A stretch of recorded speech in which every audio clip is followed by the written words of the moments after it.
everyone. Thank you for coming. I appreciate seeing you all here. Please stand for the pledge and then remain standing for the invocation. I pledge allegiance to the flag of the United States of America and to the republic for which it stands, one nation, under God, indivisible, with liberty and justice for all. Thank you so much. Pastor Jeff Teeples from Shepherd of the Hills Lutheran Church, please. Hi. Thank you. Yeah, I'm Jeff Teeples. I'm pretty new to Fountain Hills. I was called as the senior pastor of Shepherd of the Hills in January of this year, so I'm a new resident of Fountain Hills. Thank you for your service in leading our community and the town. And I just have a few words to say. It's okay if you want to sit down. Would that be all right? Oh, we'll stand. Okay. That would kind of be the signal it's going to be a long sermon, right? If you sit down, right? Well, I just want to say a few things addressing tonight's spirit of what's going on tonight. First of all Christian churches accept the Bible as the inspired Word of God, as the authoritative source and norm for their witness, faith, and life. And that's what unites us as Christians. That's the big picture. Tonight, you get to hear from a Christian pastor who's a Lutheran. Lutherans hold on to the Bible as authoritative and also affirm other confessional documents written in the time of Martin Luther and the Reformation as valid interpretations of the faith. Jesus taught his disciples, as recorded in the Gospels, the prayer we commonly call the Lord's Prayer, based on Jesus being the Lord who said it. We say this prayer during worship, around tables, in living rooms, at meetings, at bedtime with our children, and when we awake. But because it's so familiar, it's sometimes like the Pledge of Allegiance. We say it and we don't really ponder on what the words mean. So tonight I'm just going to pack one small part of that prayer. It's the prayer that we pray in the Lord's Prayer. And I want to use Luther's interpretation to help me. In the prayer, we address God as our Father because he knows us. We invite God's kingdom to come because God is over all and in all and through all. And then we pray this sentence: give us this day our daily bread. Christians believe everything we have comes to us as a gift and that God is the great provider. When we say daily bread, my mind immediately goes to food. Maybe yours does too. But daily bread is that God gives us all that we need for food, but life is more than food. And this is the point of tonight's devotion.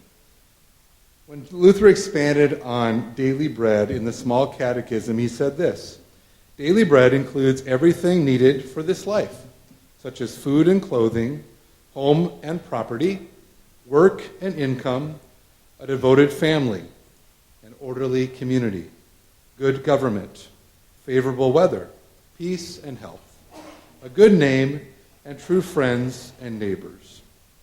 So that's why I wanted to bring that part up about daily bread.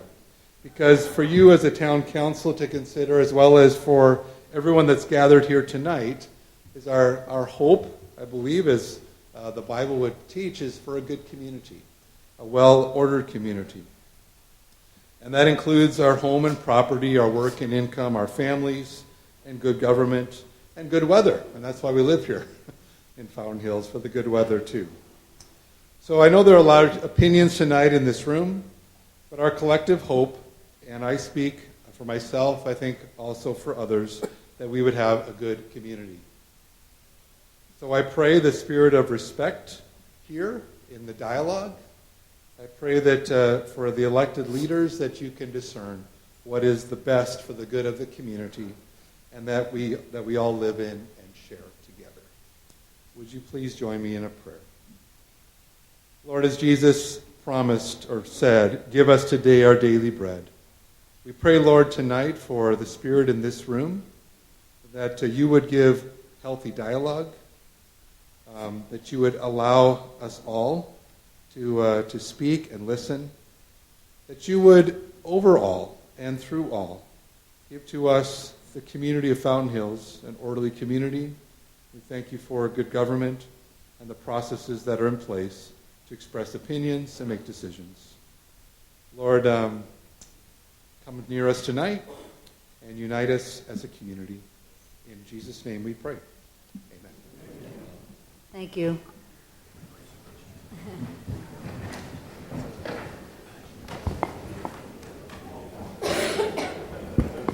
Thank you. So we do have a roll call, please.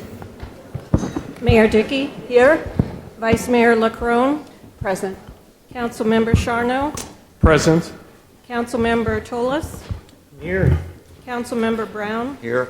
Councilmember Magazine, Here. Councilmember Spellich. Here. Thank you so much. Our first item is reports by mayors, council members, and town manager. Do we have anything to report? Councilman? Thank you, Madam Mayor. First thing I wanted to report, about 2 weeks ago, I went to a luncheon hosted by the Counselor Corps of Arizona and our own Enrique Melendez, former councilman, and he is now the executive director of this organization and council emeritus from El Salvador.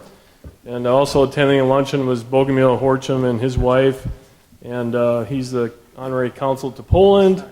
And Carol was there as well. She's the chair of the Sister Cities Commission and Committee. And it was an interesting luncheon. Met a lot of folks from around the world, and the guest speaker was Dr. Sybil Francis. She happens to be the wife of ASU President Michael Crow, but she is also the president and CEO of the Center for the Future of Arizona. And it was an interesting presentation she gave, and might be able to bring some of those things here to Fountain Hills from her group. I also attended a Valley Metro board meeting last week. Nothing significant to report from there. And then last week I attended a luncheon. It was kind of a brainstorming economic development session with the Honorable Mayor Oscar Gomez. He's the mayor of Ataco, our sister city down in El Salvador. He was in town for a day or two before traveling to another one of their sister cities over in California. But he did present me with this plaque, and he wanted me to present it to you, Mayor Dickey. I'll just go ahead and read it real quick. Senora Ginny Dickey, the Honorable Mayor of Fountain Hills, Arizona, your sister city of Ataco, deeply appreciates the support from the Town Council and the residents of Fountain Hills over the past 13 years. Your contributions will always be respected and appreciated for the disadvantaged and humble residents of Ataco. Signed, Captain Oscar Oliverio Gomez Duarte. He's the alcalde, which is the mayor, Municipal de Concepcion de Ataco. So. Thank you.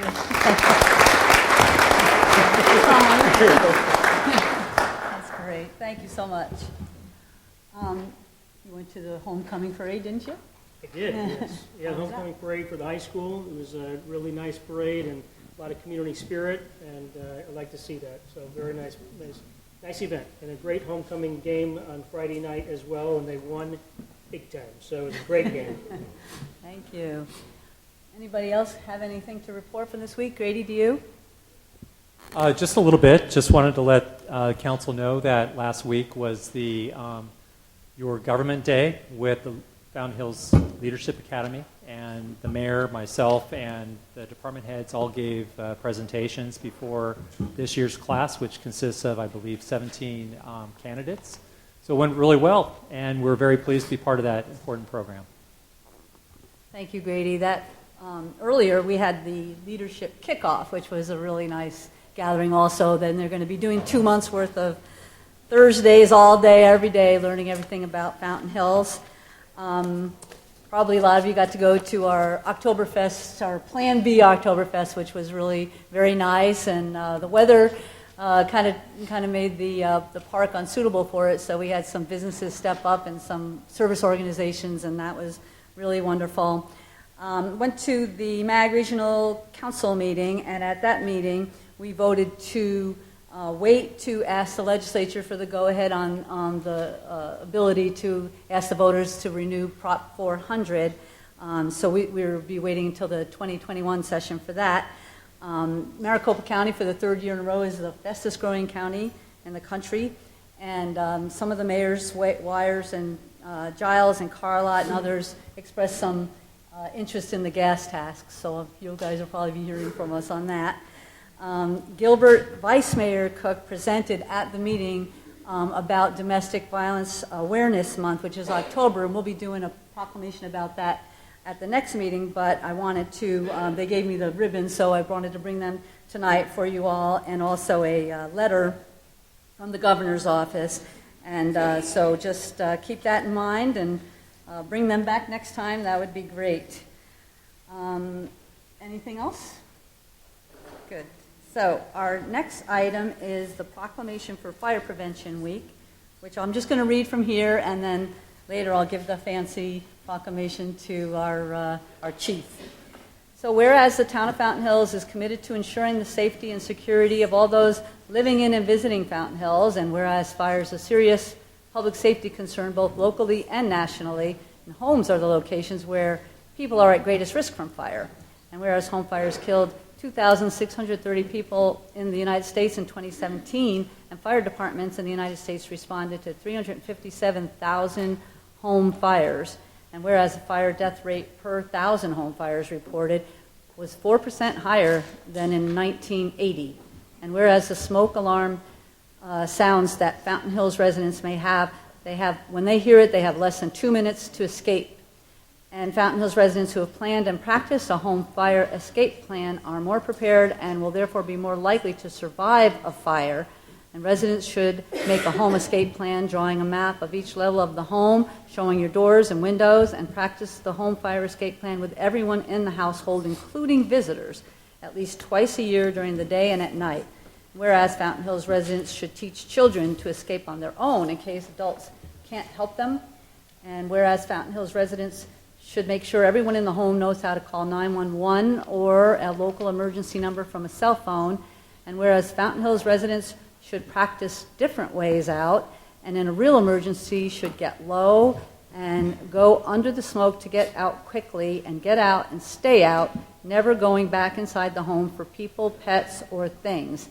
And whereas residents are responsive to public education measures and are able to take action to increase their safety from fire, especially in their own homes, and whereas 2019 Fire Prevention Week theme is "Not every hero wears a cape. Plan and practice your escape," effectively serves to remind us that we need to take personal steps to increase our safety from fire. Therefore, I, Ginny Dickey, Mayor of Fountain Hills, do proclaim October 6th through the 12th as Fire Prevention Week throughout the town, and I urge all the people of Fountain Hills to be aware of their surroundings, look for available ways out in the event of a fire or other emergency, respond when the smoke alarm sounds by exiting a building immediately, and support the many public safety activities and efforts of Fountain Hills Fire and Emergency Services during Fire Prevention Week 2019. That's a mouthful. Thank you. We'll be presenting that to our chief, like I mentioned. Next, we have special guests here. Our legislators, our three legislators from District 23. Councilman Tolis had mentioned having them come and let us know some of what they did in the past, what they're looking at for the future. It was during the session at the time, so we put it off till now. So it's a good, big, full meeting to hear from you. If you would like, however you'd like to do it, just come on up one at a time, or all three of you, and let us know what's coming next, and we're happy to hear you. Thank you for coming. Thank you. Mayor? Mayor, everybody here? No? All right.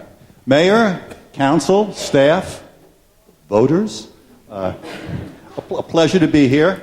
One of the requests you made was what we have done this year, and then we'll move into individually what we plan for next year, although it's a bit early.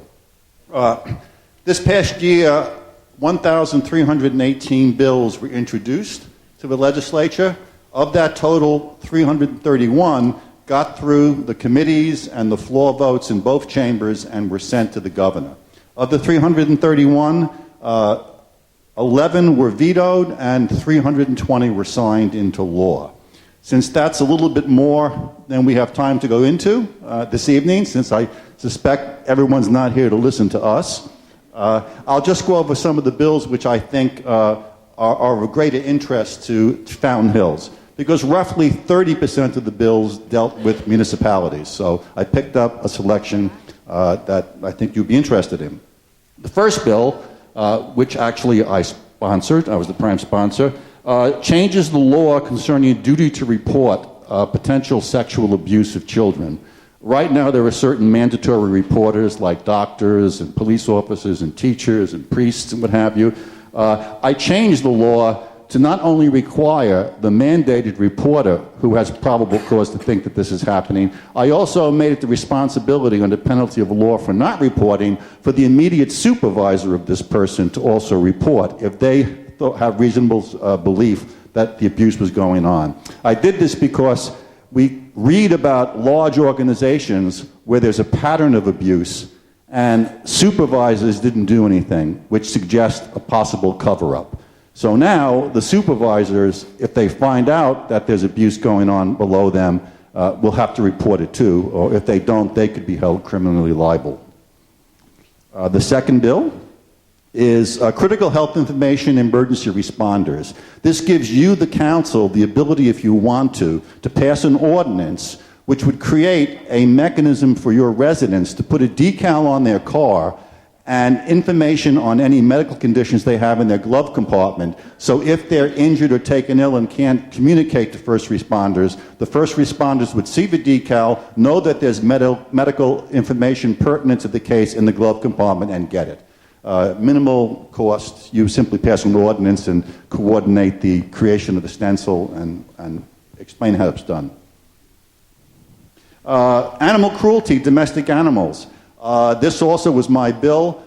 We increased the penalty for extreme cruelty to animals, which is intentionally killing or torturing, from a Class 6 felony to a Class 5 felony. The reason being, if it's a Class 6 felony, which is the lowest felony, it can be easily reduced to a misdemeanor, which could result in the perpetrator not having to do probation or treatment or even get some incarceration time. So it was a long time goal of the humane groups to get it up to a 5 so that these people get not only the punishment but perhaps the care that they need. Public officers, records confidentiality. We increased the types of records that you could remove information disclosing where you live in the event that any of you found yourself physically threatened by somebody, a stalker or something like that. Hopefully you'll never have to use this part of the law. But a lot of times people can track down public officials by going and looking at deeds of trust or mortgage information that's in the recorder's office. So we're letting people get shielded from that. The next one, political signs, ballot measures, was also my bill. The governor was kind to me this year. We discovered that while it's illegal to tamper with a candidate's campaign sign, there was nothing against the law tampering with the campaign sign that was for or against an initiative, referendum, or proposition. So we closed that loophole, and now all political signs, if somebody tampers with them, it's a misdemeanor. This one might be a little bit of interest. Municipal elections write-in candidates. For nonpartisan towns, if somebody is a write-in candidate, they cannot advance past the first election if the total number of votes that they received were less than the number of nominating signatures the other candidates had to get on the ballot. So if somebody goes in as a write-in and they have no support whatsoever, after the first ballot, they can't advance if they don't show support by having that baseline number. This one you probably won't like. Town elected officials' term limits. This bill allows residents, if they want to have an initiative and impose term limits on municipal officials. But I'm not a big fan of term limits. I think in the case of a legislature or you people, there are term limits every 2 years and every 4 years when the voters get to decide, but that's another matter. Primary date, we changed the date of the primary to the first Tuesday in August. We basically moved it back, made more time between the primary and general election. So that causes a little bit of difficulty with petitions and what have you. But the recorders need more time between the primary and the general to get stuff done. The next bill was also one of my bills, online lodging marketplace local taxation. There was a problem in the statute that was making it difficult for municipalities to collect the different bed taxes from the short-term rentals like Airbnb. So this bill closes that loophole and ensures that they can, in fact, collect the sales tax and forward it to the municipality or your share. TPT residential rentals notice. This says that you have to notify by first-class mail any people who rent apartments if you increase the rental tax. This next one you will like, tax provisions omnibus. Everyone knows that a lot of revenue, sales tax revenue, was lost to municipalities because people were buying online from out-of-state vendors. The Wayfair decision by the Supreme Court said that local municipalities can tax out-of-state vendors who did business over the internet as long as the taxes was reasonable and they weren't burdening small businesses. So this particular bill says that starting this October, any out-of-state remote seller who exceeds more than $200,000 in sales has to forward the revenue to the municipality. They would do it to the state, and then you would get your share. And the amount decreases as the years go by. And it also says that effective this October, all of the big marketplaces, Amazon, eBay, Etsy, and Walmart, have to collect and remit taxes from the very first dollar that they do. The next one is a change in the building code for public buildings. If you have a new public building or if you're doing a major renovation of an existing restroom in a public building, the restroom has to have an adult changing station. This started out as a somewhat non-controversial law until we discovered that the actual cost of an adult changing station is far more than the infant ones you often see bolted to the walls. In fact, it was like $4,000 or $5,000. So it's only for a major renovation or a new building. It only applies to public buildings. The next bill was also my bill, and this actually was my premier bill. It was the short-term rental regulations. 3 years ago, the legislature, for the most part, dropped all restrictions on short-term rentals. Airbnb stuff we're talking about. And as you know, it caused chaos in many municipalities. Fountain Hills had a lot of problems with party-type houses, but some communities like Sedona were totally devastated with 30% of their city rental properties being short-term rentals, which not only jacked up the overall cost of long-term rentals, but almost eliminated long-term rentals from Sedona, so people who work there, who don't own homes, can't live in the town. So it's a real problem. The bill that I passed takes care of some of the major abuses. We get rid of the party houses. It can only be for lodging. We have escalating very strict fines for repeated nuisance ordinance violations. We have requirements that the owner of the building have a contact person to call when there are complaints. So it was a start. I wanted to go a lot further. I personally do not believe that they should be allowed in residential neighborhoods, but that was a bridge too far. However, based upon a lot of feedback at the League of Cities and Towns Convention, I think the governor realizes that we do have to go even further, and I am currently working with the League and other people with additional regulations to curtail the disruption that these do to communities. My basic philosophy for at least one bill is a zero-footprint bill, where we pass a law where they have to conduct themselves so that nobody would know that they're a short-term rental.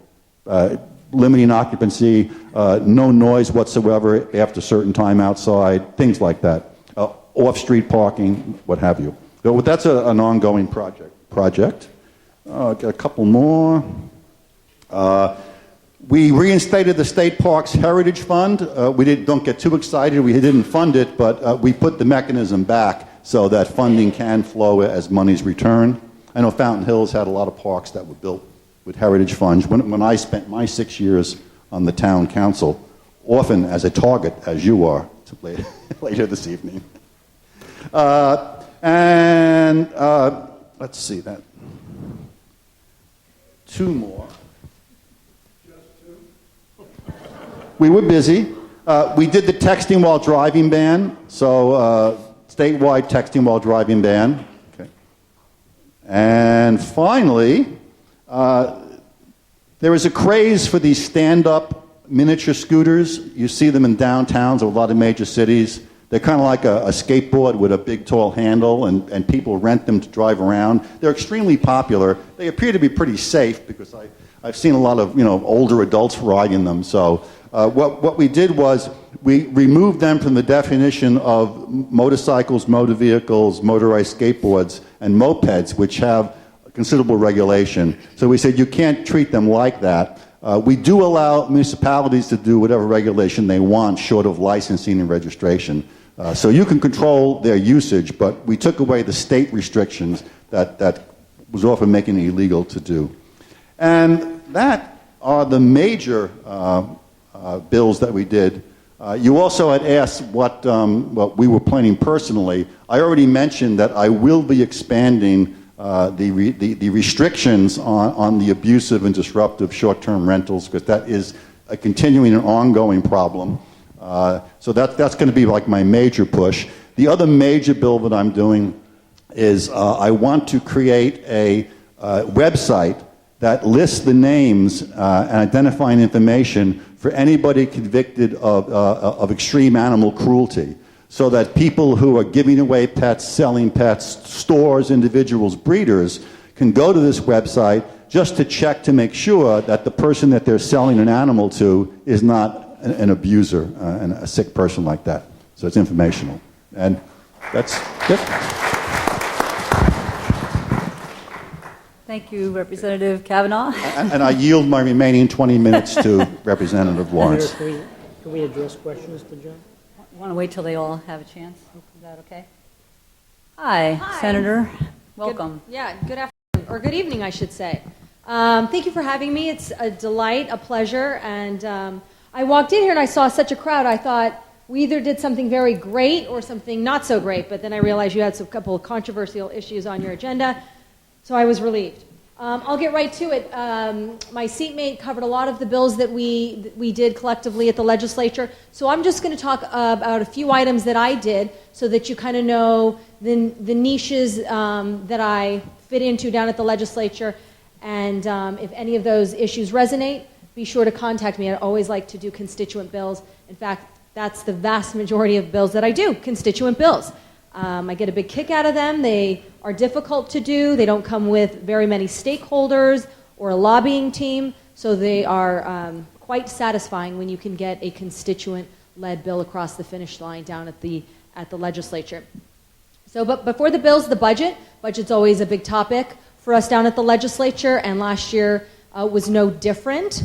We're fortunate to be in a very robust economy. That's good for, of course, the district and those outside of the district and the state as a whole, but we do have to be careful.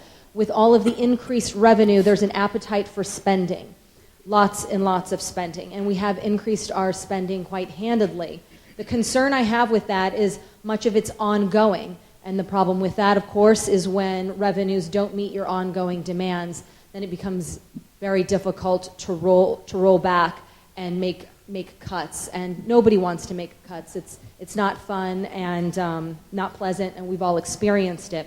So my posture for next session is going to be to offset any revenue we have with tax cuts. We're going to have, again, a pretty robust revenue balance, and I want to offset that with tax cuts so that you guys can have as much of your money in your pocket to do what you will to maintain your priorities and take care of your families. Who would know best than you? So I'd like to empower voters. I think that's the best job I can do as a legislator, is to empower the public. I don't want to make decisions for them. Specifically on bills, regulatory reform is a big one of mine. It might seem kind of funny, but we did a blow-dry bill. The government is in all aspects of your life, and the bathroom is no exception. And they regulated blow drying. You had to get a license of 1,000 hours, anywhere between $10,000 and $1,600. No, $16,000. Anywhere between $10,000 and $16,000 to get a license, a cosmetology license, so that you can have a permission slip to blow dry someone's hair. We got rid of that so that you can get to work, and if that's an industry you want to get into, you don't have to ask government first. I sponsored that bill. Also, there was a pesky little tax, the VLT. I don't know if you were familiar with that from last year, the $32 VLT tax. Okay, that should have never happened. That tax, the way that happened, violated our process and was not in the public's best interest. I got that repealed. And as you heard, we can always list a lot of bills that pass. We can list very few that are repealed. And so that one was repealed. I'm very proud of that. And you'll see that reflective on your bills next year when that completely goes away. And then finally, my big topic area, topic of interest down at the legislature are election bills. And so I had a handful of election bills that I got across the finish line to protect the voter and election integrity. And I just wanted to let you know that today I testified at a committee, a U.S. committee on election integrity for Arizona. It was very lively, to say the least. I was the lone Republican in a sea of Democrats, but that's okay because the topic is important, and I did appreciate the opportunity to share my experience with championing election reform. So it was nice to have the invitation, and that happened this morning. And then finally, in closing, council members, and then of course voters, I am always here for you. Many of you do reach out, and I would like to encourage that. Your opinion matters, you matter, and it's nice to see everybody today, and thank you for the opportunity. Thank you, Senator.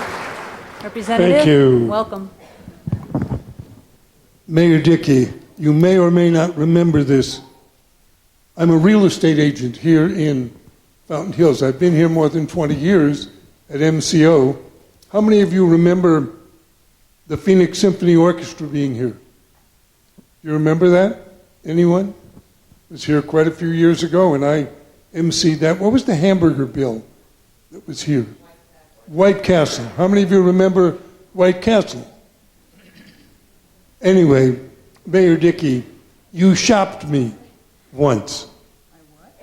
Mayor Dickey shopped me. I'm a real estate agent, and every once in a while, people are hired to shop us. They come in and pretend that they're buyers to see how they're treated. You gave me a very good write-up. We weren't talking about parties at the time. I, too, when we first arrived, saw the crowd of cars, because I'm here most Friday mornings. We have our real estate meetings here. And so I am here on a regular basis, and I said, am I at the wrong real estate meeting? No. Have I done something wrong? No. And I, like Michelle, was worried that they were here for us, and they weren't. The VLT tax bill, I ran that also, and Michelle's bill was the one that won, and it's a great bill. There are a couple of things that I am working on. John left one or two things for me. You may or not remember the Wild Horse bill. I was one of the people, along with a couple other council people, that fought and had the governor sign the Salt River Wild Horse bill. And I will always be proud of my involvement in that. A hoods and masks bill. My bill, if individuals, and Antifa was the reason for this bill, if you now wear a hood or mask while committing any kind of a crime, any offense, the judge can enhance the penalty. And we've been very fortunate in that since that bill, there have been no Antifa demonstrations. We hope it will continue. I'm the chairman of the Military Veterans. I'm an Air Force veteran, and I'm chairman of the Military Veterans Affairs Committee. I'm running a bill that 90 people signed on to, the governor approved, that will deal with veteran suicide prevention. There is a huge suicide number among veterans, and this bill will track those veterans who commit suicide without naming them and hope that we can find a commonality of some sort to fight against veteran suicides. You may either be pro-choice or pro-life. It makes no difference, whichever you are. I am pro-life. A bill came before our Judiciary Committee that whether you are pro-choice or pro-life, you will find fault with. There is a law in the state of Arizona that says a doctor who performs a late-term abortion, if the baby lives, it's up to the doctor to provide comfort and aid to try to keep the baby alive. That's the law in Arizona. Representative Turan brought a bill before us in the Judiciary Committee. I don't think that they thought the Speaker would run it or the Chairman of the committee would run it, but her bill said the doctor need not, in fact should not, provide aid for the baby that lives. It was a let the baby die bill. And I want to be back there because they'll try it again. And I want to be back to fight against that. One other bill that is of interest that I will introduce has to do with everything fell on the floor.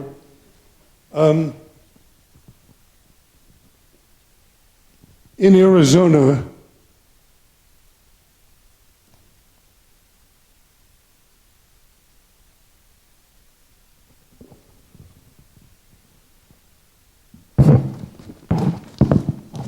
I'm well prepared. Protecting us. I brought up all sorts of money bills that we were doing for education. Anyway, it's a great bill. I must tell you that it is wonderful. And one of the other things that is important to all of us, if you have something that you want brought before the legislature, please come to us. I have time anytime you do, anytime, when I can hear bills that you think are important, suggestions from you. And so thank you very much for your time. Thank you, Representative. I think some of our folks up here might have some comments or questions. I think Councilman Tola? Thank you, Mayor. I want to thank you all for your time in the legislature, all you do, and all the meetings you attend and time away from family. We appreciate it. At the beginning of this year, I had brought up the issue of the online companies and sales, and Representative Kavanaugh, you brought that up, and that is now passed into law October 1. This is a big deal, and I think for the town of Fountain Hills, a small community like ours, Amazon, and many others that are taking away from the retail sales in our communities, there needs to be a tracking mechanism. There needs to be a way that there's accountability for these large corporations. And the wear and tear on the streets, I know, I see vans constantly in my small neighborhood, and I'm sure it's no different for everyone else. I think there's a tremendous amount of revenue. If you can address how that is going to be tracked, how our community can be assured that those revenues will be coming in, I think it could be very substantial for a small community like ours. Yes, thank you. Yes, the Department of Revenue will be monitoring that, and they do have the ability, if necessary, to even subpoena records. But for the most part, a large amount of it goes through the larger dealers like Amazon, what have you, and that's kind of straightforward. However, there is a national organization that also deals with other states belong to, that also tracks the smaller sellers. So there'll probably be some mechanisms to try to locate the bad actors. Because if a bad actor is a bad actor in Idaho, they're probably messing around here in Arizona too. So it's not the easiest thing in the world to do, but there are ways that they can do it. Just like a regular brick and mortar store can be hiding sales tax on you. So it's kind of a hunt, but I think you'll eventually get it. It's probably a little bit easier when it's online because there's an electronic trail, as many people know, never goes away. Thank you. Thank you. Councilman Magazine? Mayor, May I for just a moment? The bill I couldn't think of was a sanctuary city bill. I'm introducing a bill that will outlaw sanctuary cities and towns in the state of Arizona.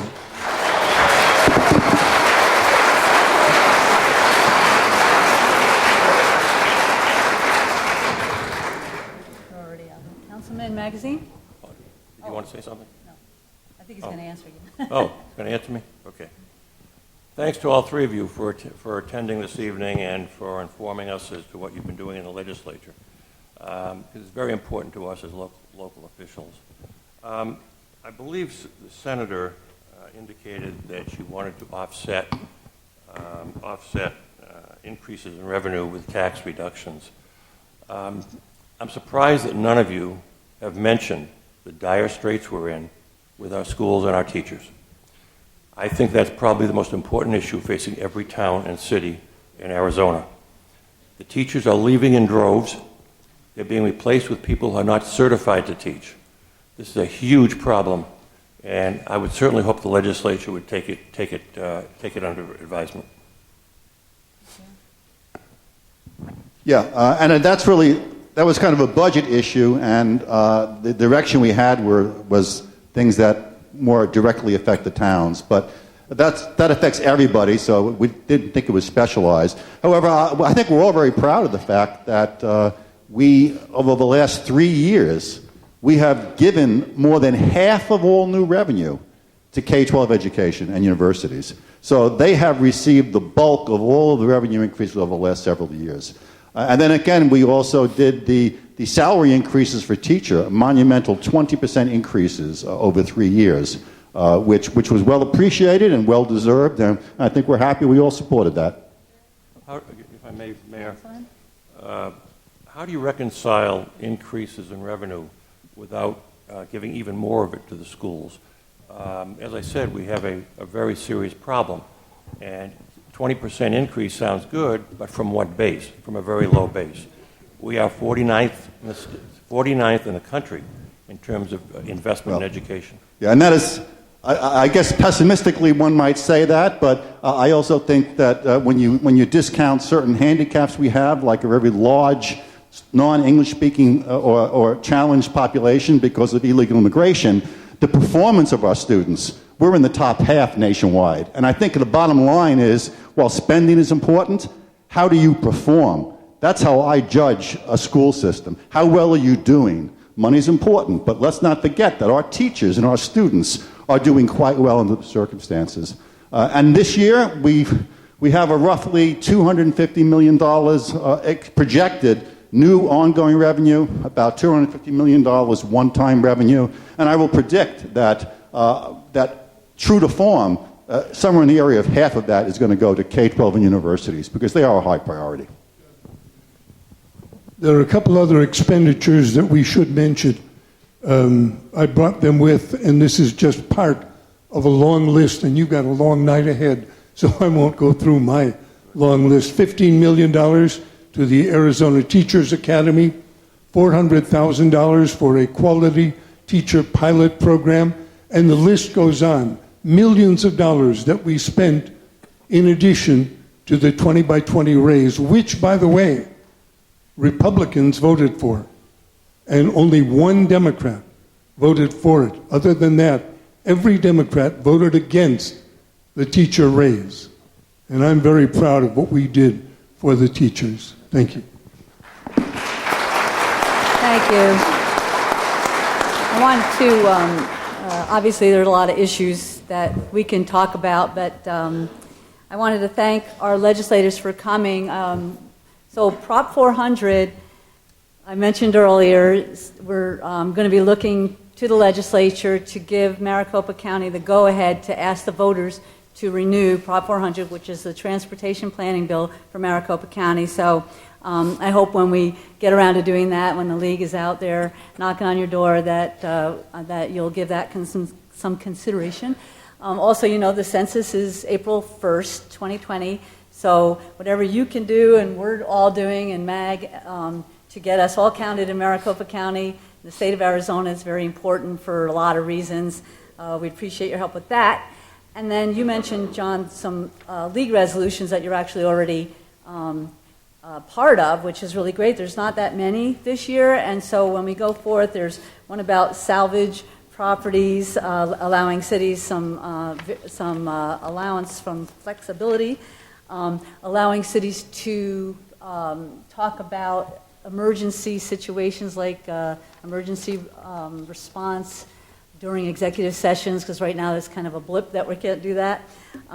Allowing governing bodies some more flexibility on when they have to put something in the paper, that they can do it in a paper that's in the county, because sometimes it's hard for some of these smaller communities to get a newspaper that they can afford.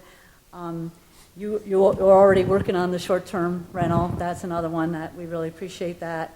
Legislation for Arizona to ratify the Equal Rights Amendment, support appropriations for the Heritage Fund, because like you said, you're putting that in, you set up the mechanism, and now you have to put some funding in there. And then the last one is a little bit more of a central federal legislation, so it's not necessarily state, but it's federal legislation for Nogales wastewater. So there weren't that many league laws or resolutions this year, but we'll be asking and hoping that we can get some support in the legislature for those. You know, we talk about with the sanitary district and the school district how we have all the same constituents. Well, we do too, and I think we serve them best when we work as a team. So we're very happy to have you here, and just as you offered for us to contact you, please contact us too. We would appreciate that.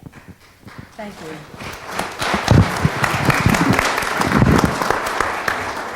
Thank you so much. So next is our call to the public. Now this is for things that are not on the agenda. So do we have any cards for call to the public for items that are not on the agenda? We have one from Pam Agaloo. Oh, okay, thank you. Here she comes. Hi, Pam.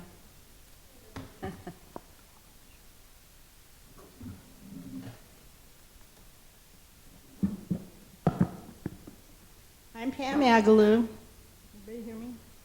I am a full-time resident of Fountain Hills. I'm very involved in the community, and right now what I really want to do is remind you of your responsibility as a council tonight, and to remind all of you that we're a community. We need to be polite to one another. We need to listen to one another. We need to give people a chance to say what they want to say without booing and hissing and all the rest of the dramatics. As for the council, about 20 years ago, a similar commercial project came up. And the council then, there was a community of about 20 homes. And the council then, they were concerned about the lights that would shine in their living room windows. And the council said, oh, well, we'll help you. We'll put a gate across where that is so people can't put their lights in your living room windows. 20 years later, the commercial project that was blocked off is a very vital part of our commercial community. And I have seen trucks and people that they're following their GPS, and the GPS doesn't have that there's a gate there. So I would hope that you will take your responsibility very seriously to do what is best for our whole town. Do what's best for our community. Do what's best for our financial situation so that we can afford to take care of the things that have been left behind. And I have to also say that having lived in a place where I had a beautiful view, yes, I miss that. But that's life. We don't always get what we want or what we deserve. And I think it's time that we in our community pull our pants up and say we need revenue. We need to be able to take care of our streets. We need to be able to be responsible fiscally for the whole community. And I would hope that as the evening progresses, you will take that responsibility very seriously, because we need to be thinking long-term with this. That's all I have to say. Thank you. Thank you, Pam. Any others? No? Okay.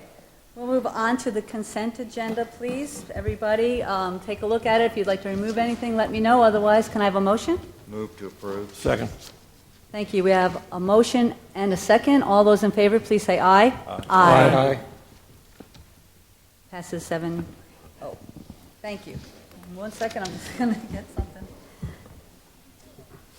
All right.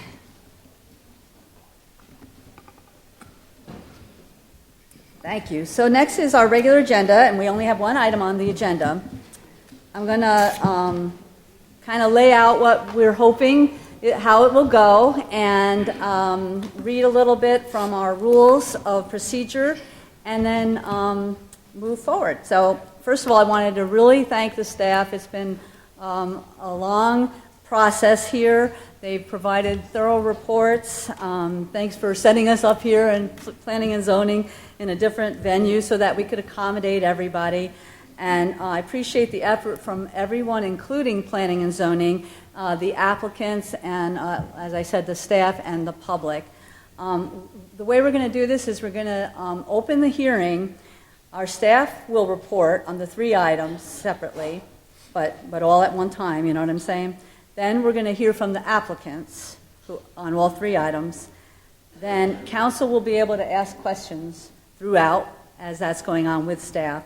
Then we'll take public comment, and we're going to take the public comment on all 3 items because I think they're just pretty much all the same, and it's easier that way.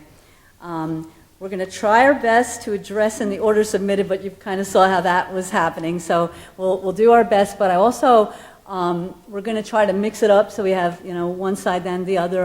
And that way we kind of hear from everyone. After we do that, we're going to close the comments. So that'll be on all of the items. I'm going to begin, though, before we even start with the hearing, by reading, like I mentioned, from the rules of procedure, because it'll help clarify what the expectations are from us and from everyone. So all citizens or interested parties wishing to speak, fully please complete the request forms and submit them to our clerk here prior to discussion of the agenda item, which we're just about to start. Those speaking before council will be allowed 3 contiguous minutes to address the council. So 1 person, 3 minutes on all of the items, and not reserving your time. I know that was kind of a joke, but we'll just make sure that, to respect everybody's time. The purpose of all public comments is to provide information and the speaker's views for council consideration. It's not appropriate for the speakers to question directly or debate the matter under consideration with staff, other speakers, the audience, or council members. Council members may request clarification of comments or materials presented by the speakers, but no council member shall engage in debate directly with the speakers. Proper decorum, right? So must be observed by council members, speakers, in providing testimony and remarks, and by the audience. In order to conduct an orderly business meeting, speakers and audience would refrain from abusive or profane remarks, disruptive outbursts, applause, protests, or other conduct that disrupts or interferes with the orderly conduct of the business of the meeting. Personal attacks on staff, council, and each other, members of the public, are not allowed. Almost done. Depending upon the extent of the agenda and the number of people desiring to speak on an issue, the presiding officer may limit repetitive testimony and limit the amount of time per speaker. I'm not going to start out that way, but depending on how it goes, we may end up trying to say, do we have anything new here? And I'll look for guidance from everybody up here also, if that sounds fair to you. So, we will get started. Right now, again, the 3 minutes will be strictly enforced. So usually at meetings I'm kind of more lenient, but like I said, respecting everybody's time here. And also, please, if you do have side conversations, if something comes up, please step out. That would really help, because in this big venue, we're trying to be as respectful as possible. So I open the hearing, right, and then we start. We start with the staff. Okay, so I'm going to open the public hearing right now on all 3 of these items, and I'll ask Grady to get us started, if that's okay. Thank you, Mayor and Council, and public. Before you tonight is a presentation that our Development Services Director, John Wesley, will be giving. With that, I'm just going to go ahead and turn it over so we don't take any more time in the introductions. Okay, thank you. Mayor and Council, look forward to giving you this presentation this evening. As has been mentioned, we have 3 items. I'll be going through each one here in order and providing you the staff information on each of the items with opportunities then for you to ask questions as we go. The PowerPoint will cover the general plan and the rezoning, and then just some oral comments with regard to the development agreement. Let's see if this is not going to work.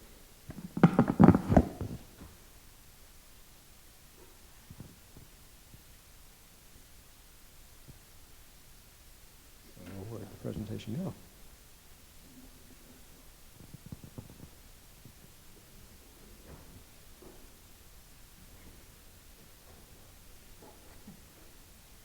Off to a good start I see so far here.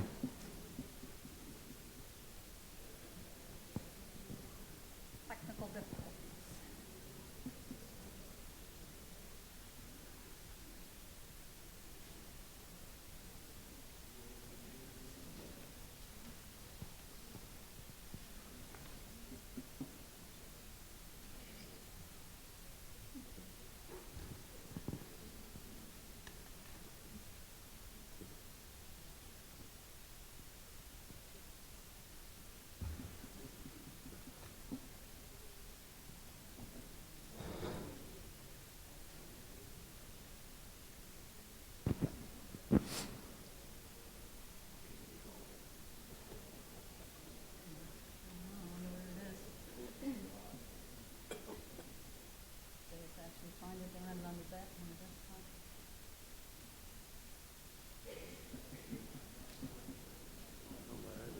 I know.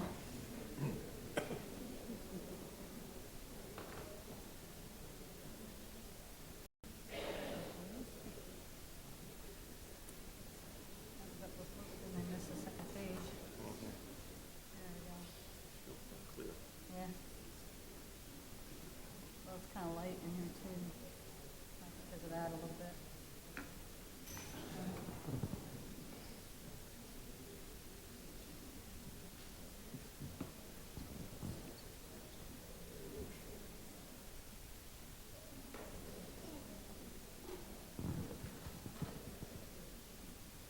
Okay, looks like I need to stand here and push the buttons from here. But anyway, we do have the 2 requests.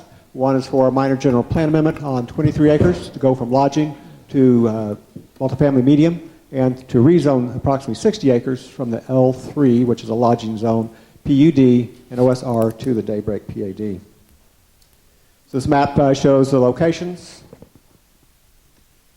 the full 60 acres for the PAD, and then the smaller area for the general plan amendment. So focusing first on the general plan amendment, again, approximately 23 acres to be general plan change from the lodging to the multi-residence medium density. When we adopt a general plan, it's done by council and then by voters. And some people may suppose that because of that process it's set in stone and it has to stay the same until we do an overall update to the plan. That's not the case. We know that over time, conditions change to some degree through a 10-year plan. Needs of the community might change, and so the plan does provide for the opportunity to do amendments through this process of public review, public comment, and council decision is, as it says, to be done after careful review of the request and findings that support the request for the change. This particular property has been designated for the lodging use since the 1990s. Rezoned from R143 to lodging back in 99. But no development has occurred consistent with that plan or zoning over this last 20 years. This is what the general plan says about what the lodging category is used for. So primarily hotels, other tourist type activities with associated uses. What's being requested is to go to the multi-residence medium density, so 4 to 10 units per acre. And again, some of the statements from the general plan about where and how this should be used, particularly encourages a transition between commercial and residential uses, and the need for the exceptional design and enhanced site amenities as a part of it. Looking at the general plan and some of the statements in the plan, I'll probably say this a couple of times. There are a lot of statements in the general plan, a lot of goals, objectives, policies that are in there. With applications, you can usually find something to support almost anything. So it's looking at kind of what the preponderance of the plan is saying, its overall direction, and trying to weigh those things out. So in this case, in terms of the actual land use element, because we're dealing with a change in that chapter, the vision statement that's contained there is provided for you. Again, seeking to preserve the character and beauty of our land in a way that's cohesive and beneficial to neighborhoods and supports development of business. Within that particular chapter, then, one of the goals is to protect existing neighborhoods from incompatible development, and a more specific objective, specifically about lodging, that we should protect the lodging sites that we have within our community, and this is one of those sites. So that led us to 3 basic questions that staff reviewed in the report. So is a change from lodging appropriate at this time, whatever that change may be, or is lodging still the best designation? Does a change to multi-residence land use category provide a better land use pattern for the city or for the town in this location? And finally, is the proposed development the best use of the property if we're going to make that change? So looking at each one of those, is a change from lodging appropriate at this time? So generally speaking, tourism is a very big industry in Arizona. We see lots of growth in that area, a lot of economic dollars spent on tourism. Fountain Hills tries to capture its portion of that. We do a lot of things to try to promote tourism in Fountain Hills, and providing then services through the lodging and associated uses is important to the town. We see Copper Wind expanding. That shows some interest and demand for that type of use and activity within our community. And when we look around what's currently designated for lodging and other areas that could be potential lodging sites, it's hard really to identify others that would be as good or better than this particular site. And so if we were to give it up, we are potentially losing out on that opportunity to expand and develop that important tourism industry in the town. On the other hand, again, there are positive, negatives, both sides to a lot of these issues. The local amenities at this particular site maybe aren't really there, as we've talked to professionals in the industry. They've indicated that this maybe is not really a great site for lodging because some of the things you typically associate with that aren't in close proximity. In that regard, the site's not really ideal for that use. And the industry itself has been undergoing some changes, and these types of large facilities aren't as common as they used to be. So for those reasons, maybe that's why it hasn't developed and maybe wouldn't develop for that use into the future. With regard to is multi-family residential a better land use pattern for this particular property? The site in question is this piece right here along Palisades. When you look at this general area and the types of land use that are currently available here, we do see a wide range of housing options from the lowest density residential. There are some of the higher density residentials already provided for in this area of the community. So from that perspective, there seems to already be a fairly decent mix in terms of general land use plan categories. However, none of these other multi-residence areas are really developed as apartments, so that particular niche maybe isn't really provided for in this area. So an opportunity to actually have multi-residence apartments may be beneficial to this portion of the town. Increased density to support commercial uses. We've heard that need a lot in the town. We've got a lot of commercial that's maybe underperforming. We need more people in the community to help provide citizens who can shop at the stores. So providing that increased density is generally a good idea. Is this the best location for it? Generally, we think of it being more towards the town center area than we do in some of the outlying areas. But as noted here, again, it's along the arterial network, close to arterial intersection. So again, that's generally considered to be a good place for multi-residence type activity. The plan also, though, talks about multi-residence being used as that transition from lower density residential to the commercial. This particular site doesn't exactly meet that particular statement within the general plan. So also another consideration is lodging may not be the best use anymore for the site, but is a change to multi-residence really the only other option? Staff thinks there are other options that could be considered besides multi-residence. Lower density residential could be an option, some type of office medical, some mix of those types of things, a small educational campus. I think there are a lot of uses that could go on the site besides multi-residence. The last question that we talked about in the report is a particular objective appropriate to meet the needs of the town? So while you may feel that a change to multi-residence is appropriate, unless you're really ready to approve the specific rezoning tonight, staff would encourage you to not make the change to the general plan until you really have a development plan that you're also ready to consider and approve. Because once you make that land use change, you've kind of set yourself in a specific direction that, again, may not be really the best direction to go in the long term. So the more specific review of the rezoning will happen with the next case, but just in general, as staff look at the proposal in comparison to the general plan and the primary goals and objectives of the town, we did have concerns with the amount of cut and fill being proposed, that modification of the natural terrain. We had some concern with the target demographics of the development proposal compared to what is maybe needed for the long-term growth and health of the town. And also the design itself, while it's a good design, wouldn't really consider it necessarily in totality an exceptional design, and the level of amenities are maybe a little bit of a concern at this point. So in summary, lodging may no longer be the appropriate use or best use for the land. Multifamily is one of several options that could be a substitute. There are some concerns with the specific proposal. With that, before I go on to the rezoning request, does the council have any questions you want to address at this time? Would you like to have questions now, or would you like to hold off? Do you have anything specific to the general plan kind of thing? Councilman Charno? Thank you, Madam Mayor.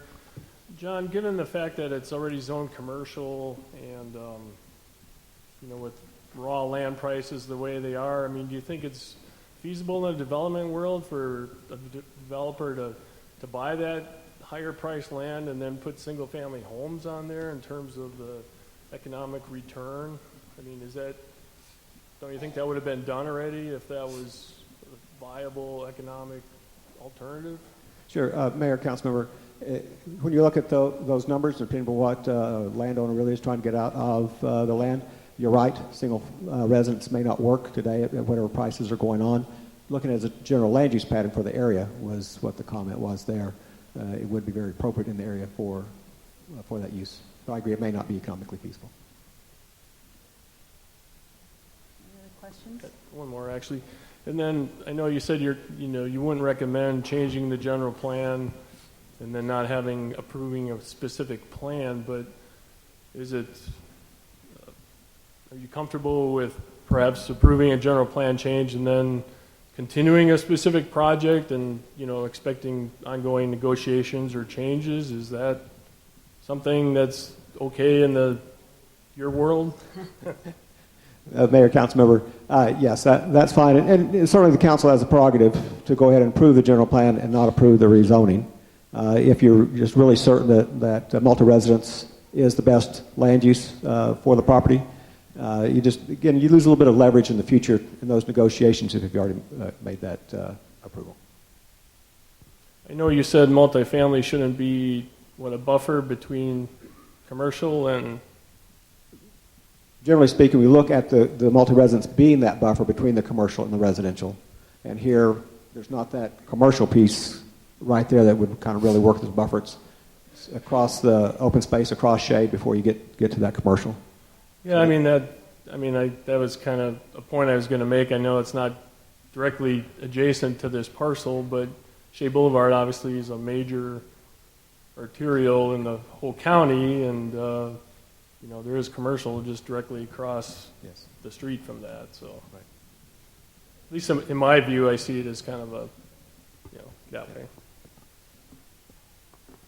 Councilman, to your point about changing the general plan but not going ahead with this, my comments maybe to that would be that the general plan is developed with extensive public involvement, and of course when we do it, we have professional planners like we're going through it right now, and then it's ratified by the voters.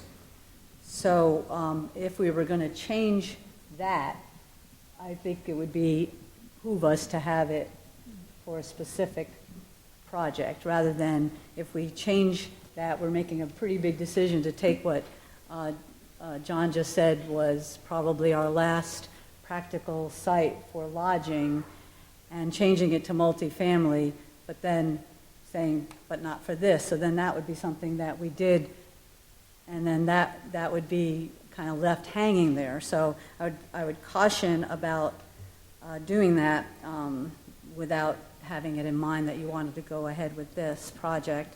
One of the things I wanted to ask you, John, was under the lodging general plan, I noticed a sentence that said these sites, meaning lodging sites, are to be developed in a highly sensitive manner relative to existing landforms, wash areas, vegetation, and other environmental constraints.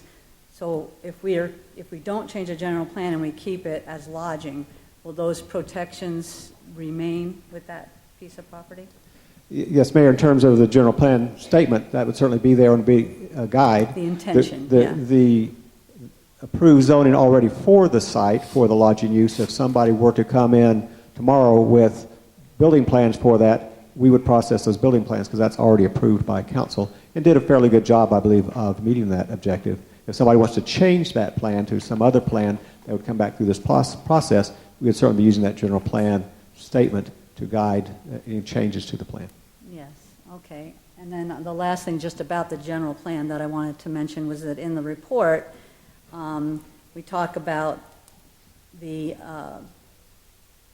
if you're going to change the general plan, to put exceptional design, enhanced site amenities, other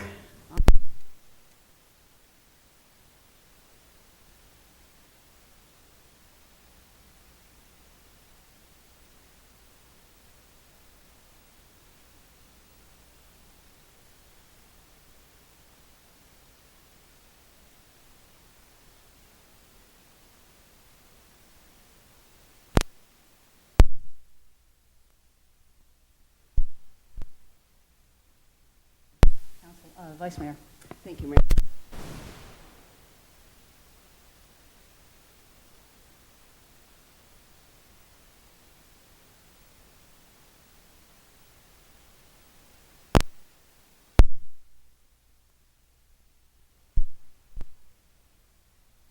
Letter that we just received this evening.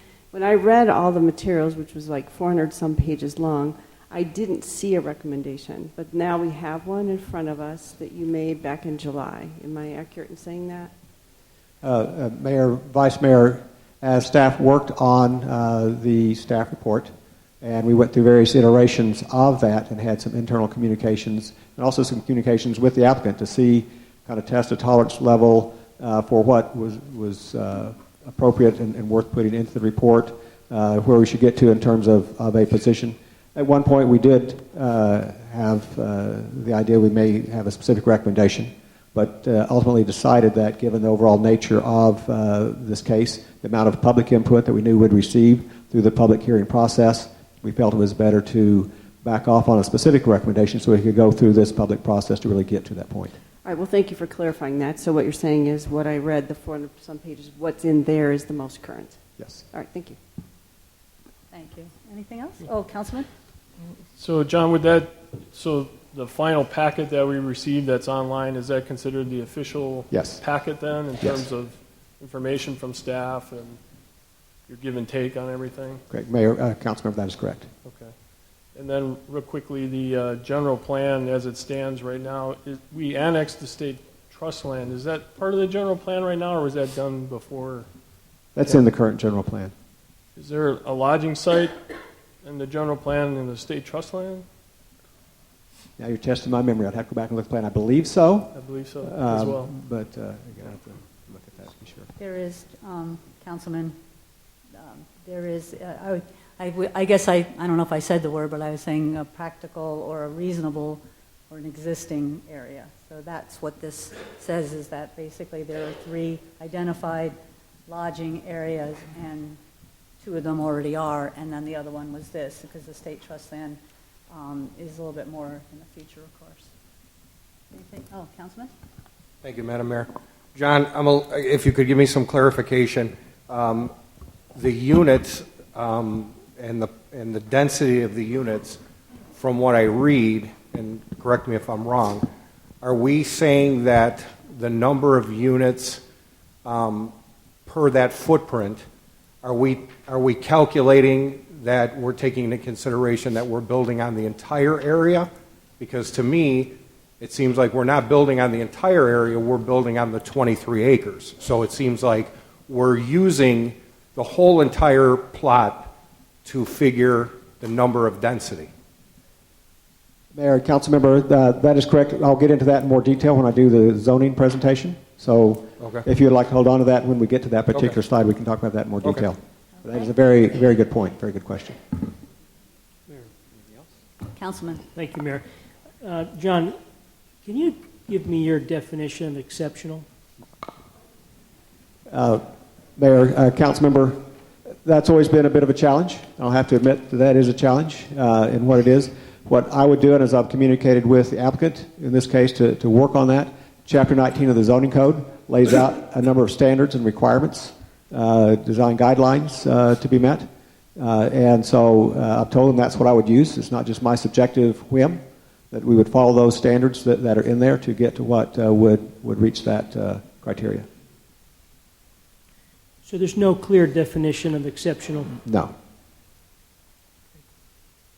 Councilman, in our report it says that from a general plan perspective, there's a need to the community to provide for a wider range of demographics, particularly for families and young professionals. In the general plan, the requested land use designation states projects proposed for these transitional zones, which is what this would be, should be developed with exceptional design, enhanced site amenities, extensive landscape setbacks from collector roadway corridors. The proposed multifamily development includes typical walk-up apartments and an area designated for seniors. The amenities shown in the unrestricted area do not provide for families and are not exceptional. So that's at least what we're reading here. Thank you. Ready? So we can transition then to the rezoning request, which again is for the full 60 acres at the northeast corner of Shea and Palisades, as everyone knows. Current zoning is L3 PUD. That's a lodging with what's planned unit development overlay.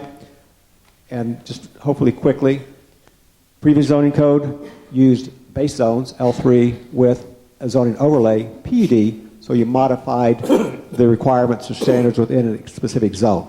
Some years ago, the town changed to PADs, planned area developments, which is a base zone of its own, where basically you create all the uses and development standards specifically for an area. It makes it a little bit more complicated, but also allows more flexibility. So the request is to rezone then to the Daybreak PAD. The request is for 400 units and 6.7 units per acre. That's calculated based on the full 60 acres. I'm touching on it now, we'll hit it again in a minute, the idea of should that calculation be on the 60 acres or the 23 acres. It certainly results in a much different number if you base it just on the 23 acres, but we'll come back to that. So it includes a combination of unrestricted multifamily, restricted multifamily, and OSR areas. PAD requires approval of a number or review of a number of items as far as a development plan that goes with the PAD, and those are listed there. Items addressing each of those have been submitted and reviewed by staff. So we'll get to the site plan in just a second. Lot 1A is that unrestricted multi-residence area, 270 apartment units, 1, 2, and 3 bedrooms, an amenity area, has some garages with apartments above. Lot 1B, that's the restricted multi-residence area, 130 units. This is 55 plus, that's the restriction portion of it. So it's seniors, some townhomes, and an apartment building, an amenity area, and then Tract A, which is the open space area. So again, looking at this, Lot 1A is this piece that wraps around the northeast and south sides of the site. It's the one that is unrestricted in terms of age, has these apartment buildings, also has the garages, many of them with apartments above.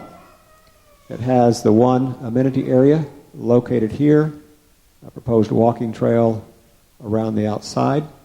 Primary access is here. Secondary access is here. There's allowance for emergency access through here so that this development can be accessed by more than just the one direction if there's an emergency need to. And then the open space is the balance of the site around here, approximately. Mayor? I'm sorry, I didn't understand. Ingress and egress. How many? Primary is here. Where? Oh, okay. Right here, which is, now I'm going to forget the name of the street it intersects. That's where we'll see in a little bit they've now proposed a roundabout as an option at this location. That'll be a full right in, right out, full interchange. Then up here is also an entry, but it's not considered a primary entry. But it is a full entry. But it is an entry. Yes. It'll be open. Yes. There's the emergency access piece was through here. Oh, thank you. The elevations that have been provided for review. This is the large. Let me go back. I guess did miss that. So there's the large apartment building here. 3 stories on the 2 wings. 2-story in the middle with a rooftop garden. The rest of the senior facility is in townhomes, and then their amenity area here. So this is the large apartment building. You can see here's where that rooftop garden area is over the main entry.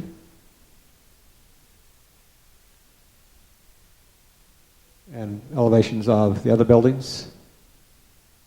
So again, buildings are nice looking. There's a lot of play in and out, changes in the elevations, some changes in materials, but they are fairly standard walk-up type apartments. So some of the concerns, again, coming back to Chapter 19 of the zoning code and the design guidelines, we've listed some of the concerns as we read the standards provided and review the particular site plan. The pedestrian nature of the site is rather limited. There's not a lot of sidewalks that carry people through the site. Access from the northern end of the unrestricted area to the amenity area. There's not any really good direct connections through there. The ordinance calls for maintaining natural topography. They're leveling large areas and not maintaining those contours. The concealing of utility equipment, some of their plans, again, a little hard to read. They haven't given us the full documentation on the buildings and what they will look like. Looks like there's utility equipment that would be located along Palisades. Again, the pedestrian nature of the area, we don't feel like that's been met. The information on the wall signage and lighting, we don't have that yet at this point. And the detail on the buildings, the only thing we have are the illustrations you've seen. We haven't seen full elevations of all sides. We haven't seen material boards or those types of things that we would normally see. So we need to get that. Traffic analysis has been one of the big issues on this site. A lot of concern and interest in the traffic and how it impacts Palisades. The town engineer has looked at the proposal and compared it with the previous proposals. He's very comfortable with the locations that have been proposed for the ingress and egress on this site, that they would be good and appropriate locations. Palisades is certainly designed for the level of traffic that's being proposed. Since we started this, the applicant has proposed now the possibility of a traffic circle in Palisades at the main entry, and if for whatever reason that doesn't work for design considerations, that it could potentially be a traffic signal instead. I believe you said, the traffic engineer said that the ability of the roadways to handle vehicles was adequate. Yes. Then why is it being proposed that there be a traffic circle? So, Mayor, Commissioner, Mr. Harrell's here. He can help address those questions if I don't do a good enough job. That particular statement was just in terms of basic traffic volumes. Basic traffic volumes. Palisades is designed to handle the traffic volumes that would come out here. There's design considerations for exactly how intersections might work that may need to be further addressed. So do we have any plans that we can look at as to the traffic patterns that would exist without a roundabout? So the traffic report did include information on the different traffic volumes that would be expected, the different turning movements that would likely happen, and how those would work with the existing traffic flow. Beyond that, I'd have to turn it over to Mr. Harrell to give you any more detailed information on what's there. But I would just say, as an aside, almost an aside, the idea of a traffic circle on Palisades doesn't appeal to me, but we'll have to look at it. But one has been proposed as a way to address some of the town concerns, the citizens' concerns for the traffic movements in the area, and at least perceived concerns for traffic conflicts and accidents that might occur with a lot of traffic volume coming at this location. It is just a preliminary design what's seen so far. While it generally meets warrants, the traffic engineer or city and town engineer needs a little bit more detail, a little bit concerned with the grade at this location, whether it would work. So there are some design issues to work out. There would be some impact in terms of additional fill requirement if that's used. So as a PAD, again, the development looks at the current code, proposes its own standards, which then are compared to, again, the existing code. So one of the things they have to provide us is what are their parking standards going to be.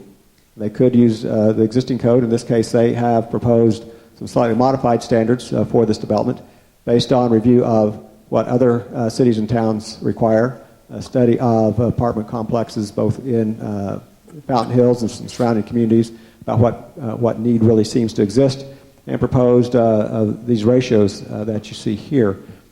Using town code, standard code, I believe it's 563 parking spaces would be required.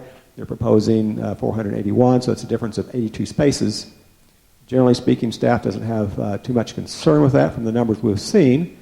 It is one of the pieces, though, that comes back to the idea of an exceptional development, meeting long-term quality. If there is a problem with parking, then that could tend to make the project less viable, less successful, and so it could be a concern with long-term development of the site. John, 482, you said? That's the number I'm remembering in my head. The staff report indicates that parking spaces at the over 55 facility is inadequate. That's the next slide. Oh, that's the next slide. Okay. Let's go to the next slide. So, yes. John, I think Councilman Brown has a question. So this is the same question I had the last time we talked about parking. And the question is Fountain Hills parking regulations up to the standards of the regulations of the other towns and cities across the United States? Mayor, Councilmember Brown, that's a study I would like to do a little bit closer. From what I have seen in terms of some of the surrounding valley cities, it's similar. Fits in there pretty close, maybe is a little bit more than a couple of the other communities. The information provided to us from the applicant was based both on actual ordinance requirements in surrounding communities and then practice that they found in looking at what the actual parking requirements have been in various developments and how much parking they've really needed. So, and I asked that question, of course, because this is every project that we've had come before us in the last 15 years. Parking has always been an issue, and before it's all over with, the parking is never met to the standards of Fountain Hills. And time again, it is presented to us as Fountain Hills is requiring more parking than is actually needed or required in any other town. And I'll bring that to the attention because I've heard that now for 15 years. Mm-hmm.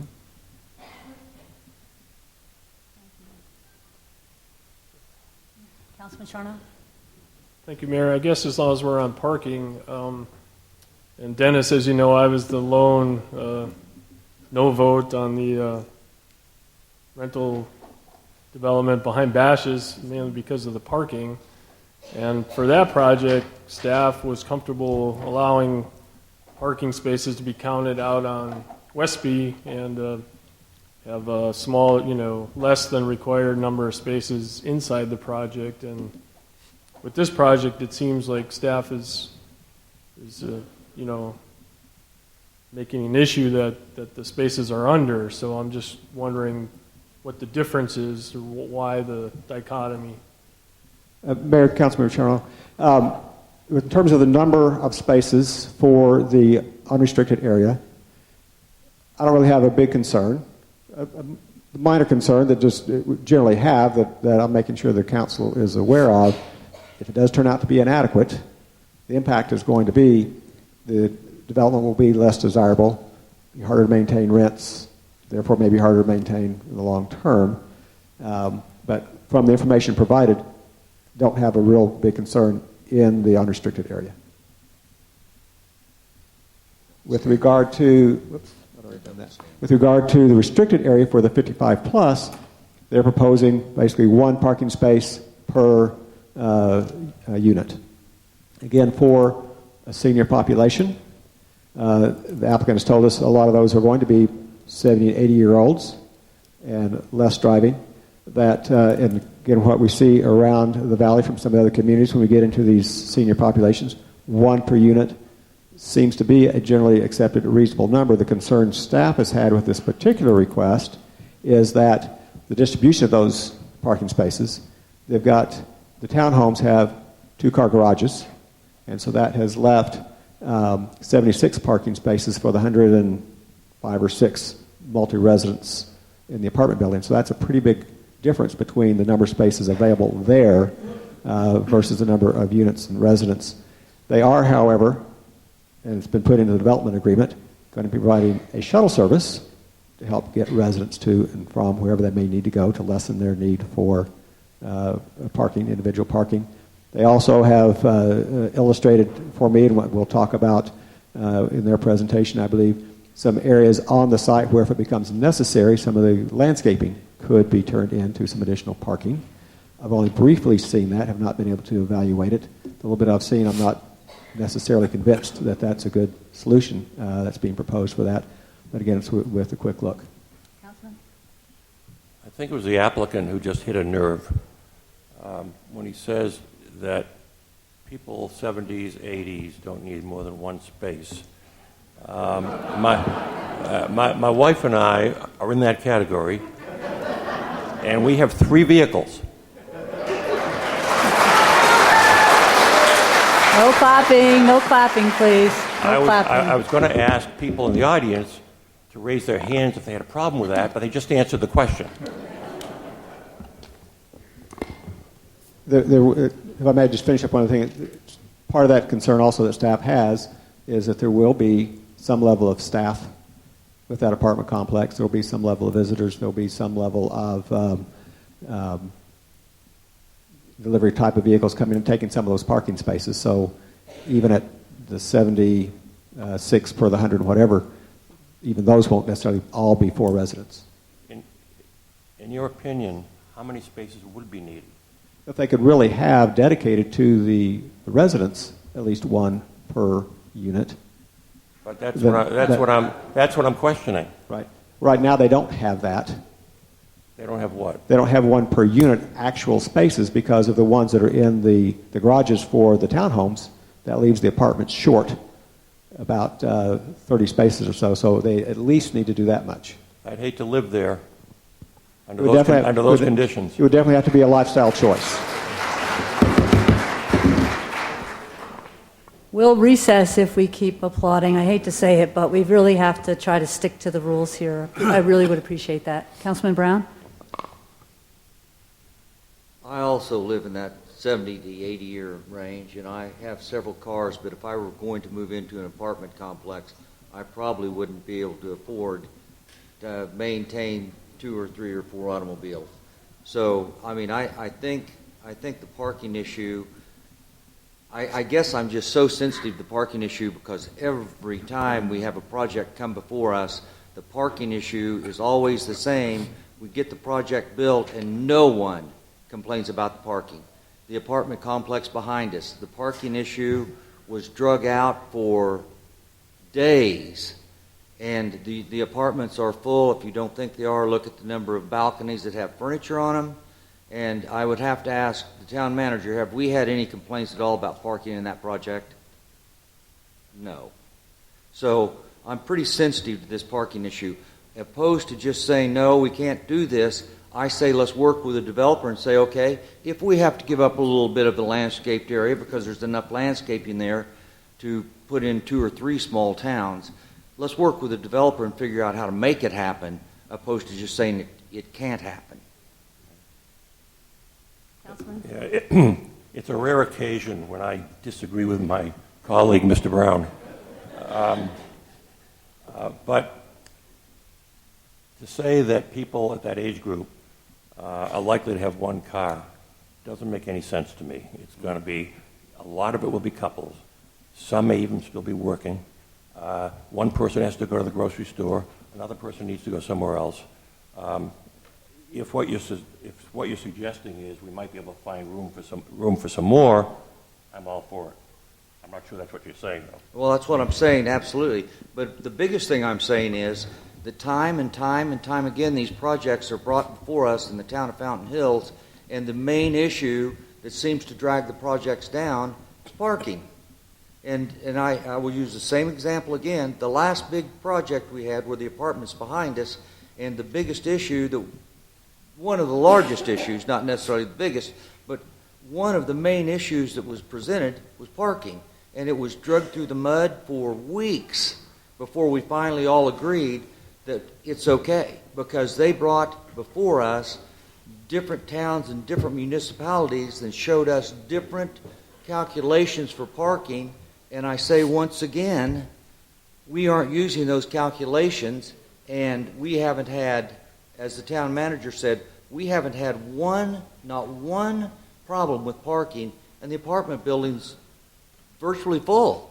So, I mean, I just hate to see a project come to town and once again get abused and beat up over some parking. If we don't have enough parking to park the cars, let's figure out how to take out some of the landscaping and put in a little parking lot. But let's quit abusing the parking conversation.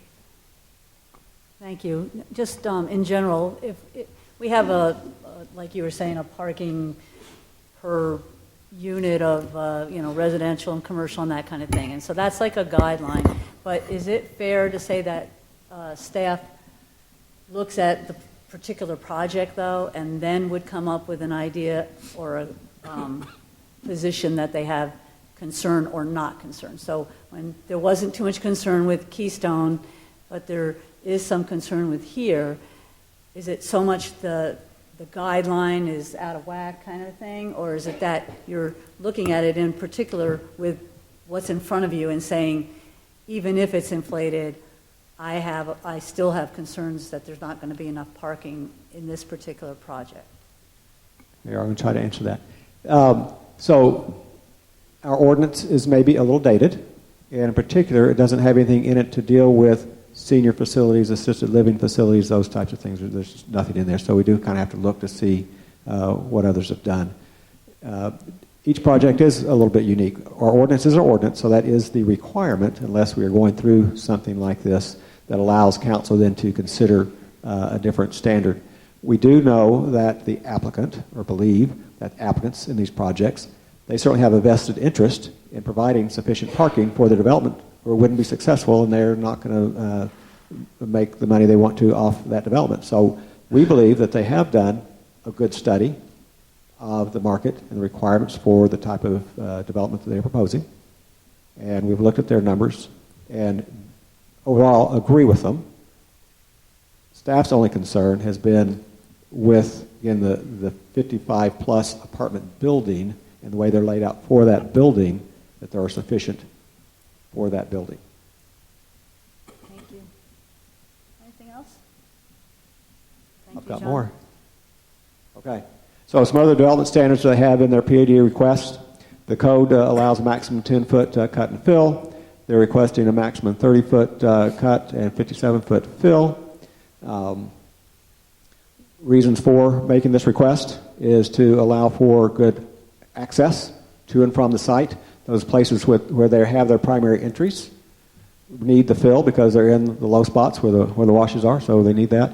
And also on the place where they're doing the primary cut, which is a 55-plus area, it makes that a more level site, makes it more usable for that particular use.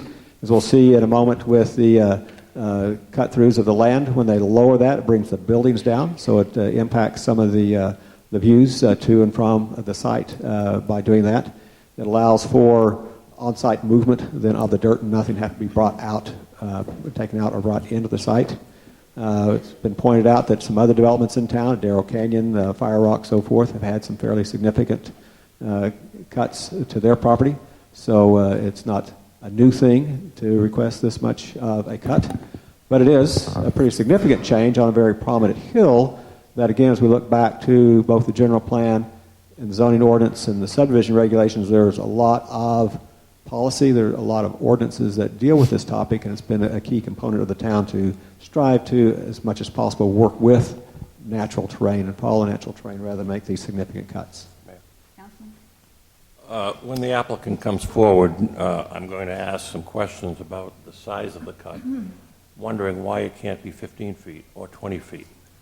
30 feet is 20 feet above code. And that's a lot. Councilman? And thank you, Mayor. And John, I will say yes, Fire Rock had a 27-foot cut, and Darrow Canyon also, I believe, had a 27-foot cut. And the difference between that project, those two projects, and this project, the way I see it, is we won't have 4 million yards of dirt being transported down our roads to Rio Verde to raise the site up out of the site, out of the floodplain. They are making the lot balance, so they won't have to be doing that. And I will also say that no matter if it were a lodge or if it was a medical center, you're going to see the same presentation from a different developer. If a developer would come back in and try it again, if they would be wanting to do exactly the same thing so they could have a piece of ground that was buildable, just like they did at Darrow Canyon and just like they've done at Fire Rock. Mayor? Councilman? Thank you. John, on the, I know we're going to hear some comments about the fill and the amount of it, and but the slope that's there, it's basically the road bed for Palisades. Now that's not natural, is it? I understand that was all imported to create the road bed for Palisades. Is that correct? Mayor, council members, somebody with a little bit longer history would have to answer that for sure, but there has been some change to topography to build that road bed. I'm sure that is true. So, I mean, it's not a natural hillside that exists there that where the fill dirt would go, correct? Again, somebody with a little bit more history would be better to answer that, how much that's really changed over time. The hilltop itself that's there, right. I believe that's pretty natural and what's been there for a long time. Maybe if Randy could come up real quick, maybe Randy could answer that. Randy's our town engineer. Been here about 65 years, I believe. Oh, boy. Longest serving employee. Thank you, Councilman Sharno. There was a considerable amount of fill put in for Palisades Boulevard in the early 90s. And so the slopes on Palisades are not natural. Some of them have 50 to 60 feet of fill there. However, the rest of the site, around the rest of the perimeter of the site, is all natural. Mm-hmm. And then, as long as you're up there on the traffic stuff, I mean, you read the traffic study, studied it, of course, and you agree with the fact where the two entrance and exit points intersect with existing intersections is the best way to go in terms of the alignment? Mayor, Councilman, yes. We proposed that to them. And, we recognize the southern entrance is quite a bit away from their facility, but there is better line of sight, and it does line up with the road across the street. We think it's a much better location. And basically, the study said with the traffic counts and such that they're not recommending any kind of improvements in terms of a roundabout or a traffic signal? Is that how it read? Mayor, Councilman, that's correct. They did not recommend a traffic signal nor a roundabout originally. They are agreeable to putting in a roundabout. I believe they're agreeable to putting in a traffic signal, whatever the council's direction is. So we'll take the council's direction and move forward with that on that Right. subject. If there were a traffic signal installed on the southern intersection by Summit, I'm sure we're going to hear some comments that, traffic is going to back up onto Shea and that kind of thing. So can you talk about the timing of the lights and how that works as far as the traffic and the backup? Yes, if a traffic signal is put in there, the traffic signal needs to be coordinated with the Shea and Palisades traffic signal such that when the dual left turn lanes come northbound on Palisades, that they have the green light all the time. And So if there's a car, for example, waiting to get out of the apartments or what have you, and they trigger the indicator, it's not going to just turn green automatically for them. It's all timed in terms of traffic flow and that kind of thing, correct? That's correct, yeah. Coordinated signals like that do lengthen the time that the side streets take sometimes. Councilman Brown? Thank you. Randy, thank you very much for coming up. Well, while you're here, though, I'd like to talk briefly about the circle. I know that Fountain Hills is not... I know that we have tried forever to get a circle put on La Montana and Avenue of the Fountains, where I almost got run over today. And I'm not for sure why everybody is quite so objected. I know that the state likes them, the county likes them, and I actually see a huge benefit in a circle that would allow the Summit people to come and go. It would allow the new project to come and go, and it would slow the traffic, which it's supposed to do, traffic calming, going down Palisades or either north or south. So I see that as a real plus. Thank you. Councilman? The question I have may be better asked of the applicant, but I'll ask it anyway. Do we have any comparative information in terms of demographics for these kinds of projects? Ages of the people, how many work, how many don't work, circulation patterns, and so on? Mayor, Councilman, that would be probably better for the applicant to address that. Thank you. So let's see, I think I was done with that slide. So continue on just a little bit with the cut and fill. The red are the cuts, and the darker, the more extreme, and the blues are the fills, and again, the darker, the more extreme. And that would be adjusted a little bit if the traffic signal or the roundabout goes in. There's been some comparison to discussion about, the approved lodging site also had proposed cuts up around that 30-foot level. You can see where those would have occurred. It's less of the site and more of it is underneath the building itself, so the cuts wouldn't really be perceived because the buildings were being cut into the topography of the land versus this one that really shaves the top off of the hill. The cut does, you can barely see on there, but there's a line that shows the existing topography versus the proposed. You can see how that does lower the profile of the buildings that would be built on the site, so they would be less obtrusive. One of the other development standards they propose is a slight modification to the slopes allowed with cut and fills, increase those slopes just a little bit to cut down on some of the retaining walls that would be needed. Town engineer, again, didn't have any concern with those. Landscaping, there's some statements in the plan for some slight deviations to landscape standards, particularly around the amenity areas. Point this out because, again, the general plan designation talks about more lush landscaping along the primary arterial, and so we would work with the applicant to make sure that requirement's being met. So when this was at P&Z the first time, it was continued to give the applicant the opportunity to talk with the neighbors and see if they could address some of the concerns they had. So compared to the project narrative that we originally have and still have, the applicant has talked to the neighbors, agreed to the idea of the roundabout, agreed to eliminate the references that are in there to assisted living, and have also agreed to the stipulations that staff had in the staff report. So staff analysis, again, there are many statements in the general plan that can be used to either support the project or not. As staff looked through that long list of things, we tried to focus on the ones we felt were most important and most applicable.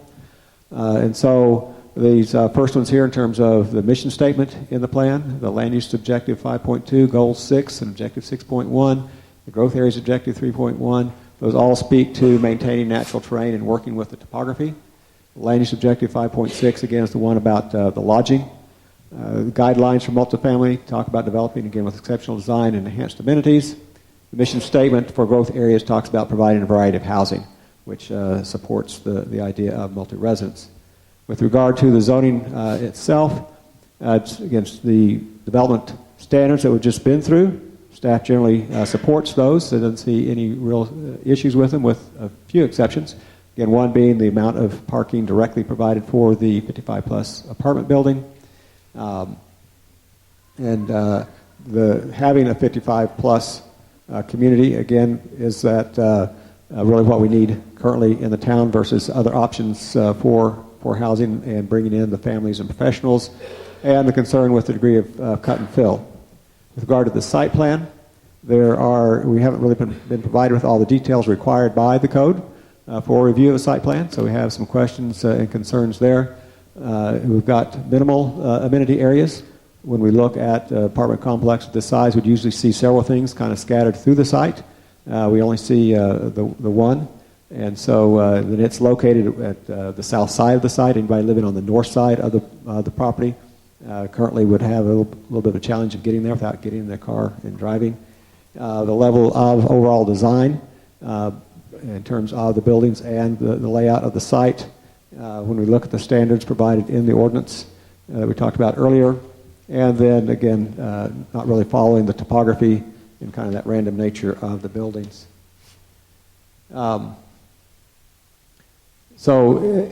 If approved, staff has included a list of stipulations we think would need to be included in the ordinance. We've put it in the ordinance so that we could continue to work with the developer to address the concerns that we see. The ordinance anticipates the idea that council, in approving a PAD, would approve the site plan that's going to get built.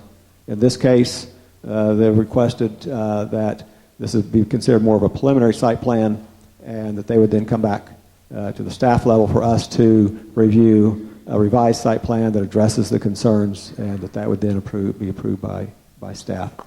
I need to come back, council member, to your question. I thought there was another slide that dealt with it, and I guess I remembered incorrectly.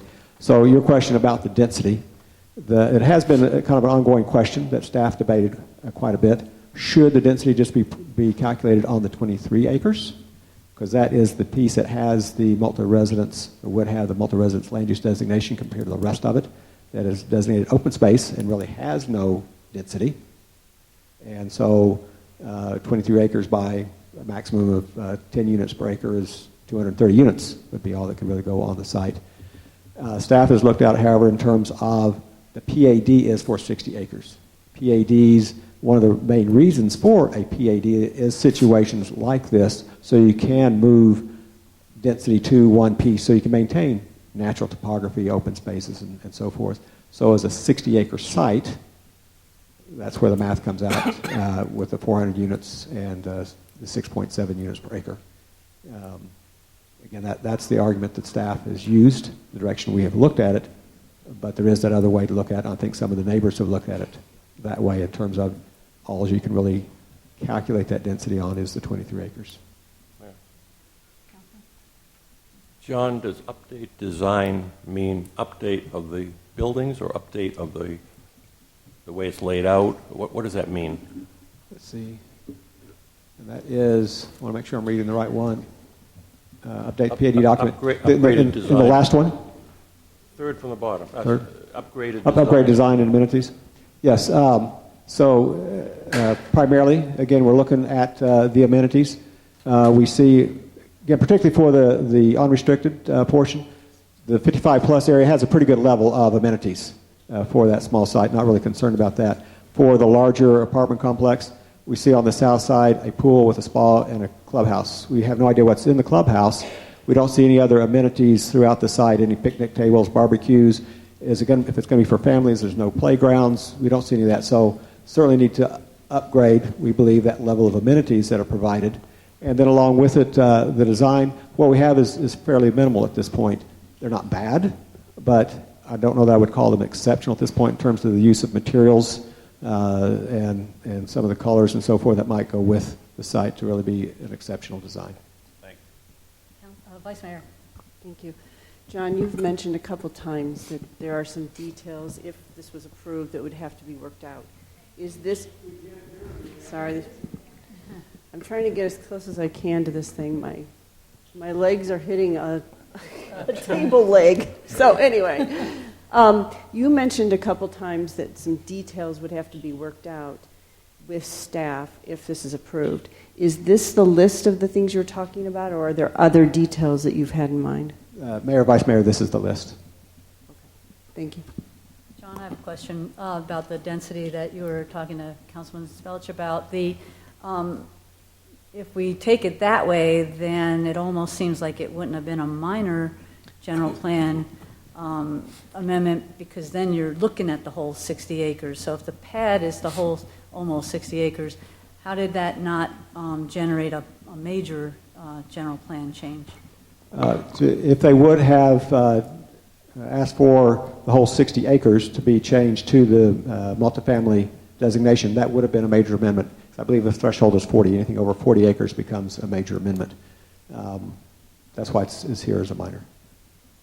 Thanks. It just seems like we're using it one way, and talking about the density, and then we're using it in another way to say it was a minor. So I just want to point out my sort of confusion with that. So thanks, Councilman. Just a quick one.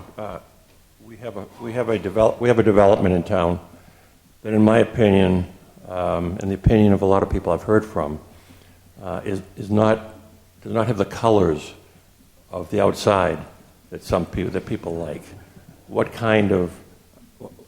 What responsibility do we have in terms of working with the developer on that? Again, Mayor, Councilmember, Chapter 19 of the Zoning Code lists some preferences in terms of colors and some things to try to avoid. They're pretty close in what they have done with their colors. We've heard some concerns about some of them, but mostly we're looking for a little bit more, the muted colors, the kind of the desert tones, avoid the bright colors, the dark colors. I won't embarrass anybody by asking who selected the colors of Park Place. John, if we get to the point where we're talking about the development agreement, would that be an appropriate place to talk about those kind of things? Hopefully we will get to the point where we're talking about the development agreement. Potentially. It's not in there currently, and I'm trying to get that to come up here, but it's not wanting to. There it goes. There's nothing in the development agreement currently about colors. If it's a concern of the council, it is certainly an item that could be considered for that. Thank you. And hopefully that'll continue to come up. Councilman Sharno? Were you going to move on to the development agreement? We were just about to. I think I had the one last slide here, but we've probably talked about everything that's in here already, so I don't know that I need to say anything else. So that got me to the questions. You've already asked quite a few. So probably a lot more coming, but and I think the applicant can answer this as well. But I know, and I agree with you. If details are lacking, we need more approvals on certain amenities and this and that, reviews at the staff level or what have you. I mean, this type of project, the scope of it, and given the fact that it's really two different actions that's needed by this council, the general plan and then the zoning. I mean, it's different than Keystone, where it's just a zoning case and it's smaller. And I mean, we're going to hear they provided 3,500 pages of stucco they're using, that kind of stuff. But for this type of project, is it normal to not have all that up front? Because I mean, there's a lot of uncertainty going in, I'm sure, in terms of, and that all that can be supplied afterward if they know that general plan is going to be amended, correct? Mayor, Councilmember, I guess there's a couple of ways to look at that. The ordinance as it's written does anticipate that all those things would come in full detail for review and consideration and approval by the council, because this is the one chance by code for the public to be involved, and there'd be a public discussion and part of the decision that's being made on all those details. Because there aren't maybe a lot of really big sites in the town, it might not have been fully considered as that code was written to have a situation like this where you do have such a big project with so many moving parts, and it becomes very expensive for the applicant to go to all the design detail that's needed before they get their entitlement approvals. And so for a project of this size, I don't think it's that unusual to see it broken down like this. But again, it is a kind of a deviation from the code and process that they're asking for. Right. And we have talked about then approving the second step administratively. It wouldn't have to be that way. That second step could come back to the P&Z Commission or to this council, if you would prefer, rather than it being done just by staff. That was my next question. I didn't know if it was a planning question or legal, but if we could stipulate as to come back, through commission and us instead of just staff, because I know that's going to be a concern expressed tonight. Let me ask a little bit. The development agreement would not go to planning and zoning, though, right? That's correct. It did not. So if we got to that point where we wanted to work on the development agreement more, that would be just the council, not P&Z. Correct. Okay. Thank you. So that does bring us maybe to the development agreement. No. Oh, I'm sorry, Councilman Spelch. Thank you, Madam Mayor. Sorry, I know you wanted to move on. I'd be interested to find out from Randy if the traffic study that was done included, did we take into consideration the 1,500 parking space garage and Copperwind, Madero Canyon, and also the amount of traffic that's going to be generated by the resort as well as the development. Mayor, Councilman, the traffic report did project a traffic flow, did not cover specific items like that, but it was in general escalated the traffic volume, and I think appropriately. I'm confused. It's an appropriate traffic study, but we didn't include the 1,500 parking space garage and the increase in the traffic generated by the resort and Adero Canyon.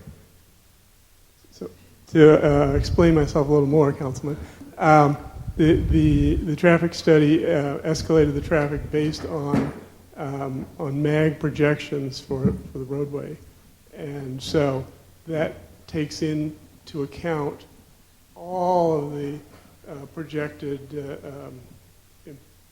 infrastructure and building in the future. So it doesn't cover specific projects, if you will. So the answer is no. It did not include that.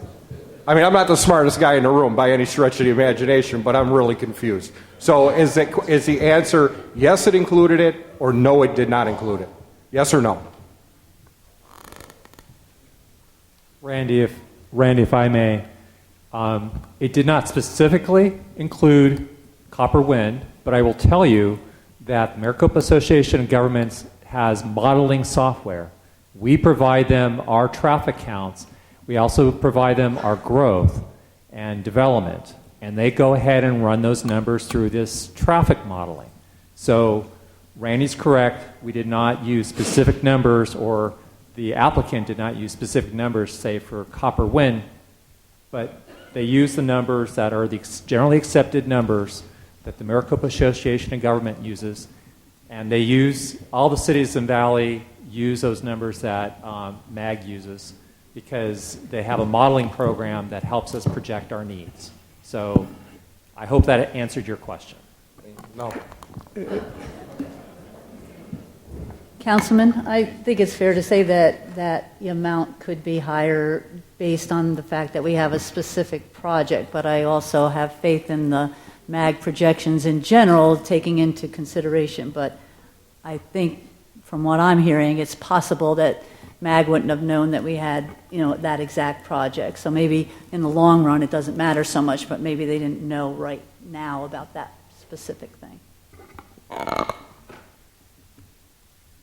Okay. Thank you, Mayor. That's exactly what I was trying to say. Thank you. Any other questions? We're going to move on to the development agreement part of the staff report, and then maybe we'll take a little break, if that's okay. And for my part, this will be very short. I don't have a presentation on it. Development agreement is really pretty straightforward compared to others you might have seen in the past that had a lot of negotiations, a lot of give and takes going on. This one primarily just reiterates what's in the PAD in terms of the number of units that are there and the vesting that would go with that. Does talk about some of the deviations, again, that were in the PAD with the cut and fills and slopes and so forth. Does obligate the developer to a minimum of 33 acres of non-disturbance that will be put into a hillside protection easement. Gives them 180 days to complete acquisition of the property.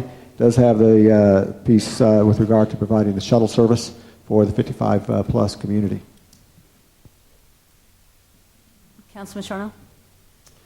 John, I'm sure we're going to hear some comments tonight about the soils analysis and the depth and the blasting possibility. Can you address, I mean, we've had grading and blasting on other projects out here for the last 40-plus years, so what is the procedure for that, and how does that regulate it, and what's the town's liability in that whole process?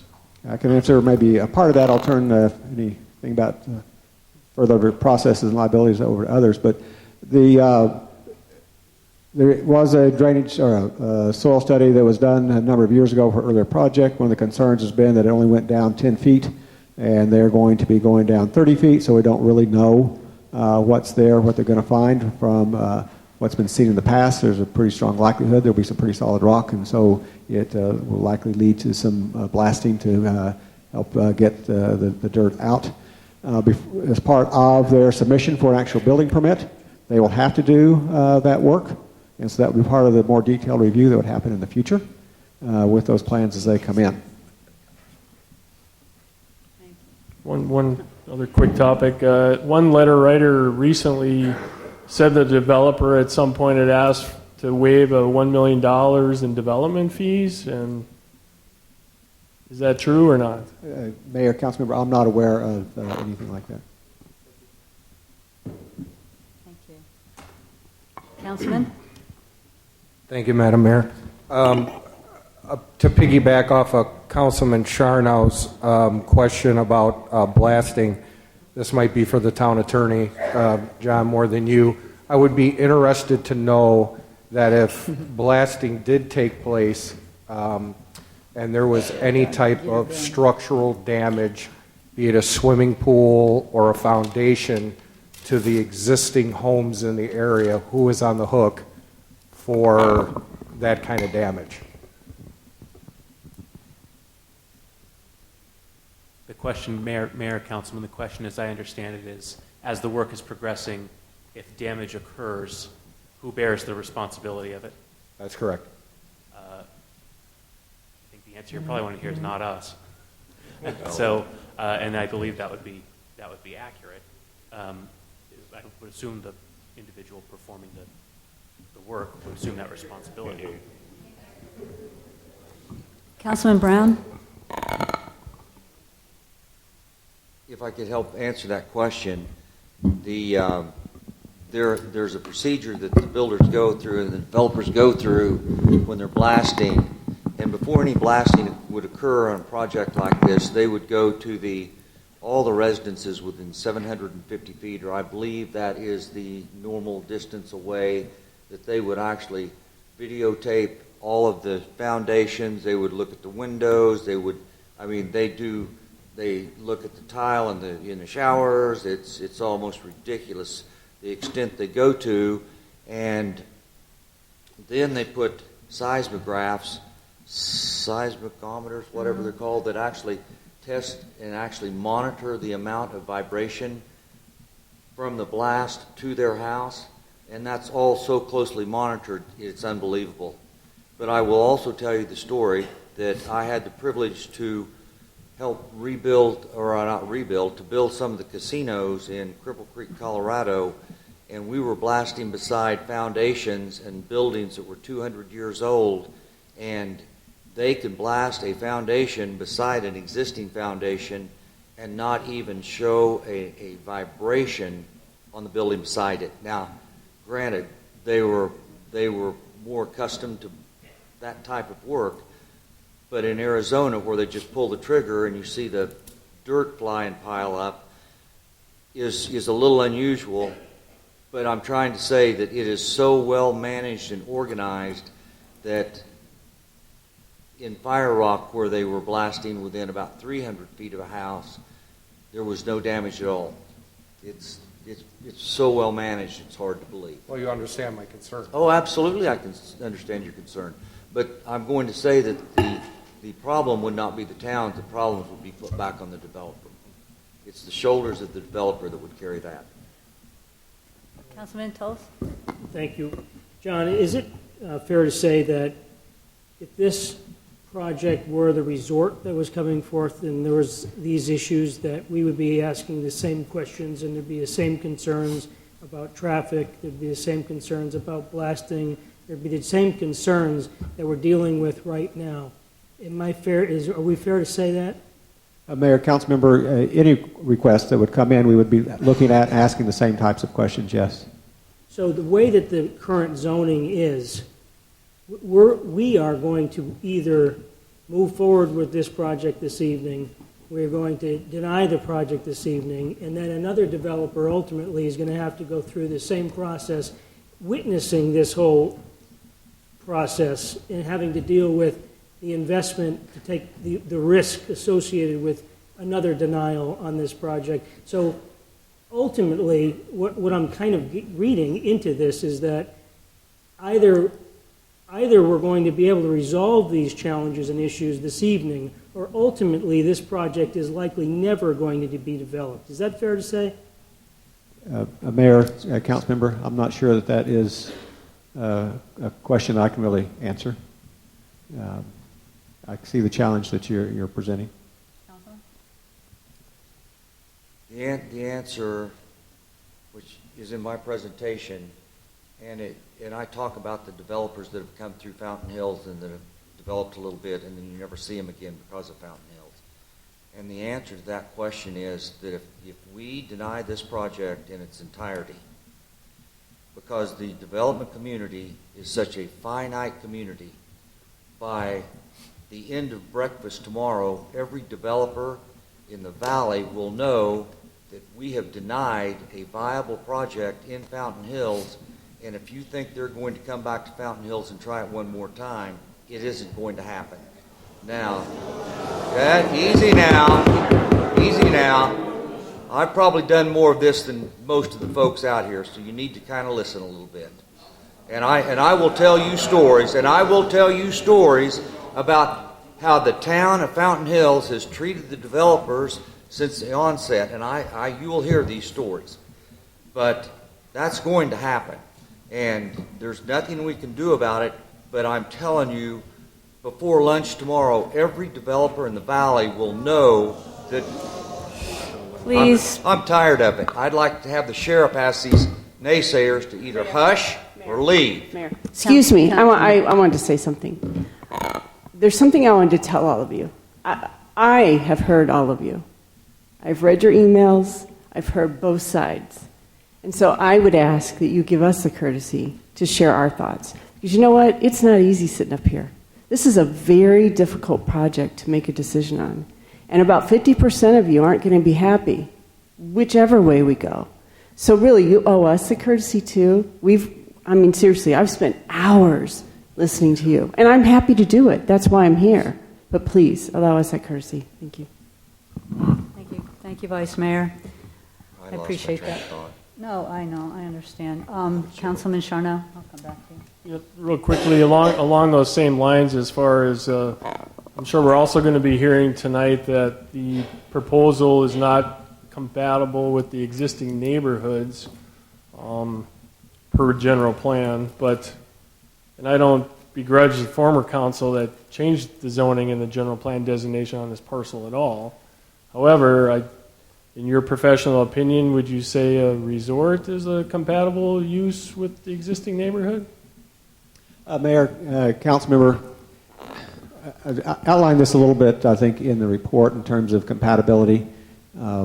There are different ways to look at that and handle it. The fact that we have the large open space as a buffer and separation between the uses provides for a lot more flexibility on what can happen on this property in terms of what could be considered compatible and not compatible. But there is some overall scale and massing that's still there as part of that transition that needs to be looked at and how it's organized. The lodging facility was certainly a pretty massive building that wrapped around the hill, but it did wrap around the hill and kind of fit into the hill a little bit better than this does. And so it is somewhat subjective about where you cross that line of being compatible and not compatible. So I will end my rambling by coming back to where I started. That separation really helps quite a bit with whatever the use might be. And that helps with any use. Correct. And so so what you're saying, it's kind of similar to trying to define exceptional? Correct. Councilman Magazine? I think we're talking around a very important issue. Based upon some of the emails we've received, not all of them were polite. A lot of the folks simply object to apartments. It's very clear. I'll have more to say about that, but we can talk about all the technical issues till the cows come home. We can satisfy all the technical issues. But as long as people are opposed to apartments, some of whom have said we don't want that riffraff, then we've got a difficult situation. Councilman Brown? Thank you. And to finish my statement, the preliminary drawings that we're looking at today, and of course I was hoping we could ask the developer this one after their presentation as to what their desires and their wants are actually going to be. But I can tell you that 20 years ago, when you did a preliminary submittal like we're looking at today, you had to bring in a full set of engineered drawings to the town of Fountain Hills on any commercial building. And at that point in time, these folks would have had $500,000 just in drawings probably in order just to submit. So looking at their preliminary design, I have to ask them, and I will be asking them, are you going to bring back to the town a full set of elevations? Are you going to bring us a full set of colors? And if the answer is not yes, I will struggle with saying, this is all okay. But I know these developers have been around Fountain Hills long enough to know that the hoops they're going to have to jump through and the requirements that the town of Fountain Hills is going to require. But I will wait and address that with the developer. Thank you. Anyone else? Does that conclude your part of the program? I hope I'm done. Okay, so it's... Do you need a Band-Aid? It's... Could we please have a little recess and come back at 8 o'clock? Thank you. Solid base of support from the town.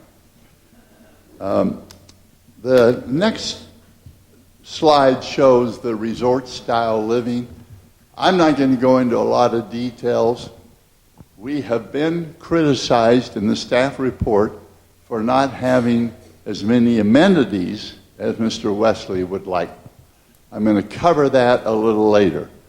This project has good amenities, and in my experience, more than sufficient to service and develop this as a quality project. But we are willing to increase the amenities, and one of the problems, as John Wesley pointed out to you, is that we didn't spell out some of the details. For example, in the clubhouse and age restricted, we didn't spell out some of the details, which we are going to do, and we'll again discuss that very briefly. The architecture has been the subject of much discussion. I frankly think that the architecture, as you've seen here, meets the exceptional standard. I'm going to juxtapose this architecture in just a moment against architecture of other projects in the town, but we'll come to that. But look at some of the features of this architecture.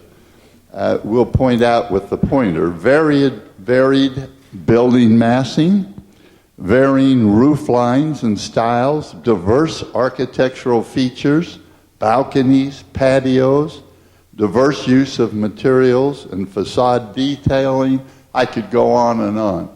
But this is a very nice elevation. It looks good. And we have a lot of those elements that you're looking for to qualify as a high-quality project.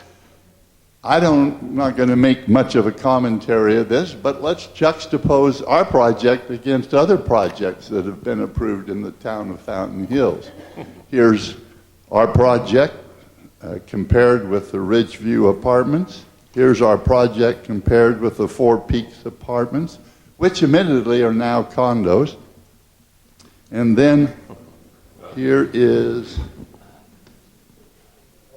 sorry, I'm not as ambidextrous as I should be up here.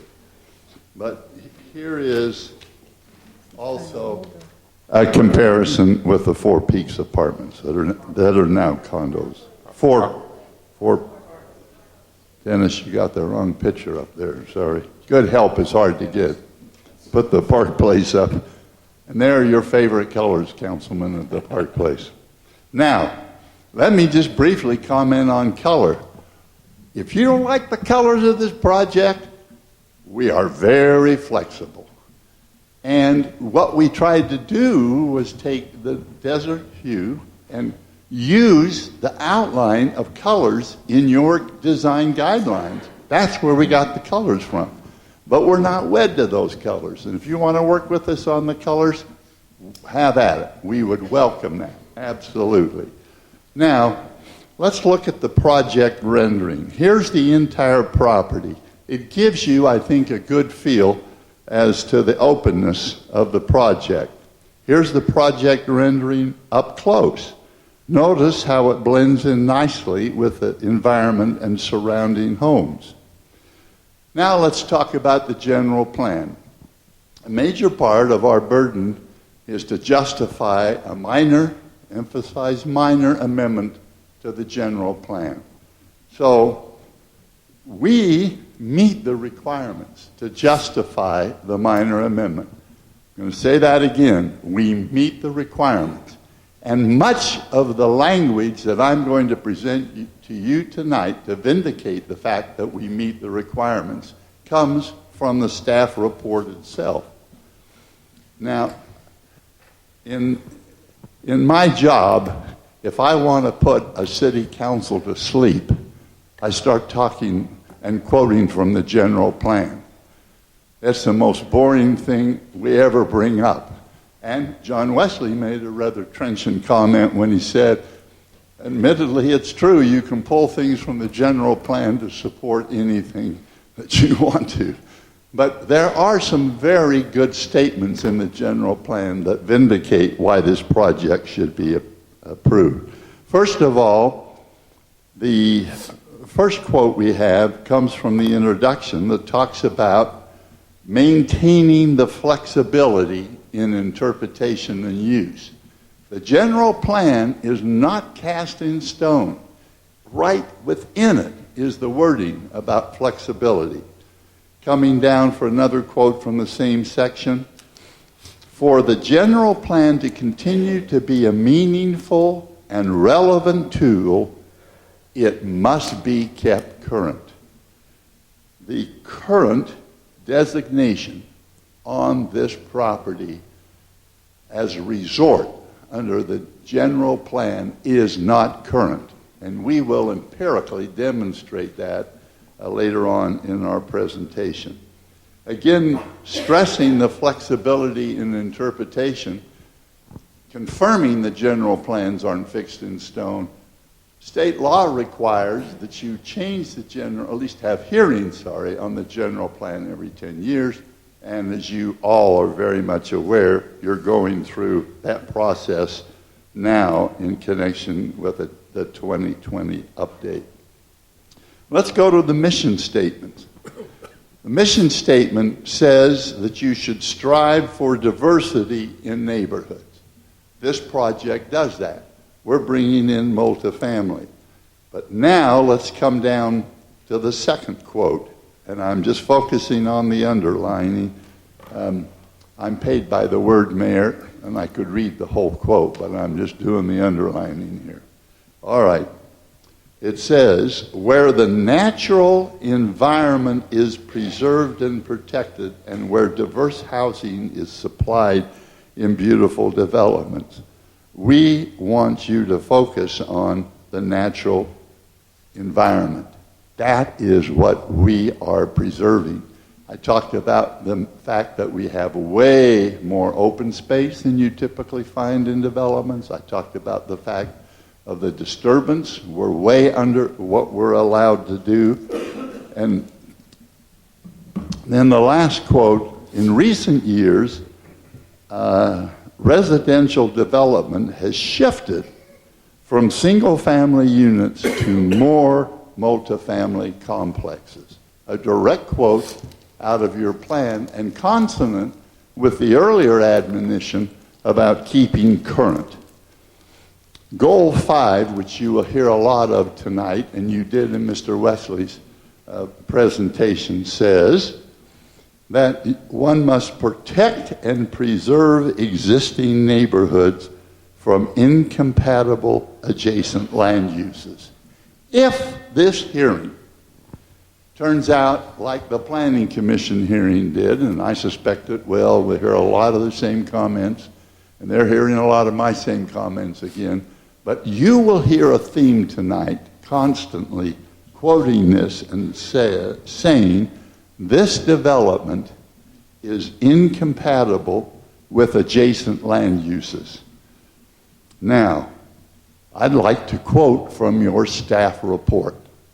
To me, that question is asked and answered in your staff report. What does it say? We've highlighted it here in yellow. The proposed use is compatible with the adjacent neighborhood. The proposed use is compatible with the adjacent neighborhood.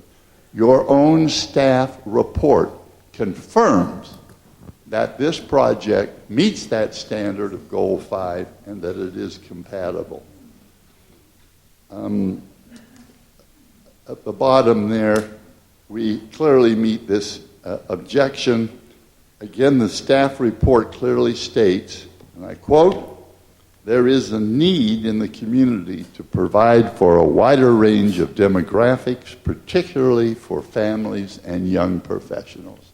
It's exactly what this project does. An important part, as we reason together of our presentation, and consistent with the mandate of your general plan that says you've got to keep the general plan current, i.e. every 10 years you need to change it. Our basic premise is that a hotel is not a viable current use on this property. Let's examine that proposition in a little more detail. Lodging resorts have been planned on this site since the early 1990s. That is almost 30 years. 30 years. No lodging, no hotel has been built. It's also not a prime location. It doesn't have golf, shopping, it doesn't have seclusion. Sorry, a lot of pressure up here, Mayor. And recreation.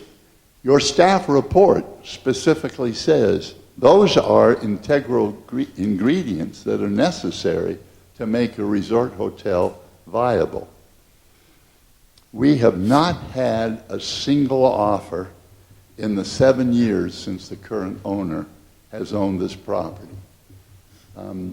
You'll hear briefly from Greg Vogel, who is an experienced broker in the Valley, and he's had it listed for 7 years and hasn't had one single offer for a resort hotel.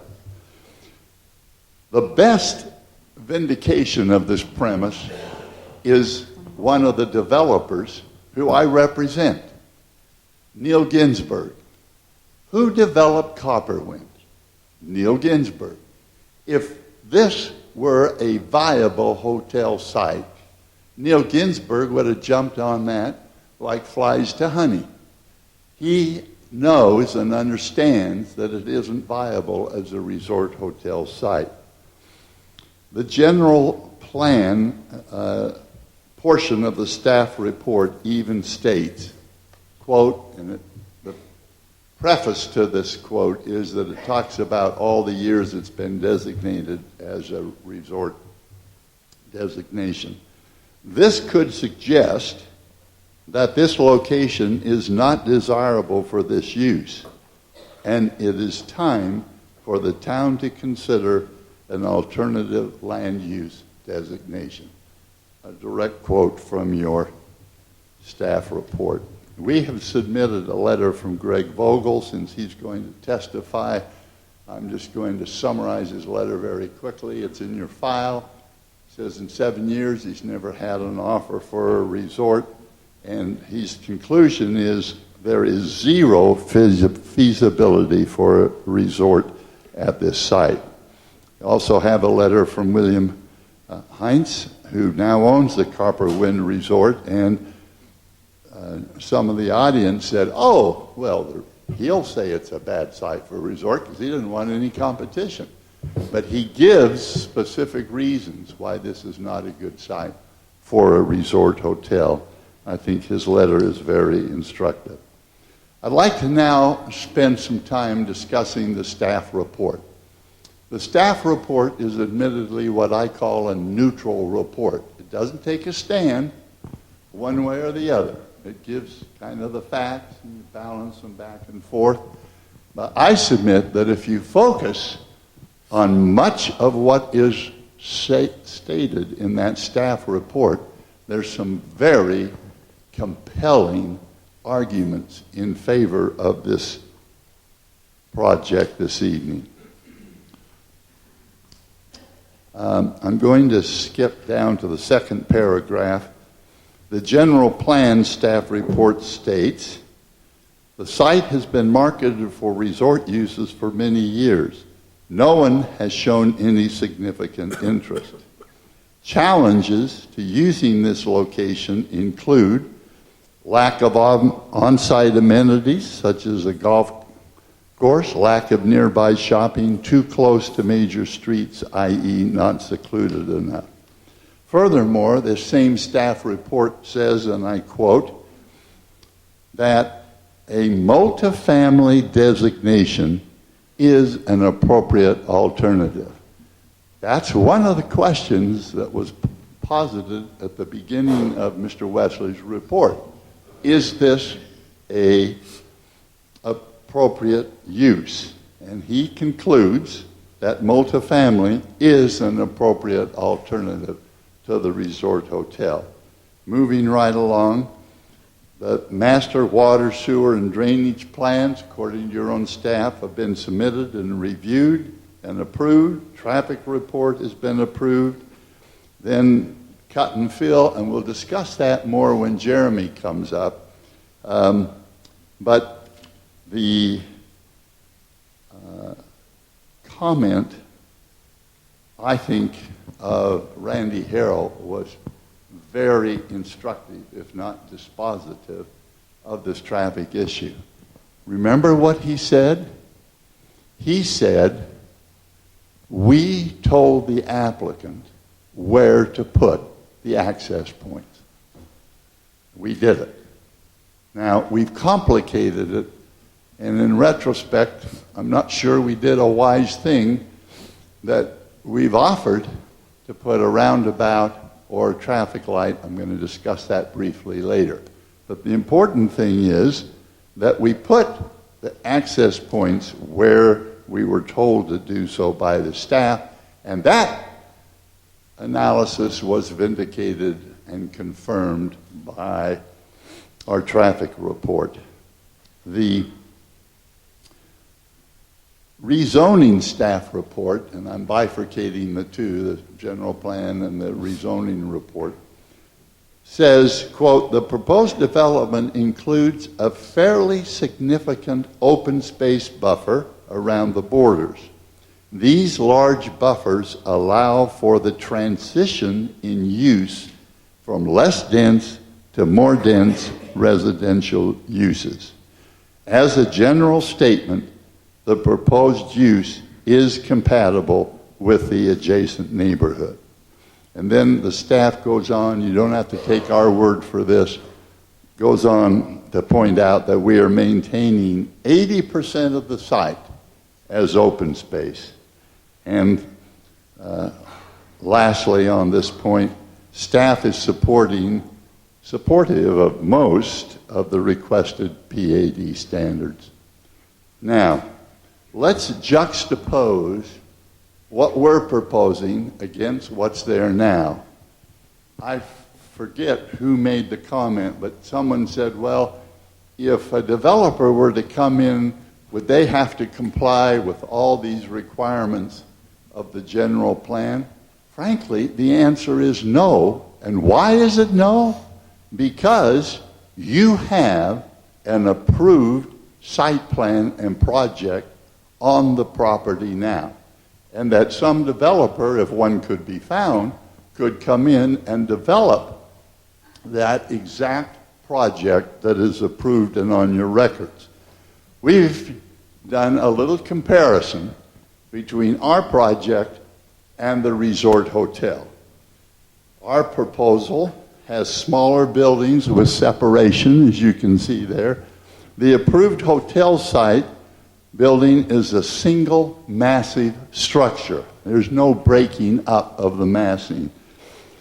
Next, here is a juxtaposition of our 3-story project with the conference hotel, which is 5 stories. Take a look at those two. I think I needn't draw a conclusion. It's obvious which is the more appealable. Now, we didn't stop there. We've also got a view of our project from the south entry on Palisades and also for the conference hotel from Palisades south. Same issue. And then here's a view of Daybreak from Palisades north. Unfortunately, there was no, and then the conference room hotel from Palisades north. Again, that juxtaposition I think is telling. I'm not going to spend any time on this slide because we couldn't find a hotel rendering from the Westwood Ridge Village. Now, let's look at the development standards. Compare the resort hotel with the project we're proposing. The tallest building at the hotel is noted as 5 stories. We're 3 stories. The longest contiguous building is 1,400 feet. We're at 600. And then there was a concern over maximum height over finished grade and maximum hillside cut. Guess what? We are meeting the exact same standard that is approved and on record with the resort hotel. So, in summary, we submit this as a major improvement over the hotel to the neighbors. It's smaller, total building massing, more space between structure, better architecture, lower overall building height, blends with the desert environment better. Now, you'll be happy to know, Mayor, I'm about ready to wrap up my part of the presentation. Thank you for indulging me. Thank you. I do have one question about the open space part. So the 37 acres or so, are we talking 37 acres of 60 acres? So isn't that yes, more like 57% is open? Yeah. No, how does that work? That's what's so frustrating. When one files and processes a PAD, based on every standard I know of and your ordinance, you get to use the whole parcel. And yes, it's based on the whole parcel. But remember, the hotel was too, because they had that large open space as well. So they got to count it. We should be able to count it. So it's right, basically... but what I guess I'm asking is the 37 acres that are open out of 60 acres, right? Is that what? And that's not 80%. So are we counting in between Oh, yeah. areas, We're counting, between crosswalks and things right. like that? We're counting the landscaping, the total open space, which is the proper way to calculate that figure. Okay, so it's not just the open space, No, but it's okay, that's thanks. right. And I'm sorry, I misunderstood your question, Mayor, but That's that is for the total project. Thank you. Now, let me wind up with a brief discussion on the stipulations. There has been comment tonight that, well, this project doesn't have some of the detail that we would normally like to see. But your ordinance, and it's referenced in your staff report, says that the developer can submit a plan in concept. We've gone beyond concept, but we are within what your ordinance allows in conjunction with this development and submittal. Now, if you don't listen to anything else I've said tonight, please focus on what I'm about to say. Mr. Wesley says, if you approve this project, the staff would like to see the following stipulations complied with. They're listed in the report. I've listed them up here. I'd like to go through them in Syria one by one. Now, we have agreed to abide by all of these stipulations, every one of them. Now, there is some ambiguity in some of these. For example, as one of you pointed out earlier, E says, upgrade the design and amenities to meet the general plan requirement for exceptional design and enhanced amenities. Now, that is admittedly a somewhat ambiguous term.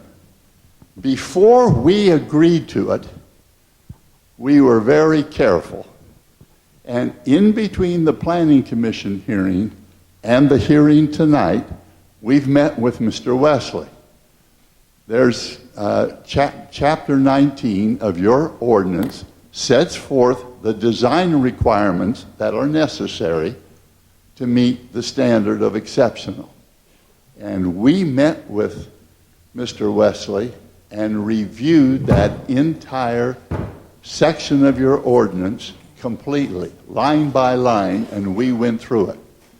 So when Mr. Wesley says, this is what I'm going to require to comply with this stipulation, we found out exactly what it was.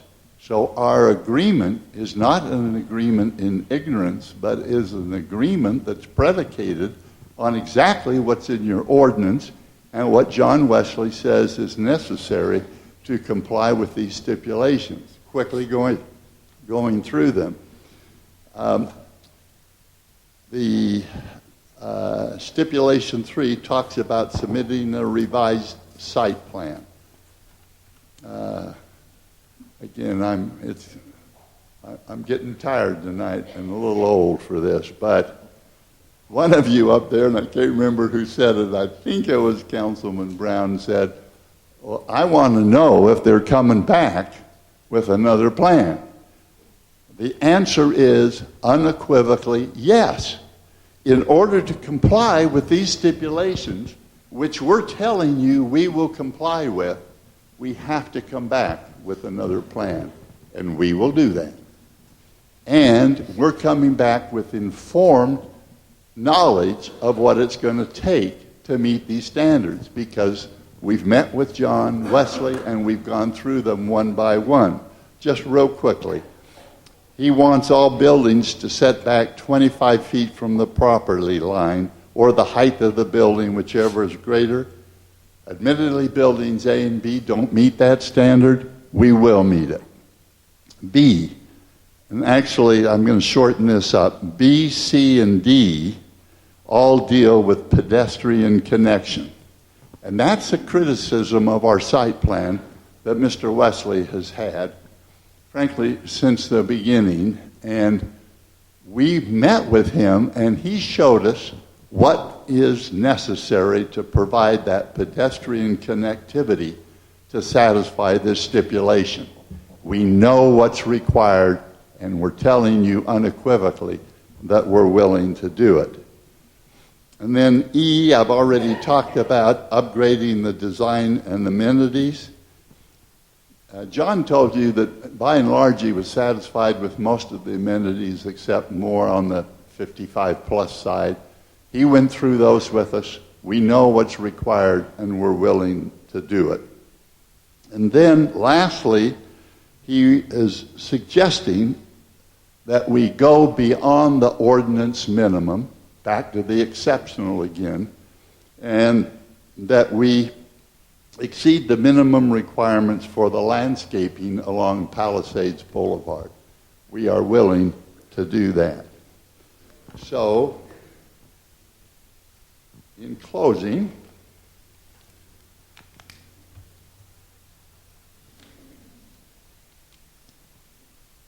we met with the neighbors and tried to work some compromises. It wasn't successful, and I don't fault them for that. The meetings were very civil and very productive and well attended. We basically had, I think, a representative from each of the various housing developments there. And when we listened to the neighbors, one of the concerns they had was the assisted living. So we have offered to eliminate that, as John said. Secondly, and this is a vindication of one of my favorite zoning aphorisms: no good deed goes unpunished. The neighbors told us our number one concern is traffic. They didn't accept that the traffic was safe at the entry points we were proposing. So, in an attempt to placate them that now appears to be backfiring on us, we said, okay, even though a light's not required, and even though we meet the traffic requirements for safety, we're willing to put a traffic light or a roundabout. That's a promise we made to the neighbors. We said it at the Planning Commission, so we're reiterating that. But if you don't want a roundabout, and if you don't want a traffic light, that's your call. But we're willing to do it, even though it's not necessary.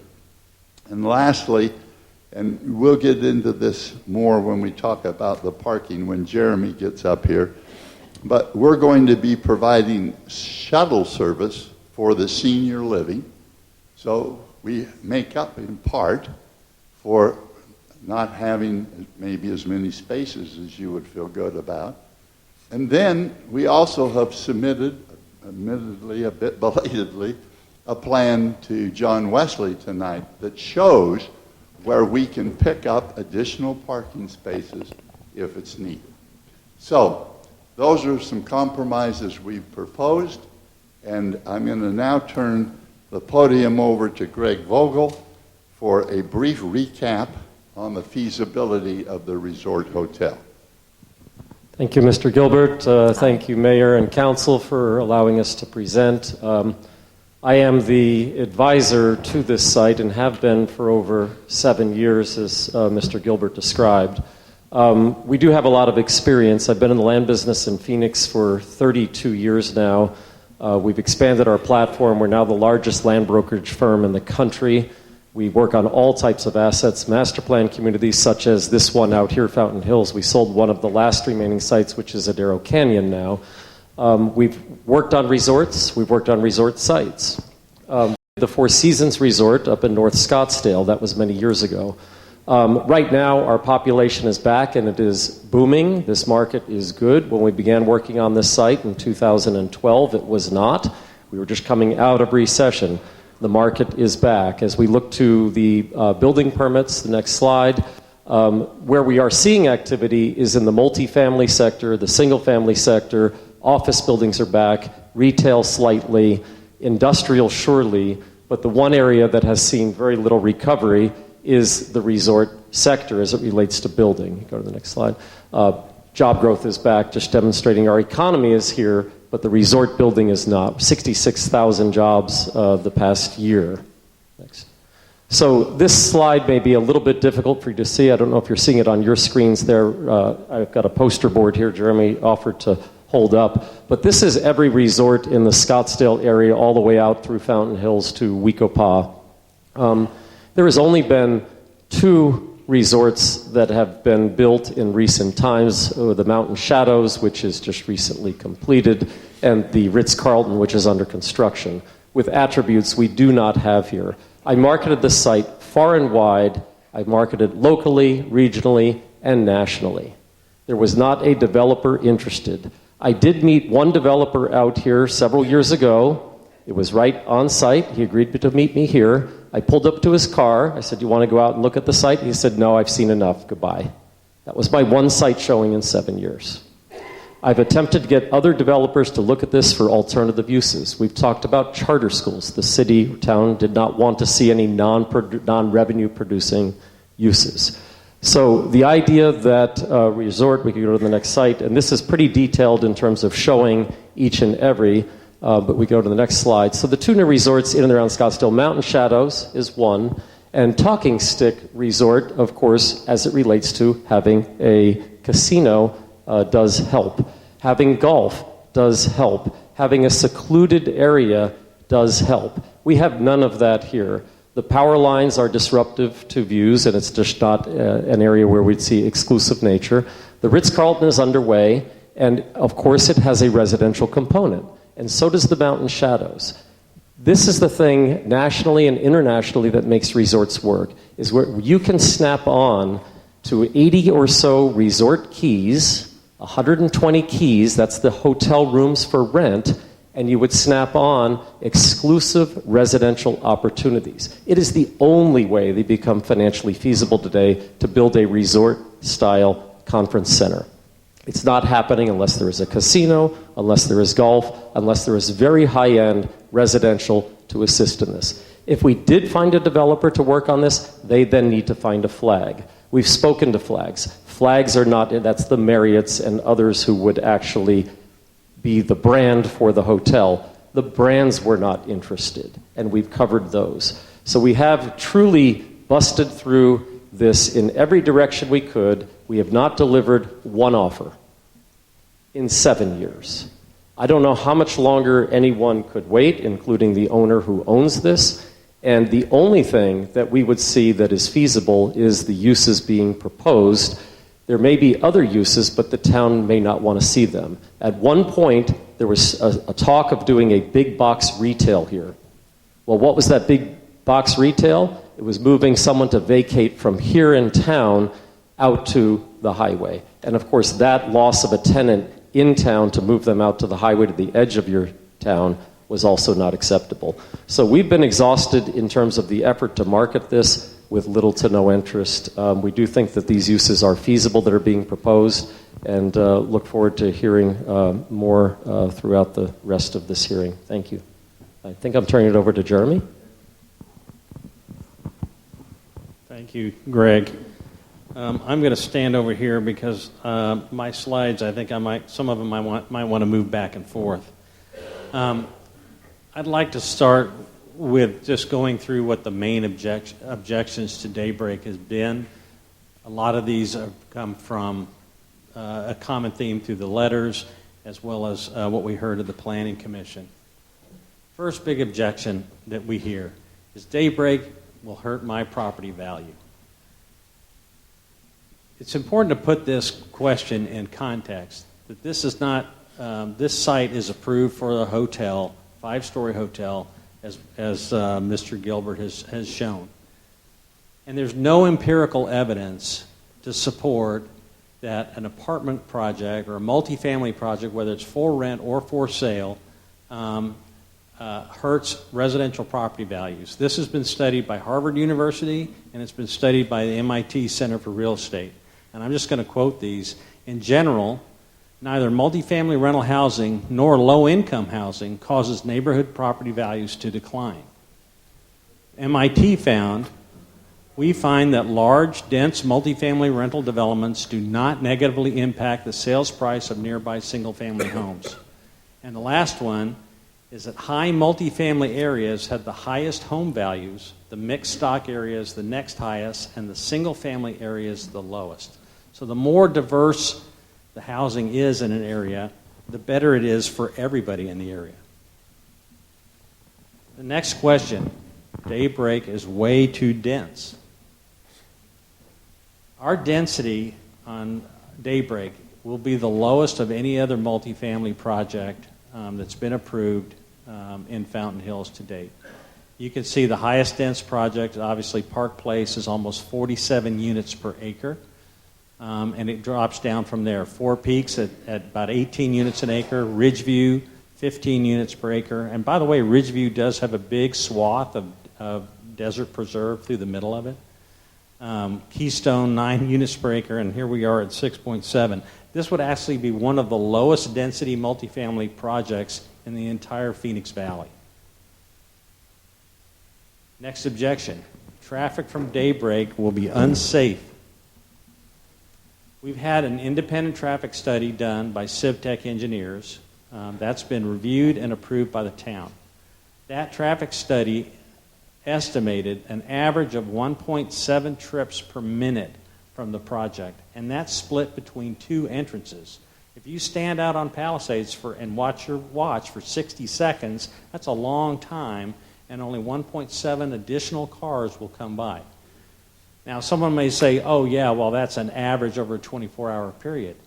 At the peak rush hour during the day, that increases only to 3 trips per minute. And again, split between two entrances, 2 cars from one car from the other. That's only a 16% additional traffic on Palisades. The entrances meet or exceed minimum code visibility triangles. The neighbors have argued that we're on blind corners. We're not on blind corners. These meet AASHTO standards, and as Mr. Harrell indicated, this is where we were directed to put the entrances because they are the safest locations, and our traffic engineer concurred with that. There was no traffic signal or any kind of traffic mitigation required other than dedicated turn lanes. And so if we do not do a traffic circle, if that's the wish of the council, we will be putting in dedicated right and left turn lanes. And then and just as important, the last bullet there, our traffic count is almost identical. It's within 200 cars a day of what the traffic study had been done for the hotel. So there's no more additional traffic for this project than there was from the hotel. But the difference between us and the hotel is that we don't have events. We don't have weddings. We don't have convention meetings that sort of all come and go at once traffic. It's more evenly spaced. And as Mr. Gilbert indicated, despite no requirement to do so by the town staff or by our traffic study, we are offering to do we have offered to the neighbors to address their concern to do some traffic mitigation there. Next objection, the senior living is underparked. Now, Mr. Magazine, you, I'm sure, live in a house, and many people who are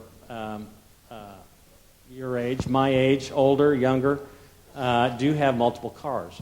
However, in an independent living facility where somebody chooses to go and live because of the services offered there, they pay for, there's a dining room there, there's a chef, there are amenities for, there's lounges, there's a shuttle service, a limousine. Oftentimes, the residents that choose to go and live in this environment give up their automobile. And that is proven out nationally and here in the Valley. Fountain Hills does not have a parking standard for independent living. The parking standard that Mr. Wesley used was for multifamily. The other cities and towns around the Valley do have standards for independent living.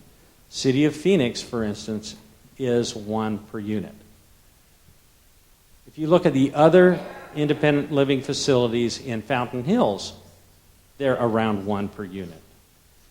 If you look at the National Institute of Traffic Engineers standard, this is the standard that most cities and towns start with as a go-by.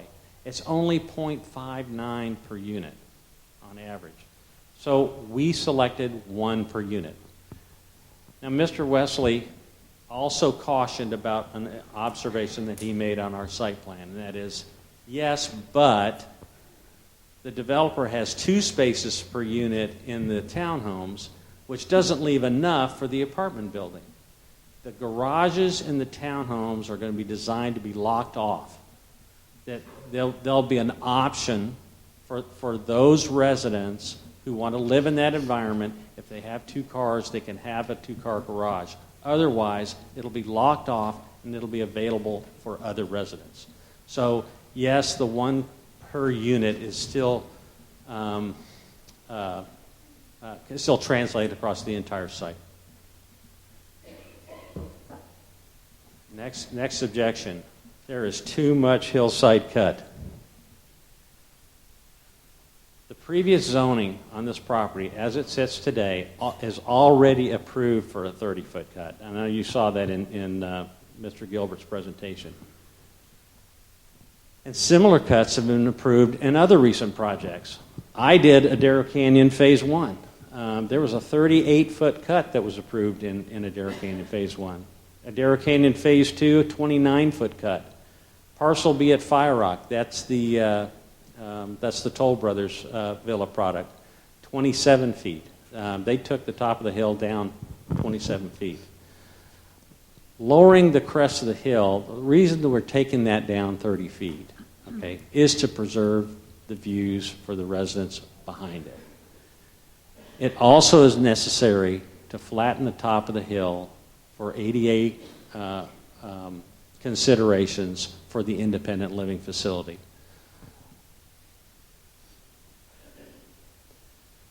Here is a graphic of the site as it sits today, unimproved. That's Summit at Crestview behind. With the grading as proposed, this is what the project looks like. If you just draw your eye to the homes and the cut on Palisades, just below the homes on Palisades, I don't have a pointer. Maybe I do. There you go. This cut right here and these homes right here, those views are preserved.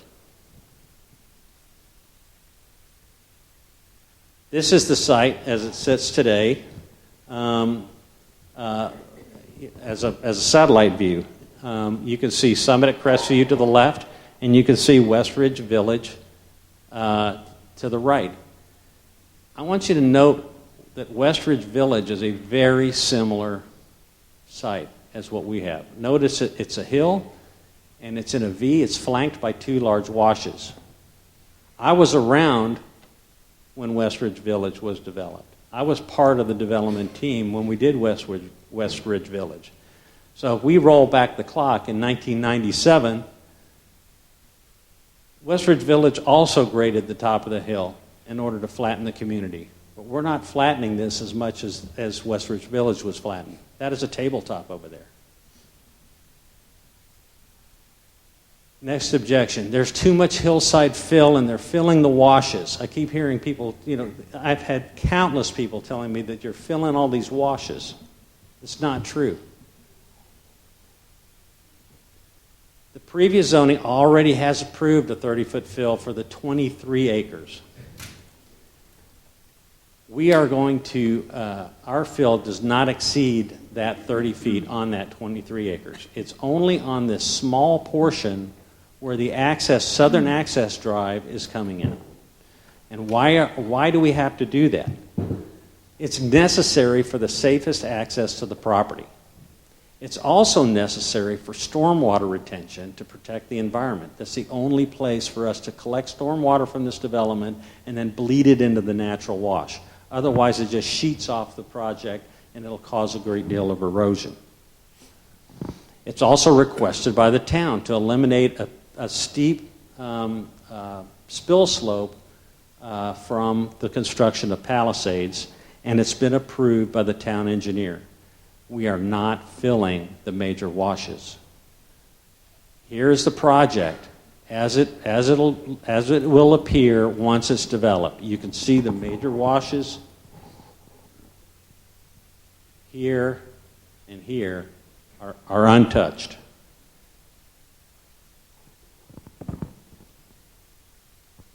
This is the only area of deeper fill over 30 feet. And yes, at its very deepest point, which I don't know how many feet that is, but at its very deepest point, it will be 57 feet. But you can see the condition was created in part by the construction of palisades. This is not natural. This is a very steep slope. There's a highway guardrail here to keep cars from going off the road and going down this embankment. This was a topic of discussion at our very first pre-app meeting 1 year ago. Here's the project as it'll sit, as a close-up, with that area filled in. So that's the only area of deeper fill. Again, there it is before, and there it is afterwards. Notice the conditions on Palisades is much improved. So you've got a safer drive here on Palisades. You've got our stormwater retention in here, and you've got the southern entry drive, which lines up with Summit at Crestview, which comes in across that area. This was not done to save money. This is very expensive. It would have been a lot less expensive for us to do what the hotel did and just pop straight out at the top of the hill or near the crest of the hill. But it would have created a blind approach to that entrance. Here's that deeper fill area. You saw this image in Mr. Gilbert's presentation. As it's completed, you can see the rendering just kept the same. That's the guardrail existing. That'll go away, but that's the guardrail that's across there now, and that the renderer just didn't take it off. Another objection: we don't need more apartments in Fountain Hills. A couple of slides here. I just want to tell you what's going on nationally. There is a real shift demographically in this country. And there are more rental households now than there has been in the last 50 years. In the last 10 years, owned households have actually declined, where households who rent have increased. If you look at the bottom bullet there, 16 of the 50 largest U.S. cities now have more renters than owners. And who are these people? There was a question about demographics. They're basically two groups. The largest group, under 35, and over 55 is the largest increasing group. And why is that? These are active empty nesters that are living longer. They're looking for a lock-it-and-leave-it environment. It's not too far away from what you see on television when every other commercial is taking out a reverse mortgage. This is a phenomenon of the aging baby boomers taking the equity out of their homes, and they're active, and they're living longer, and they're either doing that or they're going into a rental environment. It's happening everywhere. Phoenix ranks third nationally in the 55-plus age group in renter households. We're up 59% over this time period. That is why we have a 55-plus component to this community. These are two separate communities, 270 garden apartments that are going to be serving the primarily under 35 and young professionals, and the senior living over 55. This is happening in Fountain Hills. Here is from the U.S. Census every year of what's happening in Fountain Hills. Owned households from 2011 to 2017. 2018 data is not available yet. Up by 836. Rented, up by 881. There are far fewer rentals in Fountain Hills than there are homes for sale. Rental homes are on the market just a few weeks before they're gobbled up. Rental housing up 55% in Fountain Hills, only up 10% in owned households. This is not really an objection; it's really a statement. I've heard from many that look, we just don't want the hill developed.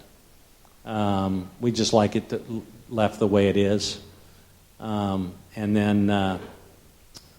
then I also hear that people say, well, no, we're not against development.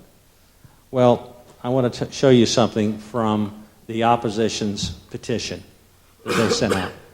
This is on the front page of their petition. Which is representative of Fountain Hills? My first question when I saw that is, well, where's the hotel? This is, do you want it developed or do you want it left vacant? That's not an option. This is approved for a hotel. To save our hillside. That means no development. It's also a little hypocritical when they're sitting on their hillside that has been developed. And this was posted by the leader of the opposition. So, why should the town support Daybreak? First of all, if we ignore what's going on demographically in the valley and the country, our town could stagnate and even maybe decline if we don't have the housing for the consumer that they're looking for. Number two, it improves housing options to attract younger residents. That's what we all want here, is more vitality. Younger residents are high consumers.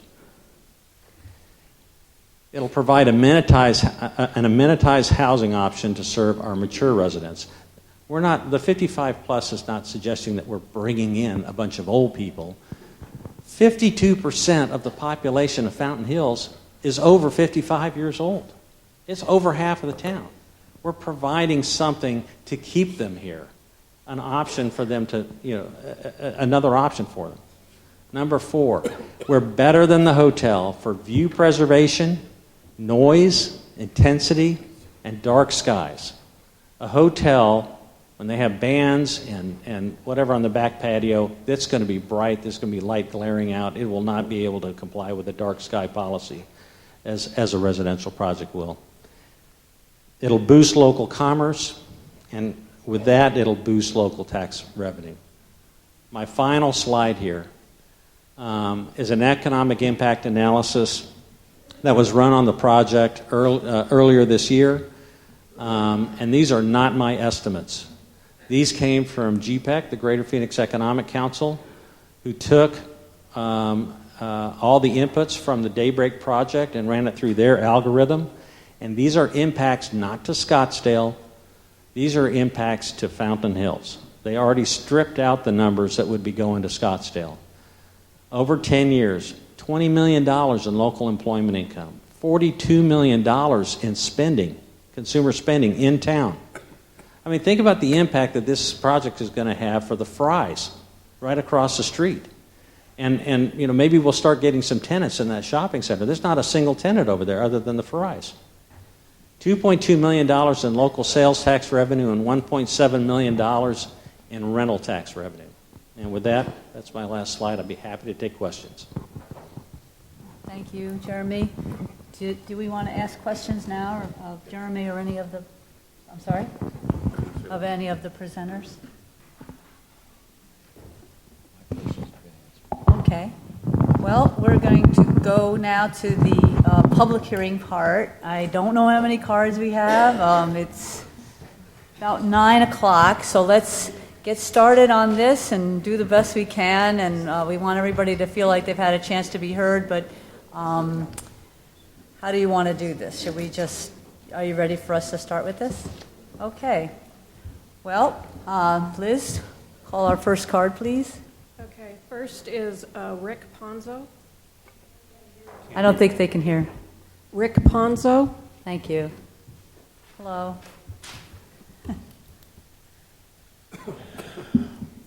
I had to be first. Madam Mayor, Council, thank you for all the effort that you're putting in to this. We see that this is not something that's happening just by the seat of the pants. It's not people that are just making a quick decision because it benefits one person or another. We're looking for what's best for Fountain Hills. I live on Palomino Boulevard, not far from Palisades. I have enough problems making a left turn when I want to go home. We've been hit almost a couple of times. My wife also has had the same issue, coming in and out of there. So you would think that because of the complexity of that intersection, I would automatically not want more traffic on the road. In reality, what I would like is better drivers, but I'm probably not going to get that. So when I look at Daybreak, I look at a project that is not just being forced on Fountain Hills. It's an option. It's something that we can do with that property, that land, and build something that would be beneficial for the town.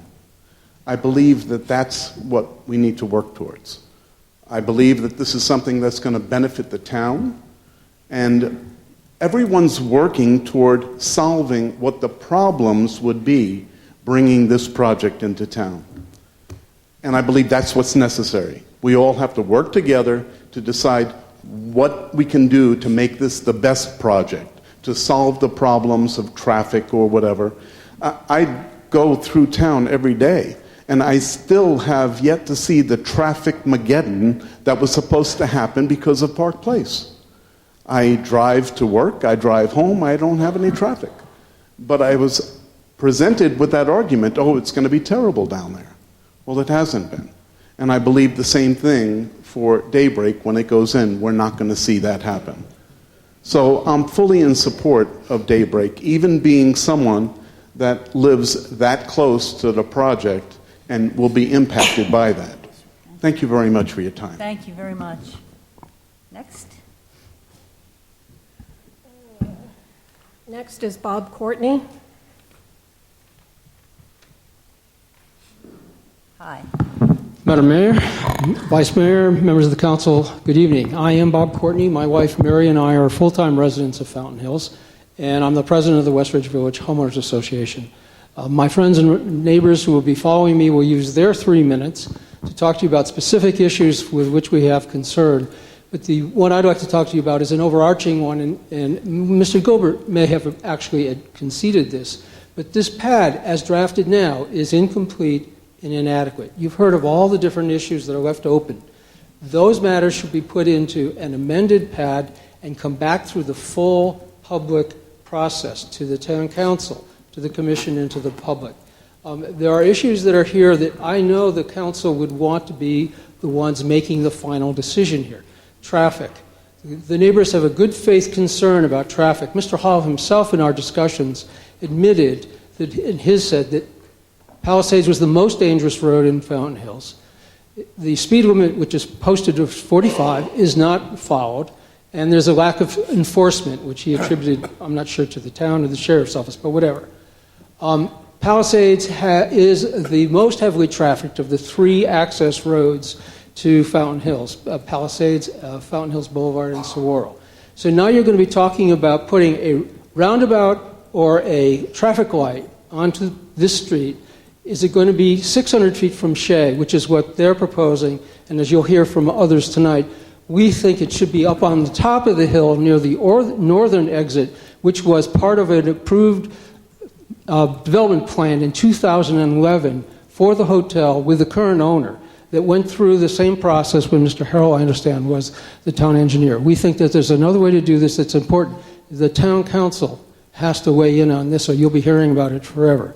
The whole idea of enhanced design and amenities, it may be that this is the first time that you've had an opportunity to really address that, and in terms of what is needed to attract young families and professionals. And as the father of 2 millennials who rent, and we're not against rentals, regardless of what people say, West Ridge Village is not, they aren't going to want to live next to grandma and grandpa. And I mean, with all due respect, the 55 and older, as Mr. Ginsburg said to the council, is primarily directed towards 75 and 80. So they're going to have to come up with amenities that will work in that mix and attract that young group. What is that? You're going to have the opportunity now to possibly set precedent for Fountain Hills in terms of development as to what type of amenities you want to see. And as you've heard also, these decisions become precedents for future projects. So I respectfully request, in the last seconds I have, to please have this go back through the full PAD process so that you see what the result is. Thank you, sir. Thank you. Next. Sharon Morgan. Thank you. Hi, Sharon. Hi, good evening, Mayor and Council. I just want to say, if former mayors and councils would have listened, as we have done tonight and before, to all, I'm going to use the reference that we all use, NIMBYs, not in my backyard, we would not have the Fountain Hills that we know today. We wouldn't have Fire Rock. We wouldn't have Sunridge. We wouldn't have Adaro. We wouldn't have the Target Center. So, I'm asking you to make your decision for what is best for Fountain Hills, not for any individuals on the council or otherwise. And lastly, I want to make a statement. There's been much in the paper and on social media that apartments bring low-life and second-class citizens. I owned a home at one time for about 28 years. After the passing of my husband, I chose to live in an apartment that pays taxes into the town. And I don't consider myself low-life or a second-class citizen, and I resent that implication that people are giving this project. Thank you. Thank you very much. Next, please.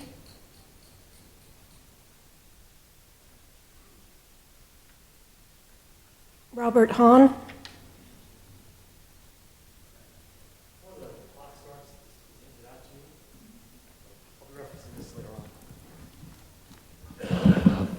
Mayor, council members, my name is Bob Hahn, and I've been a resident here in Fountain Hills for 20 years. While there are many serious issues with Daybreak, I'm just going to focus on the impact on Palisades, which is one of the hot buttons. Town records do show that almost 45% of the cars and trucks coming into and out of town use Palisades. The Daybreak complex is going to complicate that further. What's the problem? Well, Daybreak's original plan for the southernmost exit, just 600 feet from Shea, was so dangerous that they decided to install a roundabout on Palisades. I think, as Paul said, they might have shot themselves in the foot on that one.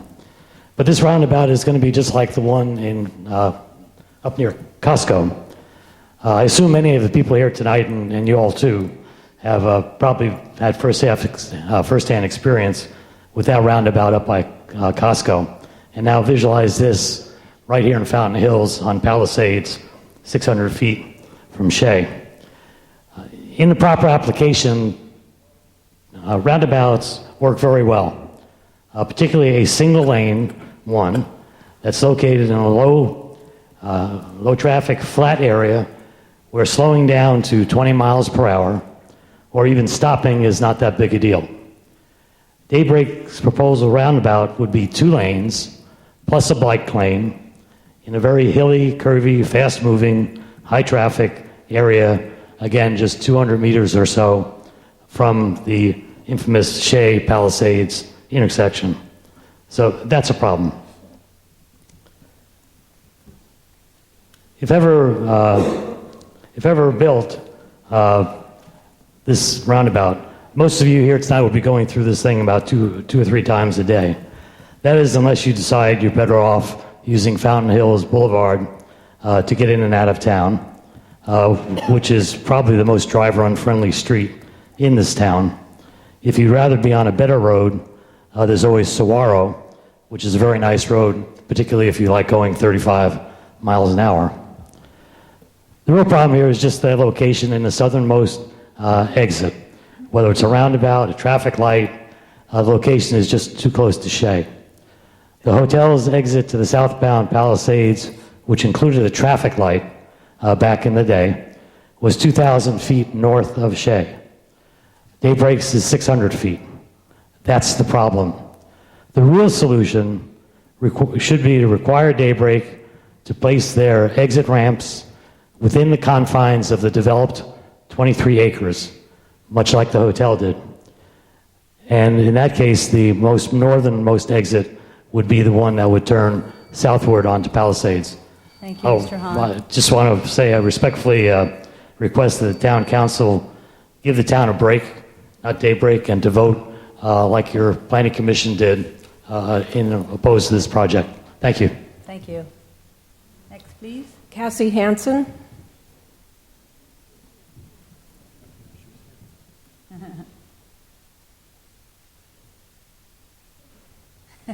Hello. I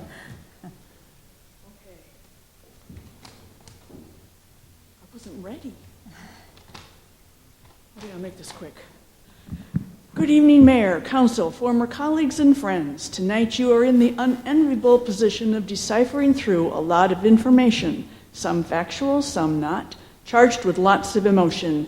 You need to wear Lady Justice's blindfold and base your decision on compliance, facts, and benefits of the case, supported by professional studies, not on speculation, fear, and desire for forever open space.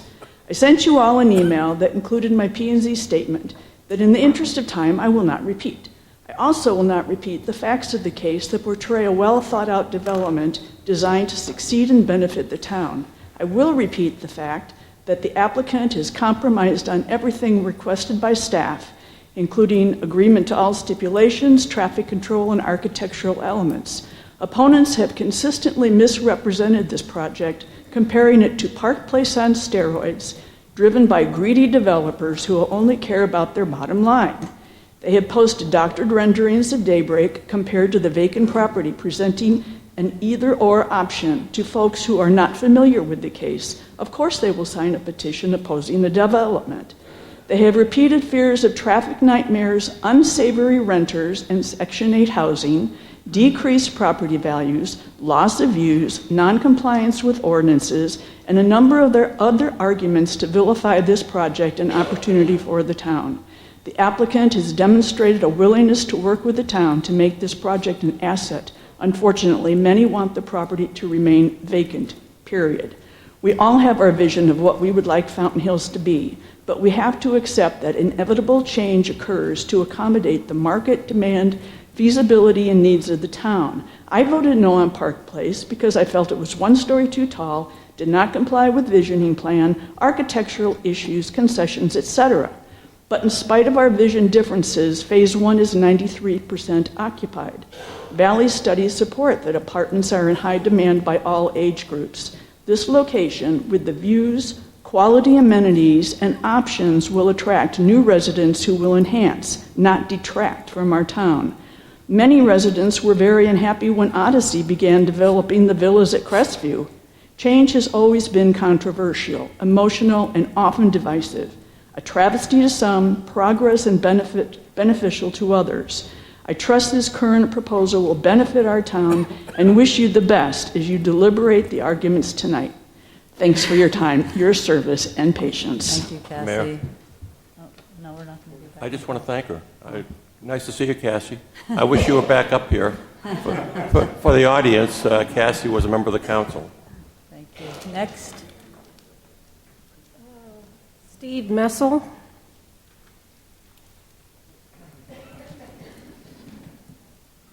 Hi. Oh. Mayor, Town Council. My name's Steve Messel. I've been a resident of Fountain Hills for about 5 years, and I've met some of you. I'm going to talk about the Trojan horse called Daybreak. The stated objective of Daybreak is to provide rental income apartments to attract young professional families, preferably about 25 to 35 years old. Of the 400 apartments that Daybreak's going to build, 270 will meet that need. An additional 130 of the 400, or about 30% of the total, will be named age-restricted 55 and older.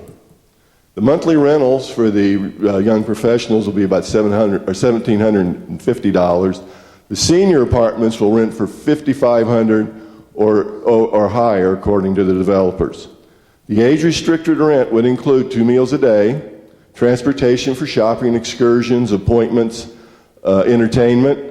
Other amenities include a hair salon spa, a movie theater, bocce ball courts, pool, a library, amenities that would be associated with assisted living.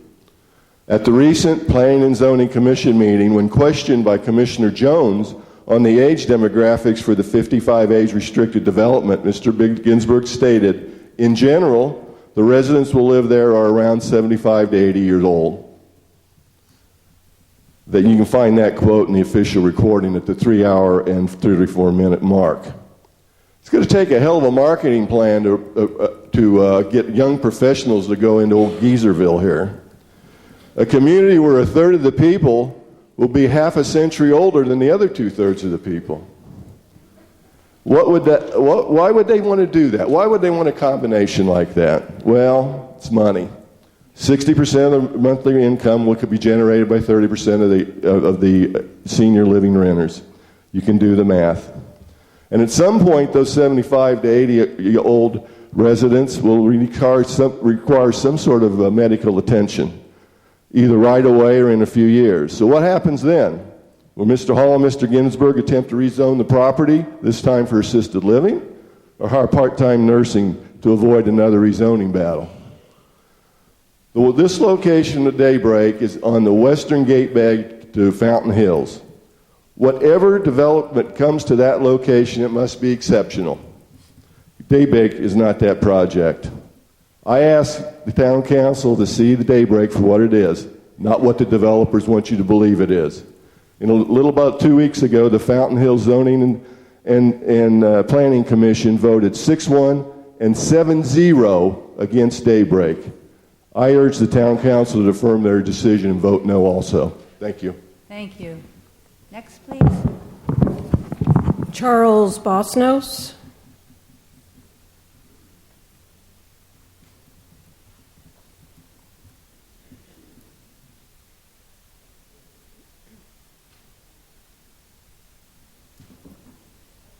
Hello. Madam Mayor and council members, thank you very much. I appreciate the opportunity to speak tonight. I'm in favor of this project, fundamentally. I believe that the owner of the land has the right to develop it. I do think that what I saw presented tonight looked like a very attractive plan, different from what I saw in the rendering, even outside in the lobby. And it's important because one of the topics was colors, and I think colors really do make a difference. So what I think is that the project looks to me like a good project, but aesthetically it does, I believe, need some tuning. The developer has indicated that they're willing to do that, and I think that colors that are in harmony with the desert and also in harmony with the developed style of our town would be very helpful. What I mean is, if I come up Shea and I look at the homes on either side, what I see is that they blend. It's almost like they're growing out of the desert. It's a very beautiful look. And I would personally, that's the kind of look that I would like to see. On the other hand, I know that each development is unique. I'd like to comment on a couple of other things. With regard to apartments and the term riffraff, I know this is, as Cassie said, this is always an emotional decision, This is not a development that is going to be across the street from my house. So I fully understand hesitation when people are looking at what's going to pop up right next to them. But there are two comments that I think are important.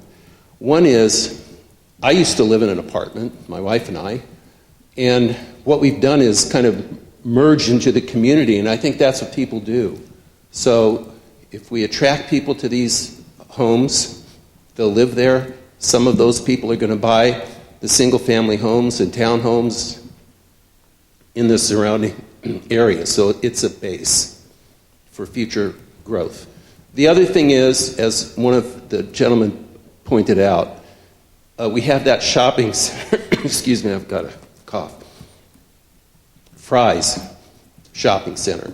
It is largely vacant, and I do think that this could give that a boost. I do also want to comment that there were a number of technical issues brought up, and I did not have the full perspective on what people were thinking about with regard to traffic, parking, things like that.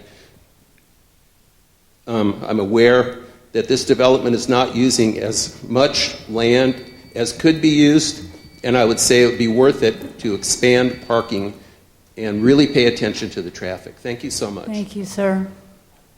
Next, maybe you want to say two names, maybe? Is that helpful? Barbara Goldstein, and after that would be Andy Bell. Thank you. Hi. Good evening. My name is Barbara Goldstein. I'm a Fountain Hills resident. I'm here to speak in opposition to Daybreak. I see many red flags and envision a few unintended consequences as it relates to the developer's request to deviate from the town's required parking provisions. On September 12th, I presented my parking concerns at the P&Z hearing. It got the attention of the P&Z Commission because a shortage of parking spaces creates big headaches for the residents and the town. John Wesley stated, meeting the parking requirements is a bit more of a challenge and is going to require some moving around of buildings to create the number of parking spaces if that were to be required. That would be a little more significant impact on the site plan that you want to see or need to see again before making a decision. P&Z made their decision. They unanimously rejected the development on this parcel. The developer had an opportunity to listen to the town's recommendations, then solve the parking issues, but failed to do so. Remember, what you approved today, the town has to live with. Their plan for the unrestricted units comes up short by 82 spaces. That's a 15% reduction waiver they're asking you to approve. Moving on to the parking designated for senior living section. 25 of the 130 units have two-car garages. Of the remaining 105 units, there are only 76 spaces. Some of these seniors aren't going to drive, the developer says. Well, then they will need parking for in-home physical therapy, meal delivery, and in-home nursing care. That's a total of 107 spaces this plan is lacking, and I haven't even addressed the guest parking shortage. Daybreak is looking to you to approve less than half of the town's required minimum guest space. Let's think about it. It would only take a baby shower, overnight guest, or holiday gathering, and you've exceeded the amount of guest parking. Where are those visitors supposed to park? There's absolutely no parking allowed on Palisades, no adjacent parking lot, side street, or any available off-property parking. I want to be clear. The neighbors are not anti-development. We just can't support this development because of its flaws. We're looking to you to be patient. Please wait for safe, appropriate, and intelligent development. Please vote no to Daybreak. Thank you. Okay, Andy Bell, and then the next one is Emily Hemphill. Thank you.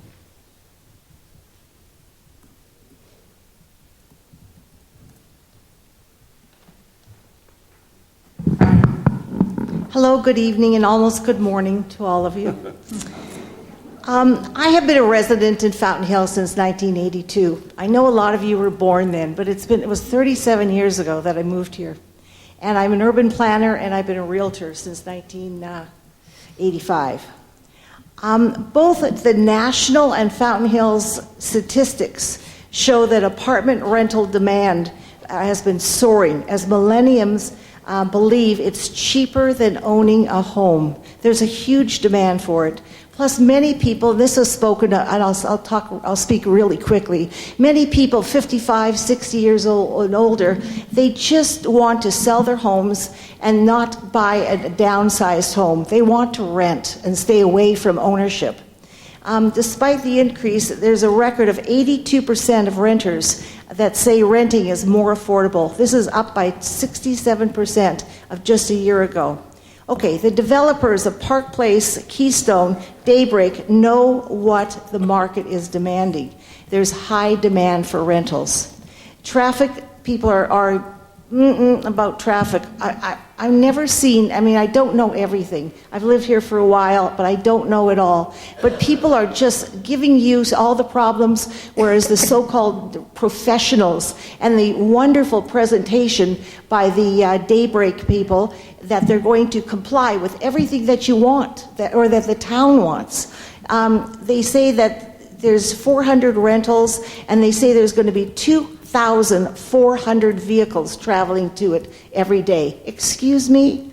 Not everybody drives. Not everybody goes in and out at the same time. That's giving everyone 6 trips per day. Please don't believe it. I'll just say this briefly because I know I'm running out of time. I live in a complex of 77 units. And that would be 77 times 6 is 462 vehicles traveling in my gated community every day. I can tell you maybe 20 of them do, maybe 21, and that's it. The short is that if you take the other properties like Westridge and Park Place and all those others, you've got, if you're using that crazy criteria of 6 trips a day, those would never even be approved today. They wouldn't if you do the math.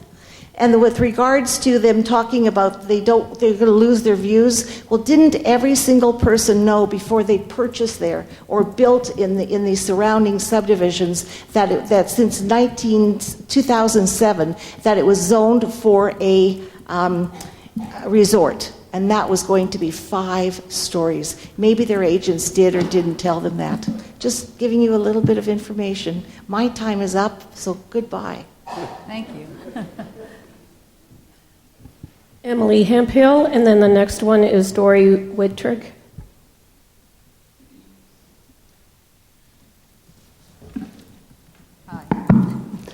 Hi, my name is Emily Hemphill, and for the last 27 years I've been a land use lawyer in Palm Springs representing exclusively developers.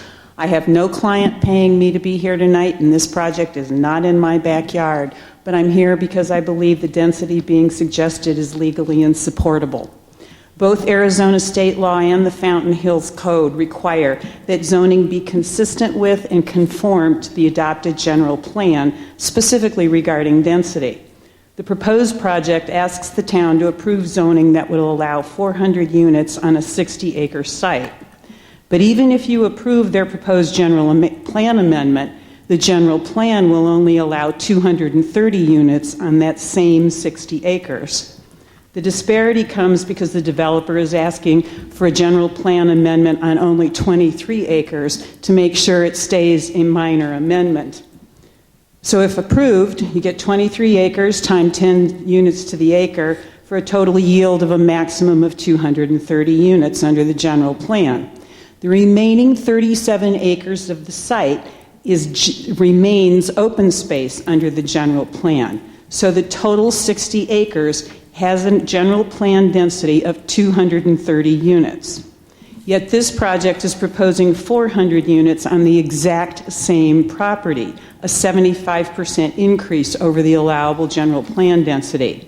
The pad is clearly inconsistent with the general plan and by law should not be approved. The lodging designation for this site was the result of careful study when the general plan was adopted, and it's one of the town's last areas available for hotel development.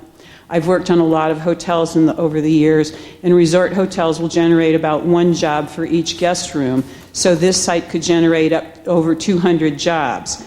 This gives working families a reason to come and live in Fountain Hills.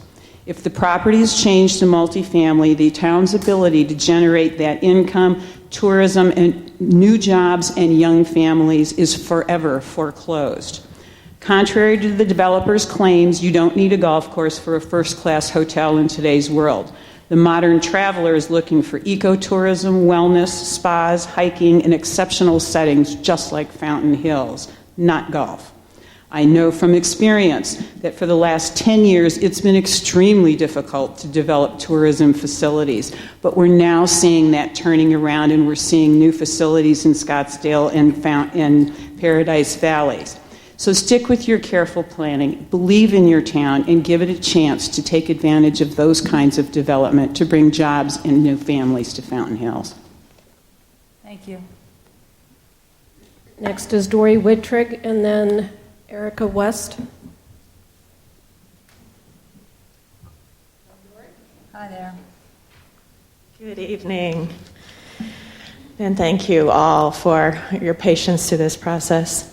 My name is Dory Wittrig. I'm a local resident here in Fountain Hills. I also own a real estate company, just fair disclosure. As a woman stated very early in the evening, we are a community. These issues, they're going to come and go. They have, they will. And hopefully we all wake up tomorrow as neighbors and friends. But Fountain Hills has dealt with change before that worked out quite well. Like when the downtown plan was revised to eliminate some of the excess commercial zoning that was originally planned here that we will not ever need, and with a lot of vacant land sitting around. When the downtown plat, the 208 plat was rezoned, ask any business owner downtown if they aren't so much better off today because of that visionary move. In just over a year, nearly 500 new residents have moved into the downtown, some new to the community, some not, and they found a home in the area formerly reserved for businesses that would not come there.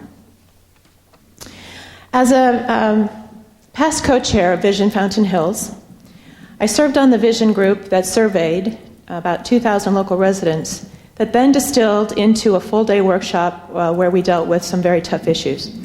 One of the most glaring facts that came out of that effort is that Fountain Hills needs more young people. We need the diversity and the energy of families in our community supporting our businesses and continuing to build that hometown feeling that Fountain Hills is known for. Yet it's hard for young people to get a foothold in Fountain Hills. Over my years, many years, 35 now, in the real estate business, I've known so many people that came to Fountain Hills to first rent a property, and a lot of the people in this room did as well, and a lot of them were 25 or 35 when they did it. But we need more opportunity for that group. We need to give them an opportunity to get a foothold in the community and to fall in love with the community. I've heard people say that, well, they'll live out on Shea Boulevard, they won't come into Fountain Hills. That's a ridiculous statement. When if you're painting all of Fire Rock and Eagle Mountain and all of those communities in the same light, because they're very involved in our community. And these people will be too. They'll get a great test of it. I've also heard a lot of impassioned pleas from area residents about the possible desecration of the land that is now the site. Well, yes, it will change. Part of the site will no longer be pristine desert. But I can only wonder what the people that are making those impassioned pleas believe that the land that their home now sits on looked like before it was developed.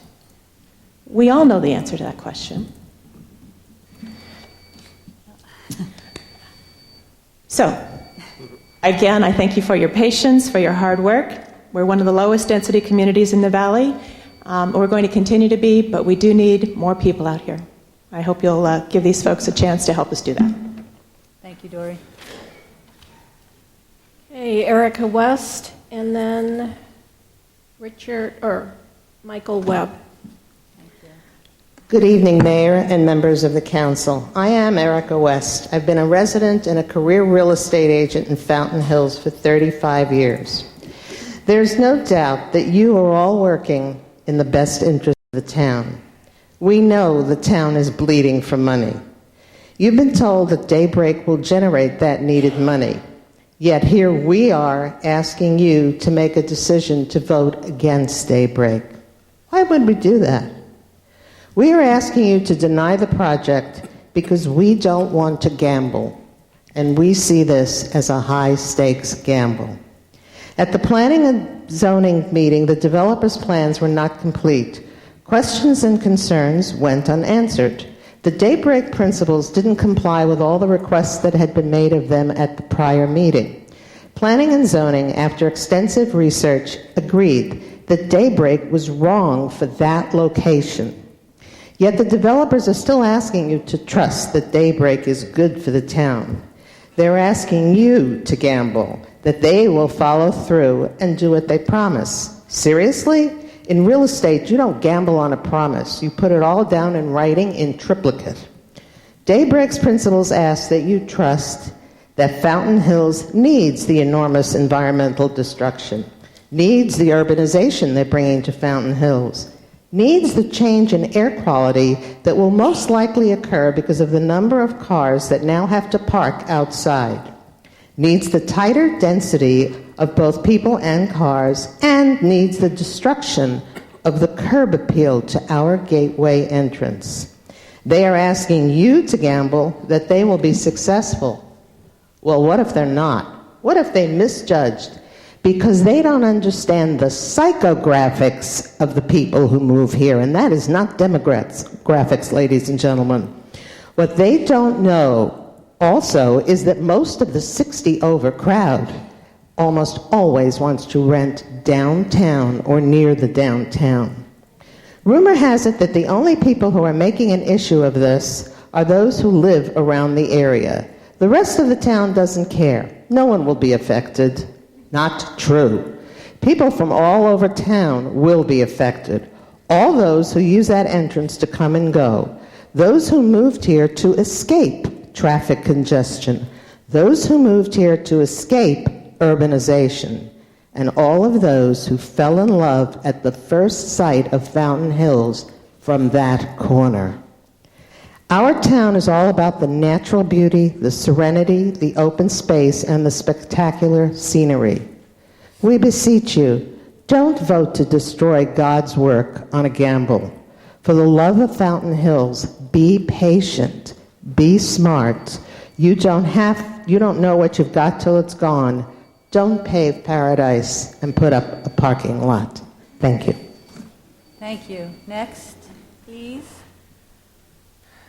Michael Webb, and then Ann Trainer. Thank you. Madam Mayor, council members, my name is Michael Webb, resident of Fountain Hills and also a VP of Accounting and Finance for a major local resort. I want to address the financial impact to the city. This is probably the lowest revenue generator project you can find. It is taxed at a rate of 1.6%. The Daybreak project at 400 units and an 80% occupancy will generate $172,000 in a single year. The resort of a 250-unit resort at 70% occupancy will generate over $600,000 for that same year, causing the city to lose approximately $431,000. Moving on to discuss additional items actually on this slide. Employment jobs. 19.6 million over 10 years will generate approximately 25 to 40 jobs, and that based on annual income in that industry. In the resort industry, we would generate about 250 jobs or more as the same number of rooms, and that would generate approximately $70 million of income over that same time period, giving a lot of disposable additional income. We also need to look at the $42.7 million of additional consumer spending. That's pretty consistent with what we would be able to do at the resort, but it would be all internal to the resort, and there would be additional spend available out in the town.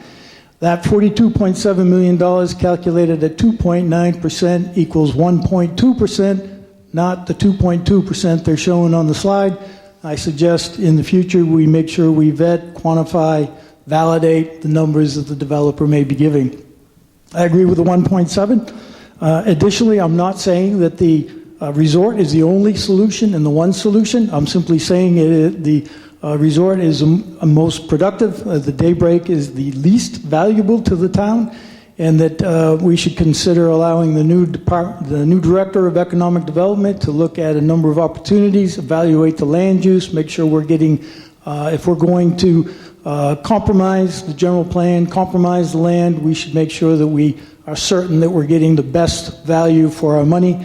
And based on what I see so far, that's not what we're getting. So I would respectfully request that you turn down the rezoning, turn down their minor general plan amendment, and because the material value that will accrue to the developers is much greater than the $300,000 or so that the town will be receiving.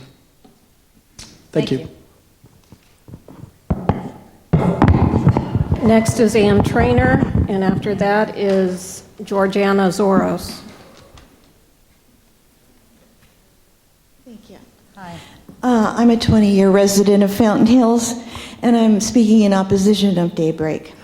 I speak for this audience and hundreds of concerned citizens of Fountain Hills. Collectively, we agree that it is imperative that we make an effort to safeguard and preserve the beautiful entry of our town. Searching for the perfect place to live, we sought a town that understood and prioritized the advantages the natural environment has to offer. Our search was over when we first crested the hill at Cheyenne Palisades and saw the breathtaking expanse of mountain views and homes nestled in the open desert terrain. These first impressions are lasting impressions. That image, as we approached Fountain Hills, became the reputation of the town itself, an image of scenic beauty that others would covet. These characteristics, unlike the bustle of Scottsdale, are the reason we invested here. But this beautiful, unique area is in danger of being damaged forever by irresponsible development, unconscionable destruction of natural terrain and wildlife pathways, and total disregard for the vision that was set out by the founders of this town in a carefully thought-out long-range plan. In the mission statement of Fountain Hills General Plan, the guiding hand of our founders begins and ends with this intention. Quote, to create a vibrant community where the conservation and preservation of the natural heritage and visual beauty of the surrounding desert are maintained. Our town's founders then detailed specific guidelines to ensure this vision was carried out successfully over time. In our founders' guidelines, under land use definitions for multifamily high-density apartments, Fountain Hills General Plan states that its suitability is determined by four things: safe transportation access to the arterial roadway system, existing land use patterns, public infrastructure capacity and density, and suitable topography. Daybreak contravenes all of the above criteria and is unsuitable regardless of how this parcel is zoned. To conclude, can you hear me? Make no mistake about it, this decision is a turning point for the direction of our town. Will we go forward slashing 13 tenets of our founders' plan, putting our citizens at risk and trashing the image we're famous for just to accommodate developers who are simply using us for personal gain and give us almost nothing in return? Members of the committee, we plead for your strong consideration of these points. We do not oppose development, but believe that the development should be in harmony with the general plan and in support of our collective quality of life. Consider that this parcel holds particular promise to perpetuate our founders' vision. It represents the gateway to our town. You will not get a second chance at this first impression. You, as the guardians of this gateway, have in your power today to continue the legacy of our founders or forever destroy the welcoming beauty of our town. Thank you. Georgiana Zoros, and then Stephanie Zopp. Hi. Good evening. My name is Georgiana Zoros. My husband and I do own a home in West Ridge Village, and our backyard faces this proposed Daybreak development. We're not opposed to any development in the area, but we do have some opposition to the Daybreak development for a number of reasons as follows. In the land use element of your Fountain Hills General Plan, Goal 5 states that protect and preserve existing neighborhoods from incompatible adjacent land uses. Having a 400-unit multifamily rental complex is not compatible to the surrounding areas of low-density single-family homes. Objective 6.1 of Goal 6 states, the town should continue to preserve steeply sloping hillside areas and tracts of contiguous open space. The developer has proposed to remove 30 feet of the hill by means of, and I've learned this evening, blasting is going to occur in order to accommodate the height of the buildings so that the people on Summit will have some of their views remaining. How does such a drastic alteration of the hill comply with that goal? We also know that the code restricts length of buildings to 200 feet with a height of 30. The proposed 55 and over restricted rental building is 600 feet long. The code also states fill should not exceed 10 feet. We know in the application, and as it has been discussed tonight, it is noted that there has to be areas of fill that may be over 55 feet. What proof do we have that this can be done, and how will it be accomplished? And another question we have, will that result in significant scarring of that hill for decades that we will be looking at from our backyard? Multifamily complexes are encouraged to be located close to town centers where you find businesses able to serve them, or they're used as between residential and commercial areas. That's not the situation at the corner of Shea and Palisades. By the fact that over 10 variances are required for the project, tell us that that this is the wrong development for this location. Fountain Hills prides itself on vistas and open spaces. Daybreak at this location is not in line with the vision. We have about 20 acres that they're going to build and put all of the buildings massed at the top of that hill. Changing land use designations is allowed and appropriate according to the planning department documents, but should be considered thoroughly, and a change made only when the proposal is in harmony with the plan and will provide an equal or better development pattern for the town.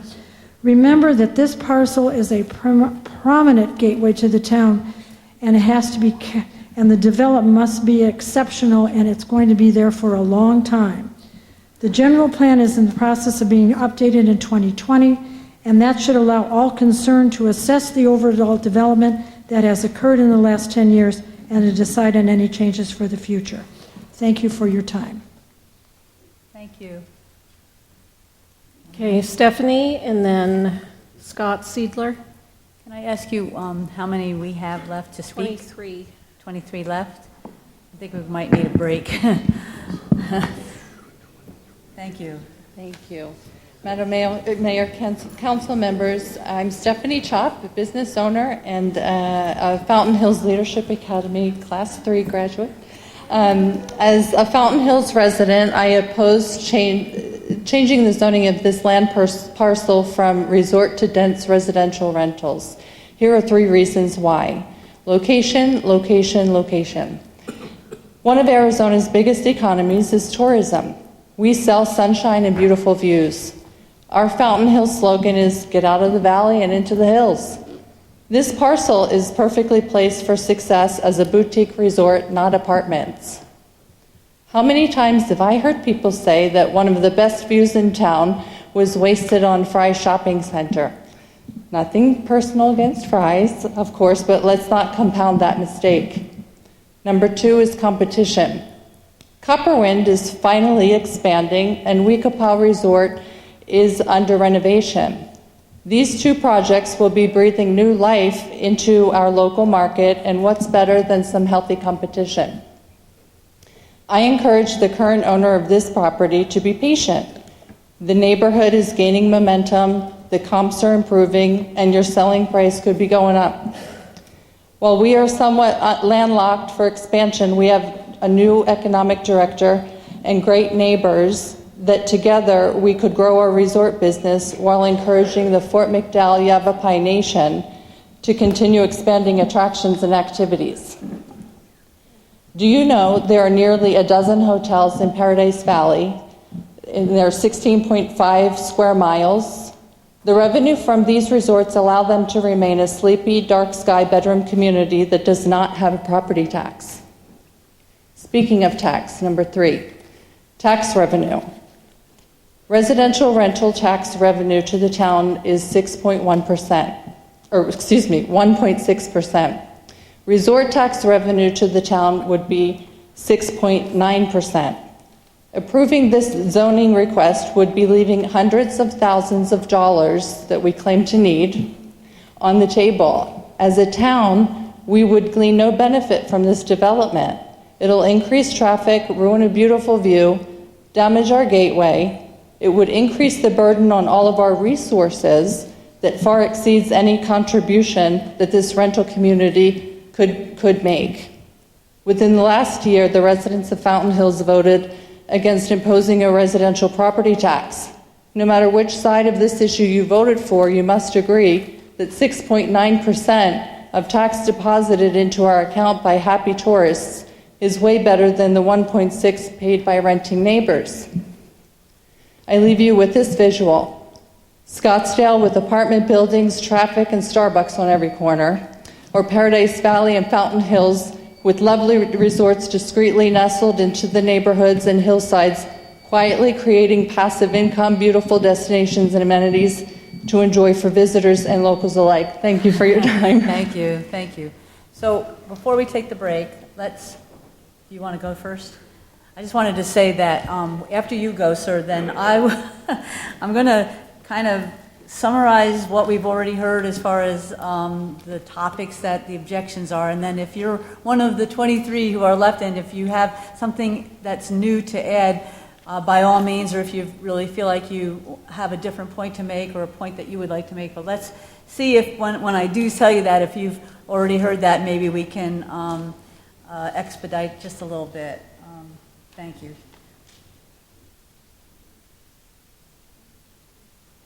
Hi. Town Council, so good to be here with you tonight. I'm Scott Seidler. I'm an 8-week-old resident of Fountain Hills. I am one of the demographic I think that you're trying to get. I'm 48. I'm a little bit maybe beyond it, but I have a 12-year-old son, so I can fake it pretty well. And we came to Fountain Hills for all the reasons. A small town. We are glad to send our son to Fountain Hills Middle School and not go to a charter school or this school or that school. We want to be part of the community, and so we're excited to be here.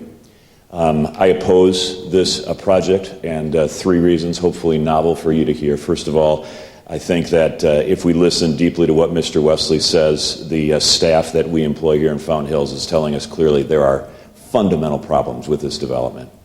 And if we employ a staff to give us the vetting, if we have a planning and zoning committee to do the vetting, and they tell us in the way that they've told us, I think it's worth listening to them. I think we owe it to them. Secondly, before I came here, I was a pastor in St. Louis, Missouri. I served on the board of directors for Lutheran Senior Services, one of the largest and most reputable senior living providers in the nation. And there are good senior living providers, and there are predatory ones.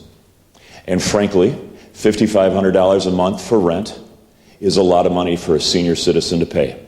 And especially when you do not know what happens when you outlast your resources financially.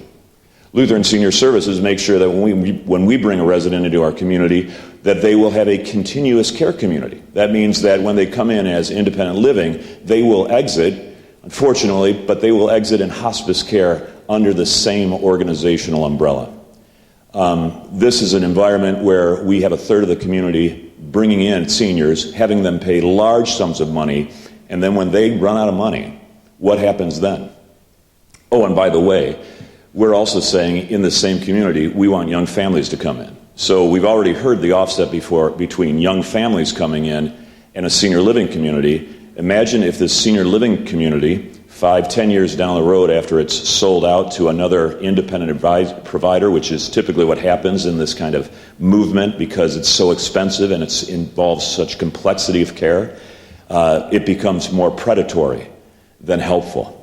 You're not going to have younger families moving into a predatory senior environment. The last thing is, in my last 30 seconds, Fountain Hills has grown up.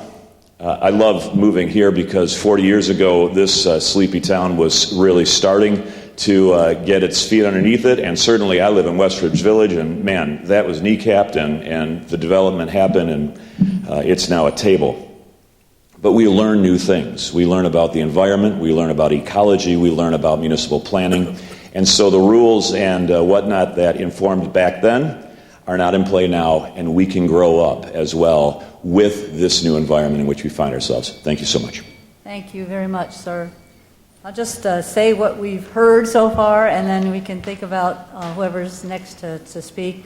The incompleteness of the pad, the traffic, parking, the density, the senior living aspect, the financial effect, the fact that it's a portal to Fountain Hills, views and environment, general plan, cut and fill concerns, wrong location for rentals. We need to be patient. Demographics and youth, and new resorts and new vitality to look forward to, and again, to be patient. So give it some thought, and we'll take how about a 5 minute? Is that all right? And then, so that'd be like 10:05. Thank you.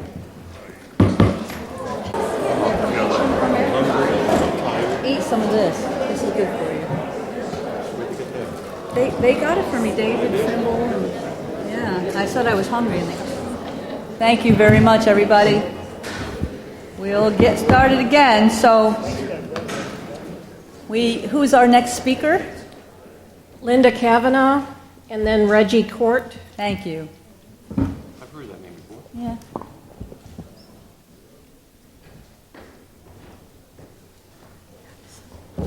Such a pain. Hello. Mayor and Council, it's good to be on this side of the podium. Thank you for the opportunity to speak. I am here to speak in favor of the project. Craig Rodolphe told us for years that this town is going to be facing a devastating shortfall in the very near future.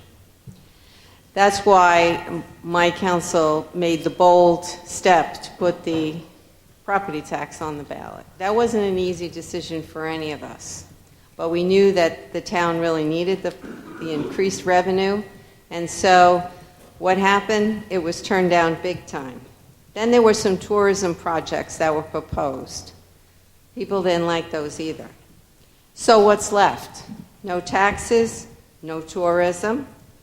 Where is the necessary revenue coming from? Rental income is steady and gives us a stable population, not seasonal.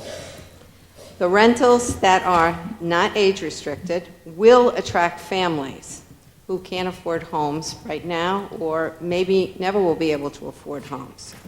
We know that apartments attract families because many of us who have lived here for many years know that the Four Peaks apartments were first built as apartments, and when they went to condos, the very next year we lost 200 students in our schools.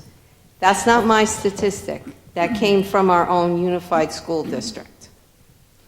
The business community, those that are left, has been hanging on, hoping for more people in the near future. They need people in order to continue business here. There are some residents who would rather go to restaurants and shop in Scottsdale, but I'm not one of them. I want my own business community, and I want to support them here. I was privileged to be a part of an incredible team that brought the Dark Skies designation. Daybreak will be in compliance with our dark skies. A resort will not. You might be able to mandate that the parking lots conform to the dark skies, but you can't mandate that for the resort, and for one reason, and that's because of the safety provision that was put in there. Outdoor activities, weddings, concerts, pool areas, anything where safety is a factor, they will be allowed to have bright lights. And what we're going to end up with is a giant beacon in the middle of a dark area. That will be a very sad day for our dark skies. You represent the whole town. We got about 12,000 households, a little more than 23,000 people. This project is not only a win for the whole town, but it's part of our last chance to be a viable, sustainable town. I urge you to vote yes, and thank you for your time. Thank you. Reggie Court, and then Lena Belliner.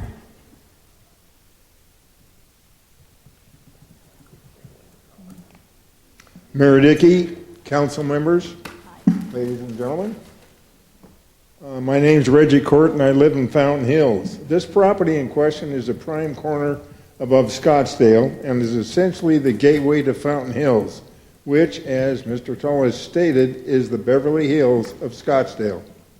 Existing developments have nestled homes into the land contours rather than flattening major portions of the land in order to erect huge buildings.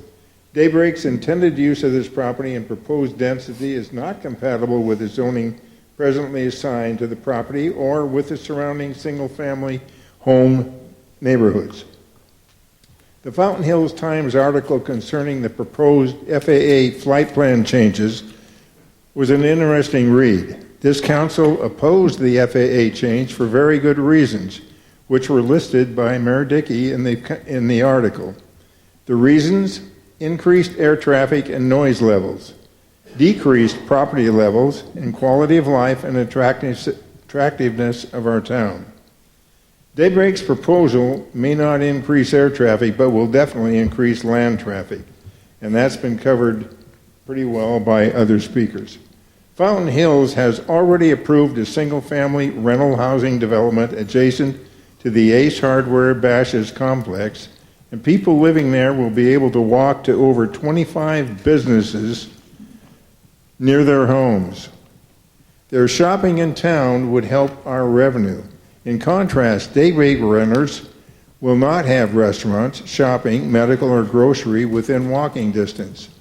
If Daybreak's targeted rental group are young professionals, they will probably work in the greater Scottsdale area and also shop there. In conclusion, Daybreak would increase land traffic at the busy Shea Palisades intersection and raise the possibility of major accidents at their own entry-exit as well as the Shea intersection. Noise levels would rise. This development would decrease the attractiveness of the entrance to our Beverly Hills town. The property values of homes in the vicinity of Daybreak would drop. Daybreak's zoning change request and building application were both denied with impressive margins by your own planning commission. Please carefully consider this prior to your decision. This land will be developed. Fountain Hills residents should think long and hard about its use. Do we want apartments and barn-like buildings, or do we wait for something exceptional that will enhance our town? I suggest we wait. Thank you. Thank you. Lena Belliner, and then Larry Goldstein.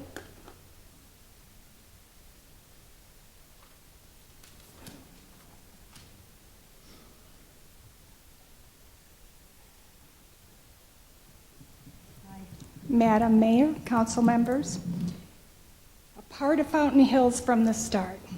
That's the Jeremy Hall that I know, and his business partners are a mainstay of Fountain Hills.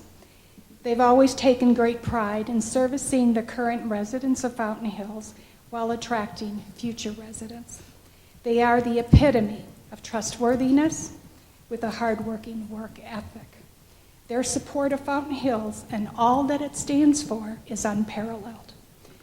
Jeremy has always surrounded himself with those who want to become more, those striving to achieve something great for the residents while adhering to Fountain Hills standards and cooperating to reach even higher standards for our community. Daybreak was designed with a heart and a soul and a mission to keep our community standards, and a project our family fully supports.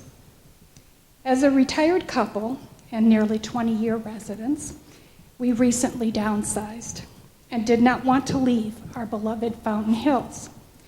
We wanted a condo, apartment, or even a smaller home.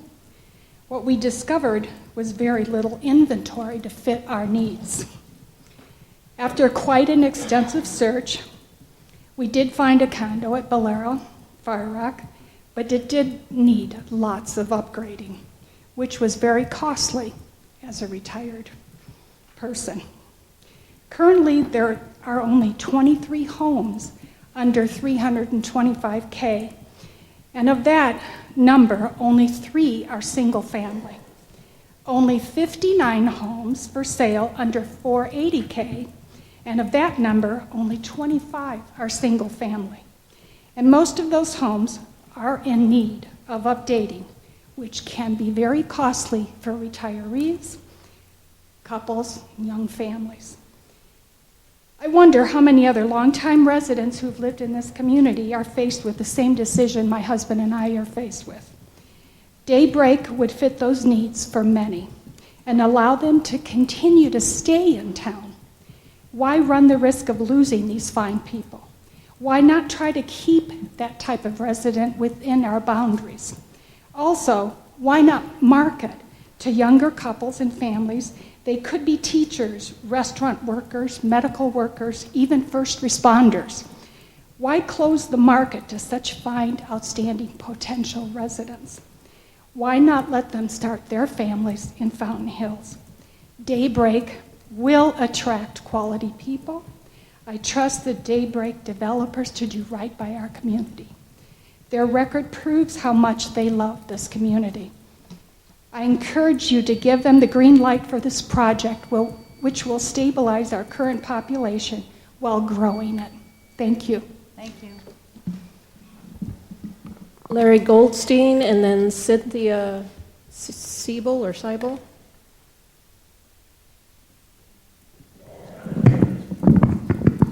Hi. Madam Mayor, Town Council members, my name is Larry Goldstein. I live in Fountain Hills. I stand in opposition to the Daybreak development.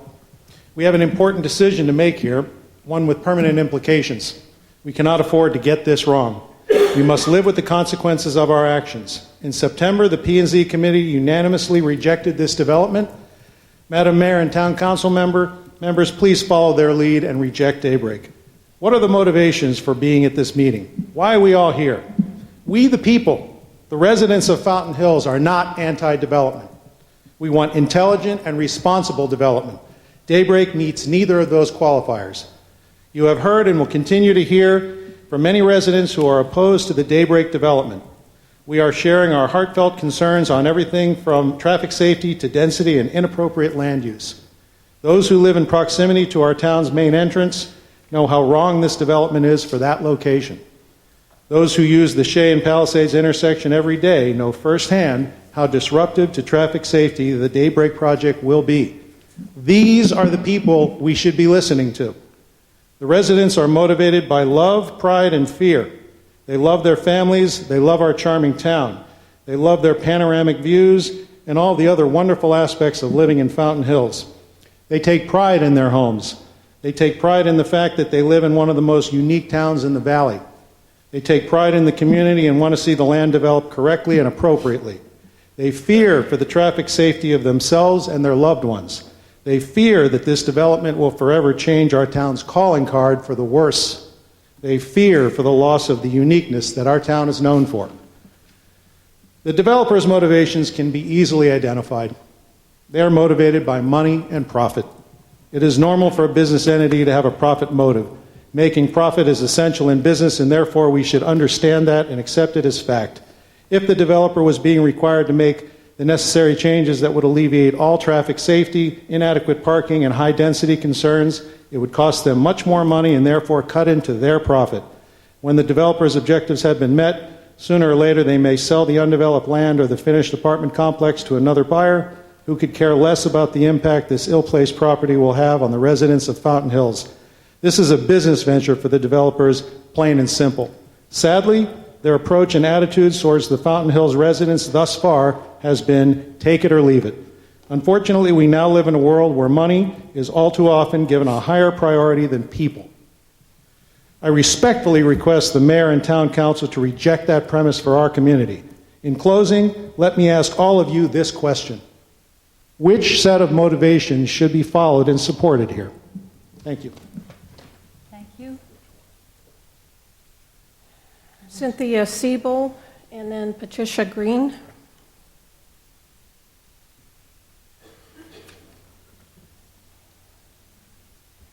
Okay. A little late here, so. Last time you checked.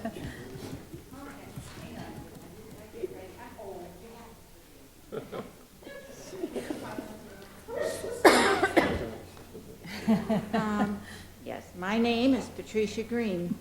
My husband and I are residents of Fountain Hills since 1998. We purchased our lot in 1997. Can you hear? Okay. Yeah. Before signing, we were told by our salesperson that the possibility of a boutique hotel would be built on the corner of Palisades and Shea. We went ahead and signed the contract and made our home in Fountain Hills, believing this information, but with the threat of a 400-unit apartment. Just the density scares us, and the removal of the ground that gives our town its name. We feel Daybreak is not an appropriate structure for the area or to Fountain Hills. Thank you for this request. Thank you. Thank you.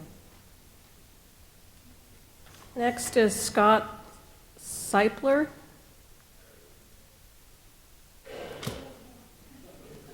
Stephen Sestina, and then Christian Webb.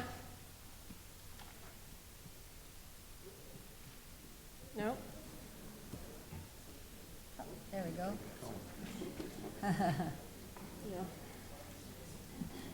Hello. Good evening, Mayor Dickey and Council. My name is Christian Webb, and my family lives here in Fountain Hills. I'm a millennial standing in front of you to speak from my point of view on this project. I recently purchased a townhome in the Biltmore Arcadia area, and I bought this home for two reasons. One, because I wanted to live near people my own age, and two, because there's so much to do within 5 to 10 miles of that area. There's downtown Scottsdale, there's downtown Phoenix, there's downtown Tempe. It's all just right there. At this point in my life, I could not see myself living here in Fountain Hills. What people my age do want to do is be surrounded by young professionals and vibrant places to go out where we can meet other people our age. As much as the developers of Daybreak want you to believe that they're going to be able to bring millennials to this area, it's just not going to happen. There's nothing to do in Fountain Hills for my age group, so why would you destroy the side of a beautiful hillside and put in 400 rental units on it when there is no walkability, no Uber, and no social life out here geared towards millennials? There's just no way that you guys are going to hit this target demographic. And the reason I know this is because I'm a part of that target demographic. Please think twice about this decision. Financially, it isn't good for Fountain Hills, and the location just doesn't make sense. Please vote no on the minor general plan amendment and the zoning change. Thank you so much. Don't talk to any of my sons, please. Want them moving back. We do have a brewery, too, Phone House Brewery. Next, please. Next is Kristen Skivington.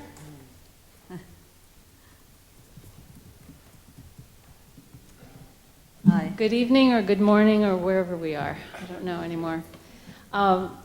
As I was figuring out what I was going to talk about, I was thinking about how much my husband and I love living in this community.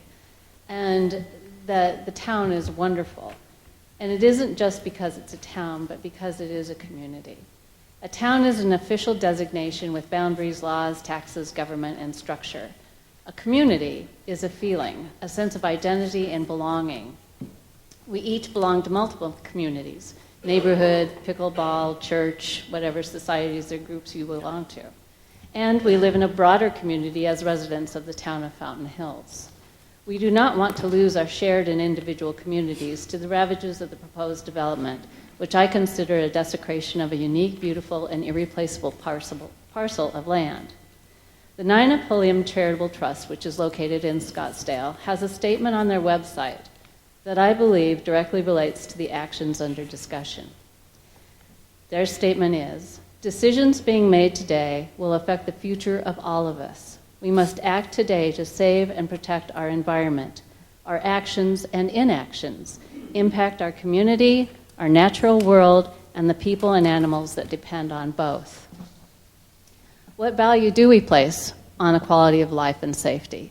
This proposed development is a quick fix for revenue, but a decision with long-term impact on what we stand for as a community and as a town. I'm asking that you vote to maintain our community and affirm that our town will not sacrifice this property to the site of one more rental development like those currently under construction or planned for the future. I recognize that it's not just enough to say or ask you to vote no. We are still left with an amazing and valuable piece of property. What are the options? There could be many.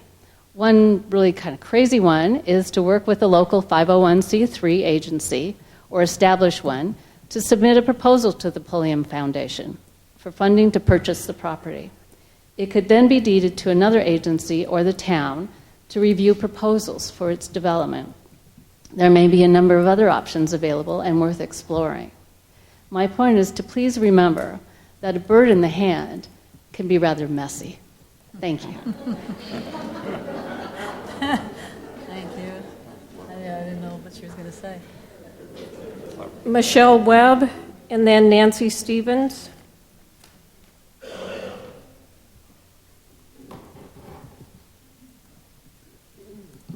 Good evening, Madam Mayor and council members. I'm Michelle Webb, as you might already know. I have studied this proposed development for 8 months, and through one of my public requests for records, I came upon an email from the Director of Development Services to Mr. Jeremy Hall that is quite different than the recommendation in front of you. My intention is not to undermine the P&Z department because they have been extraordinarily helpful, professional, and dedicated to their jobs. This is to ask the question why the position has changed when none of the submittal by the developer changed. The email is dated July 11th. It says, "Jeremy, attached are my draft staff reports for the minor general plan amendment and for the rezoning. I discussed these with the town manager, and he is well aware of my position on these two cases. As you will see, I have tried to provide a balanced report that the Commission and Council can use to make an informed decision that could go either way. I have, however, had to make my recommendation in each report. With regards to the minor general plan amendment, I have come down on the side of denial because of what I read in the general plan and the things I have learned about what is important to this town.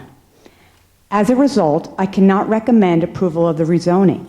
I have, however, included both forward and the rezoning should the Commission or Council disagree with my conclusion on the general plan change and vote to make the change to the plan.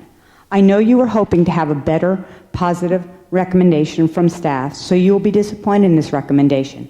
I trust, however, that it is written in a way that will give you and your team the opportunity to make a case with the Commission and then to be able to support your position should they find it appropriate to do so.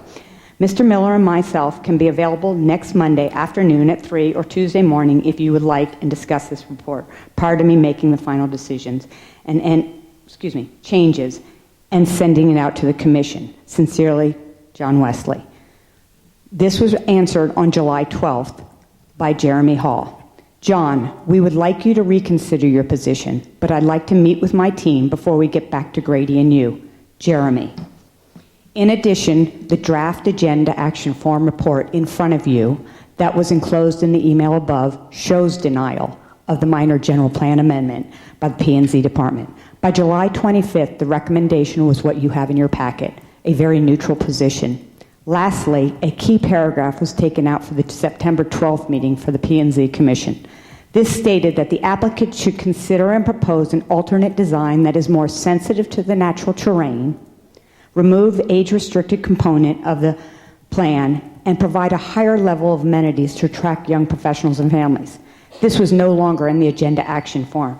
How do you explain this to the Fountain Hills residents? Clearly, this project needs to be denied. Thank you very much for your time and your service. Thank you.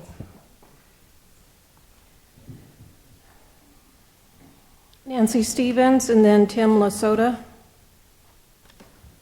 Again, try to keep to different topics if you can. Thank you. Well, mine is sort of a summary. The difference is I'm speaking not just for myself, I'm speaking for 135 people. Call me old-fashioned, call me what you want, but I use my phone and actually talk to people. No internet, no Facebook, no email. My calling included a cross-section of different neighborhoods. People from Eagle Mountain, Fire Rock, Sunridge. People off Palisades and up the hill of Golden Eagle.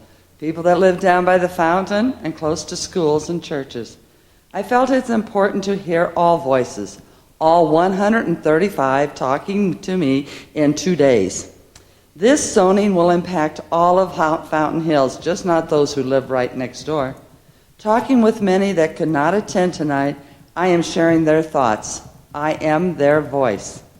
It didn't make any difference who they were or where they lived.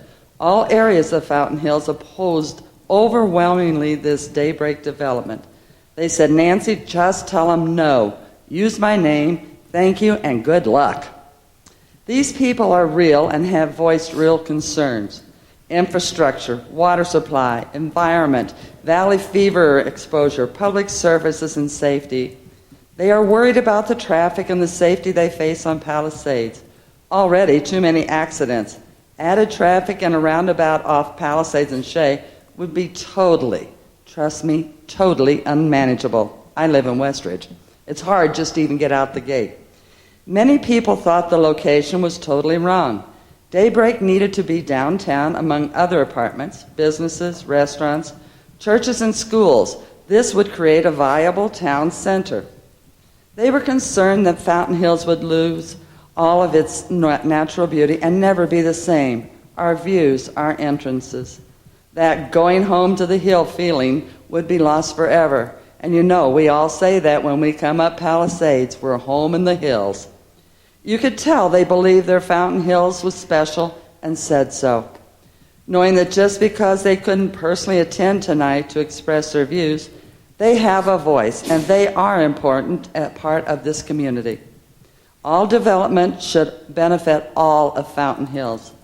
Collectively, we are asking you to follow the guidance of the Planning Commissioner's recommendations.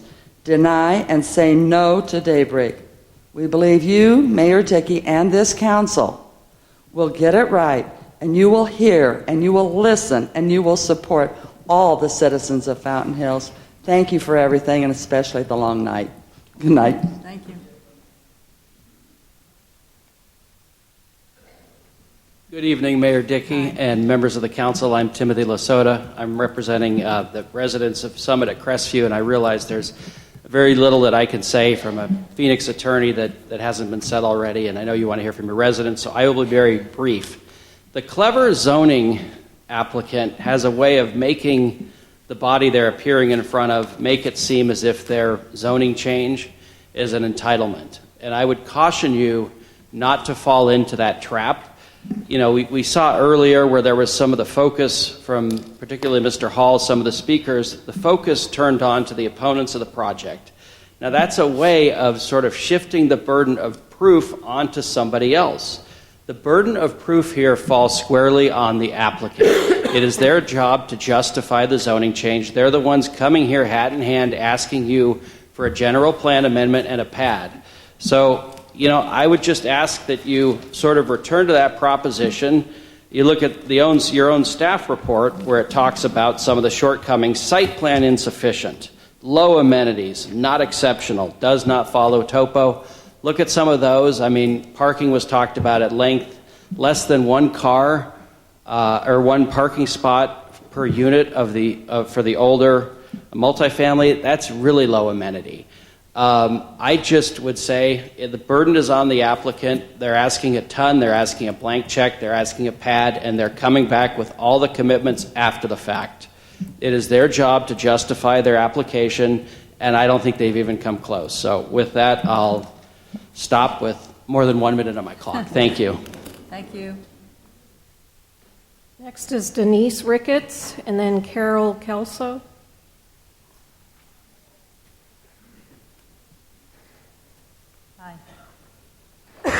Good evening, and I will try to speak up better. My name is Denise Ricketts. Recently, I was at a seminar where a notable real estate educator and speaker, Bill Gray, spoke. Bill commented at that time that appreciation in Paradise Valley was at home appreciation in Paradise Valley was at 6% versus home appreciation in Fountain Hills, being 2%. The reason Bill cited for that disparity, jobs, lack of jobs in Fountain Hills. Supporting this, Paradise Valley has 5 major resorts for their 14,000 people, with much of their revenue coming from the resorts and medical facilities.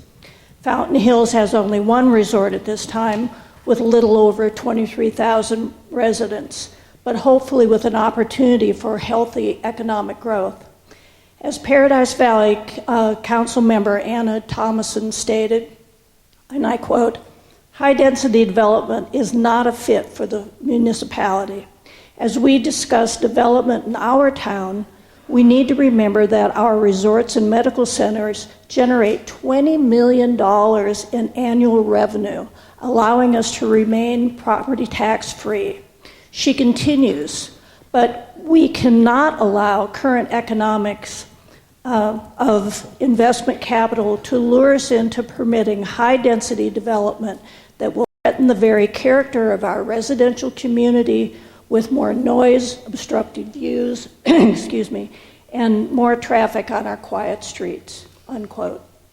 The land designation at Cheyenne Palisades was the product of careful study for the general plan. This area represents the last opportunity for a resort in Fountain Hills. With resort comes increased tax revenue along with upwards of 250 to 300 jobs where young families could be employed. Now, most importantly, we need an economic climate that would support more housing before we approve yet another rental development. We presently have 147 rental homes just approved at Keystone and 2 empty pads at Park Place, representing another 140 units if all built out. All this totals 315 units. So then why do we need another 400 units? Let us not put the cart before the horse. Please note the handouts that I've given you in regard to how apartment buildings do affect home values. Renters want to live close to transportation and jobs. This project avails neither. We do need jobs in Fountain Hills before we create even more rentals. Thank you very much. Thank you. Carol Kelso, and then Karen Bishop.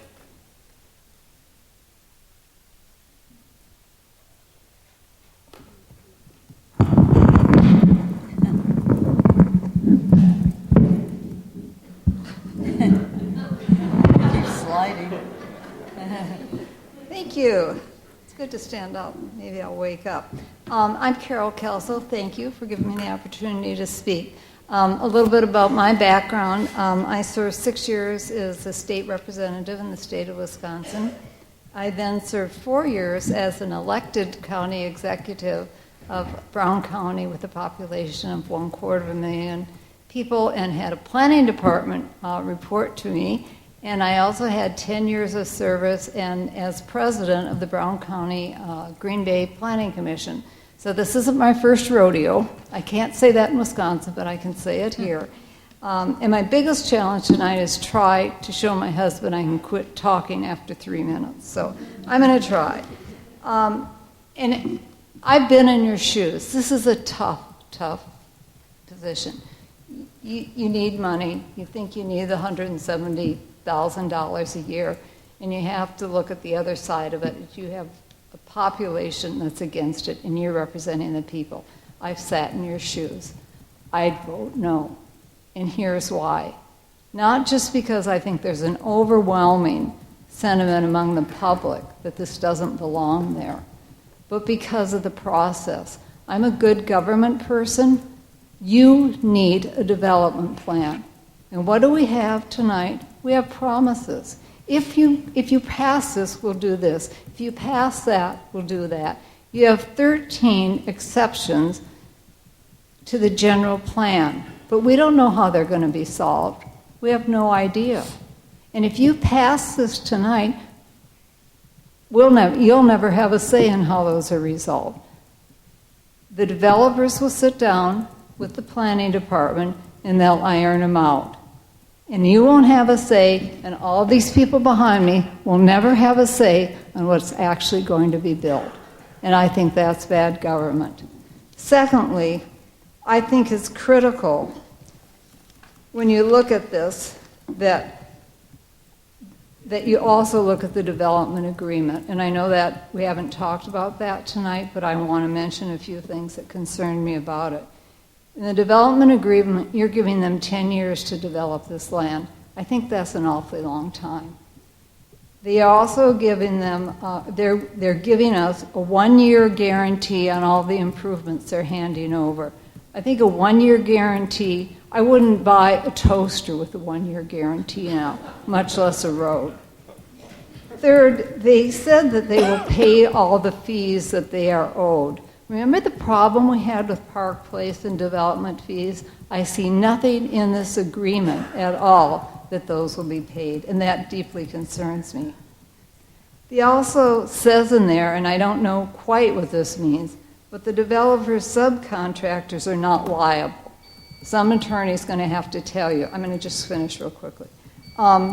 Also, there's a really important issue, Prop 207. It deals with eminent domain. Everybody's waiving that from all the development agreements that I've seen in other ones. And I just want to thank you and take 1 minute to thank all these people who have come tonight. And you and I all wish that we had this kind of support and this kind of input, because I know that you appreciate it. Thank you. Thank you. Next is Karen Bishop, and then Richard Mayo.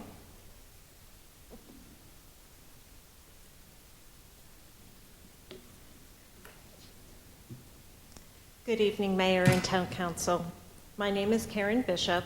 I am a Fountain Hills resident who is opposed to the Daybreak project.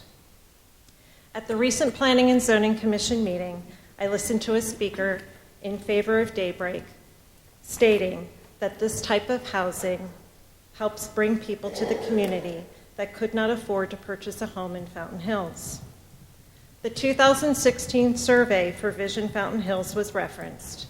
Its top 2 priorities are invest in the town's economic growth and attract more families and working professionals as full-time residents.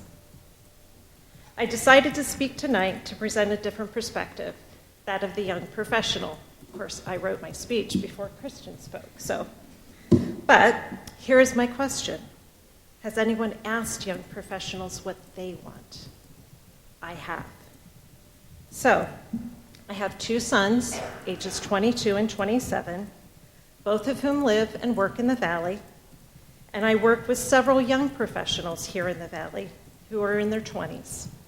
I've asked each of them if a new apartment complex was built, conveniently located to Shea, would they move to Fountain Hills? The answers and responses were a resounding no. Their reasons were also consistent. Here are my son's oldest responses, or my oldest son's responses. He is 27, single, works in sales for a large insurance company, manages a side business, and is motivated to be successful and retire early. He states, "It's too far from work. There's no nightlife. It lacks convenience. For example, there's no major shopping mall. There's no diversity of restaurants. There's no movie theater." He said, "Where do I take a girl out on a date?" He continues, "The town's businesses revolve around older people's lifestyles and schedules. Just look at the hours of operation and the services available." He went on to say, A big attraction for our generation is having a social connection, and it factors in on where we live, looking at the environment around us and its social conveniences. He continued by saying, "No offense, Mom, but when I leave your house at 8 p.m., everything is dead." I am an introvert, and it's too quiet for me. His next words were striking, though. He said, "You don't want to change that, though." Even at his young age, he understands the value of this quality of life. The Vision Fountain Hills participants were asked, "What can the community be best at, and what are your deepest passions?" The response was simple: keep the small town charm and safety of Fountain Hills. This is our brand, Fountain Hills brand. Thank you very much. Thank you. Richard Mayo, and then Jennifer Watkins.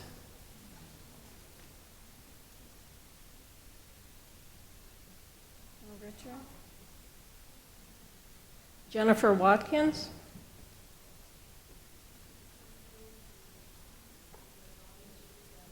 Thank you. Thank you. Nancy Plankner.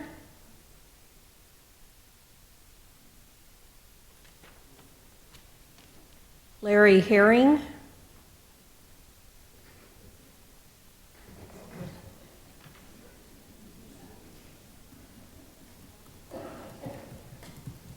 Thank you, Mayor.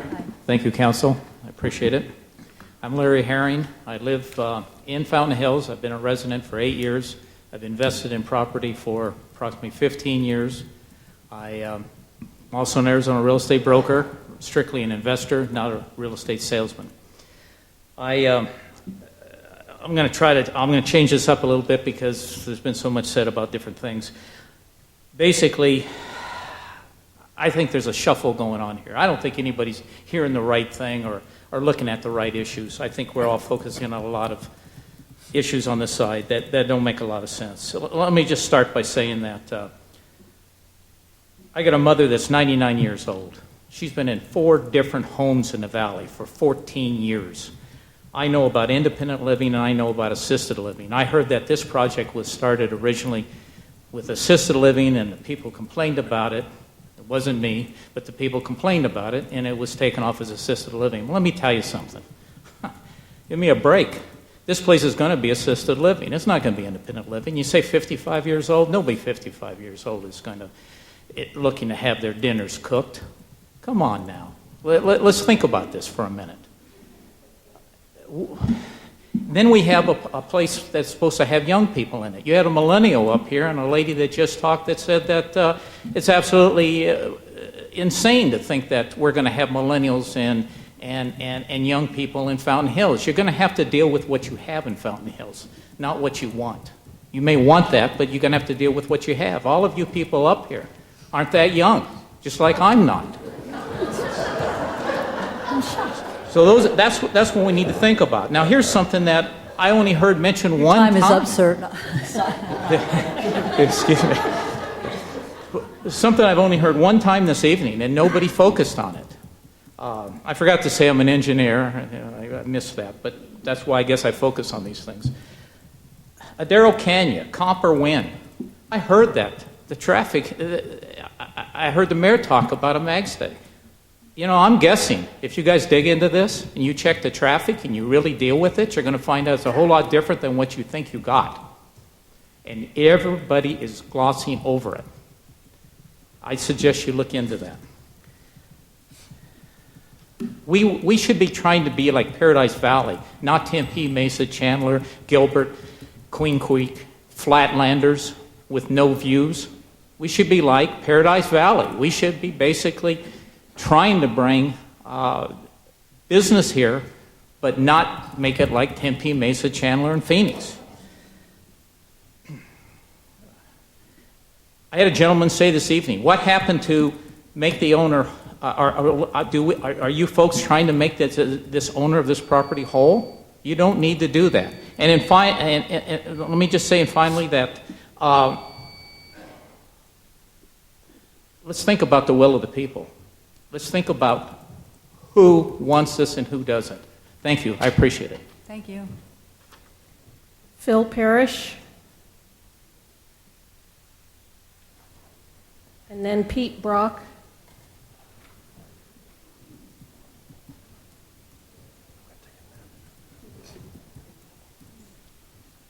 So I'm going to cut this down quite a bit.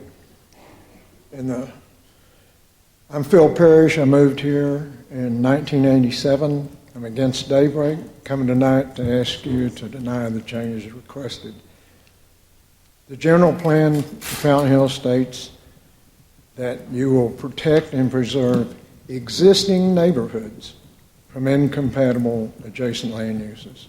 And that was the gist of basically what I have here. It's all been covered. There is one thing, a couple of things I'd like to. Daybreak wants to compare their proposal with a proposal that changed the zoning 20 years ago.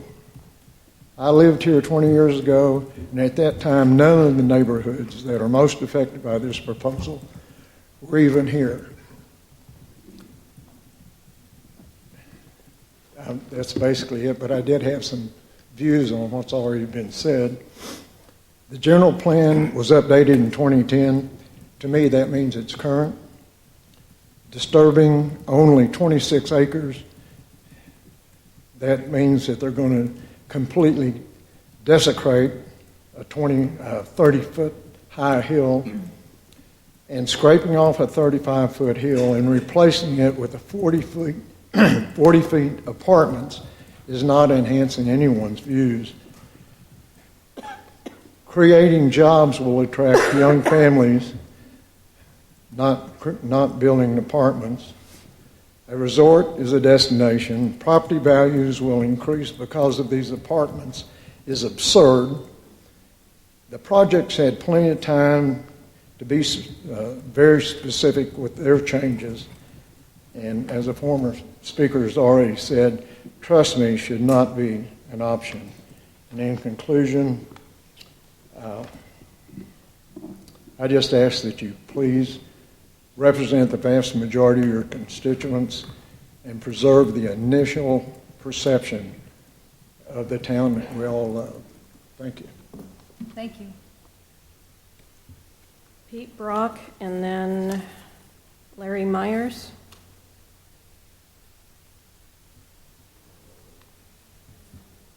How about George Selman? Oh, Larry. Okay. Larry.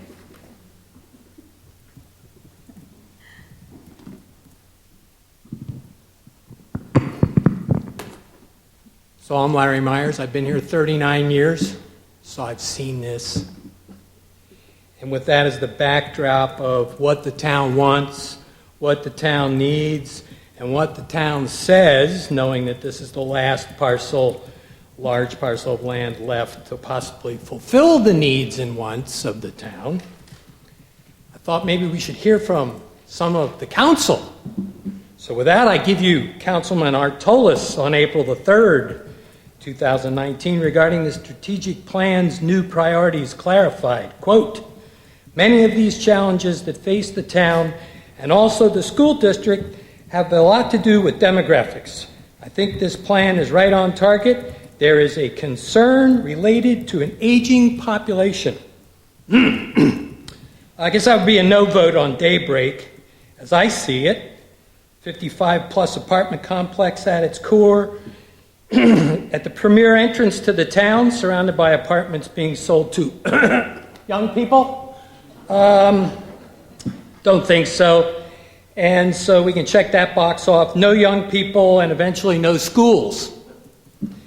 Once again, Councilman Tolis, he's the gift that keeps on giving, enlightens us during the council meeting of August 13th, 2019, expounding on the virtues of tourism and sales tax revenue, helping to save the town, and I quote, I was the one, and I will take responsibility for this as long as I'm an elected official. I came here to increase sales tax revenues of this community. The only way I see this is to increase commerce in this town, unquote. Very astute. I like that. I agree. So let's see, that would be a no vote on the Daybreak project, since we've already heard that a resort would be 6-to-1 sales tax revenues as opposed to an apartment complex. And then if we contemplate, maybe it could be a medical research facility if it's not a resort. Well, that would bring in young people making $100K a year putting kids into the schools. Can't do that if it turns into an apartment complex. And speaking about our economic development director, he said on August the 16th, 2019, quote, as you approach build-out, the land use needs need to be optimal to collect sales tax to support the city, unquote. Then he commented on the Astro Science Center plan downtown, quote, this hits on a couple of strategic goals set by the council, a more diverse demographic, attracting younger families, and education. I want to help execute the council's vision to support the long-term stability for the town. Oh, I had one for Mike Sharnow. He was great. He was Karnak. He looked in his crystal ball. Can I just say it, and then I'll be done? It's great. It's short.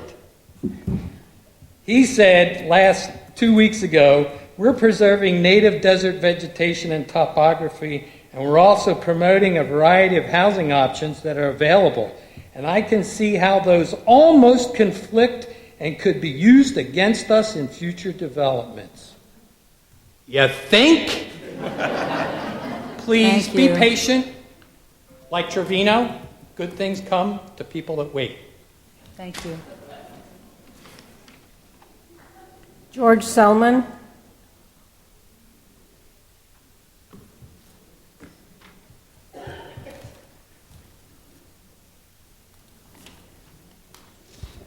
Well,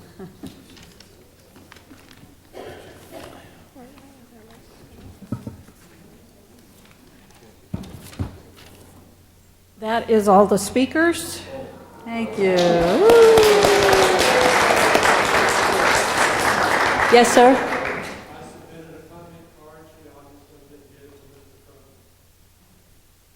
You submitted a comment card, you said? Did-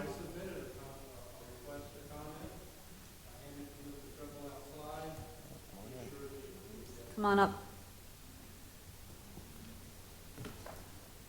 Thank you. Mayor Dickey and Town Council members, thank you very much. I'm Kenneth Gibbs. I'm a full-time resident of Sunridge Canyon since 1997. Many of those who approve of the Daybreak project say those opposing it are just opposed to growth. That is absolutely false.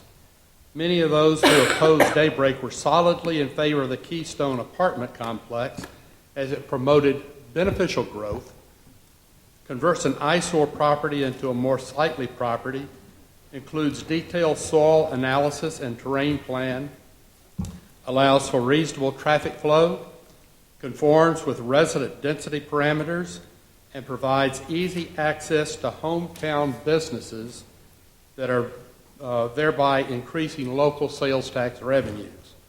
Congratulations to Keystone.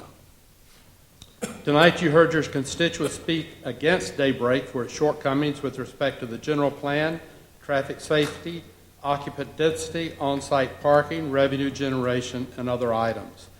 Keystone did not present such a list of shortcomings. Keystone had its act together, not so with Daybreak. During the September 12 Planning and Zoning Commission meeting, Director Wesley spoke at approximately the 3-hour, 22-minute, 35-second point. In the hearing, replying to Commissioner Gray, he said, and I quote, "There is still some hope for lodging as there is some economic benefit to that and the tourism it brings to the town. There is a belief at this prime intersection that there could be some opportunities for other medical-related, educational-related, and office-related uses that could benefit the town employment at this location. Not a lot of enthusiasm for multi-residents on this site," unquote. Daybreak may be a good project for some place, but it's not a prudent project for this place. Considering the convenient location Please do not shortchange Fountain Hill's future by making Daybreak the new gateway to Scottsdale. So do we have a Brexit moment in Fountain Hills? Considering your large constituency voicing opposition to Daybreak and loudly approving the P&Z commissioners who said no to the project, will Town Council also listen to its constituents and reject Daybreak? The experience has made me a little cynical. Nonetheless, I am hopeful for a good outcome. I urge Town Council to follow your planning and zoning commissioners' recommendations and say no to rezoning and no to Daybreak. Thank you very much. Thank you very much. So, I just wanted to add that we had, between speaker cards or comment cards and petitions, we had 408 in favor of the development, 678 opposed. thank you. You know, we've had so many emails and other things over the last months that been hard to keep track, so I really appreciate that. I'm going to close the hearing right now, okay? So the hearing is closed. Now the council will have opportunity to discuss, comment, ask questions of staff or the applicants or anybody that you would like to. So would you like to go first, Vice Mayor? Thank you. I do have some follow-up questions for the developers. I guess, Mr. Gilbert, I was going to give you an opportunity to rebut, if you have anything to say, the land use attorney from California. I also wanted an answer from, and you guys may have already gone over this, but now that we've heard a lot about this, why are you proposing the apartments with the over 55?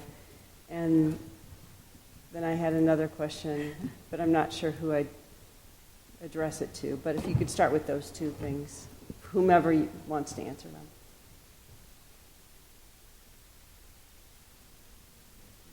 If you want me to ask you again, I can.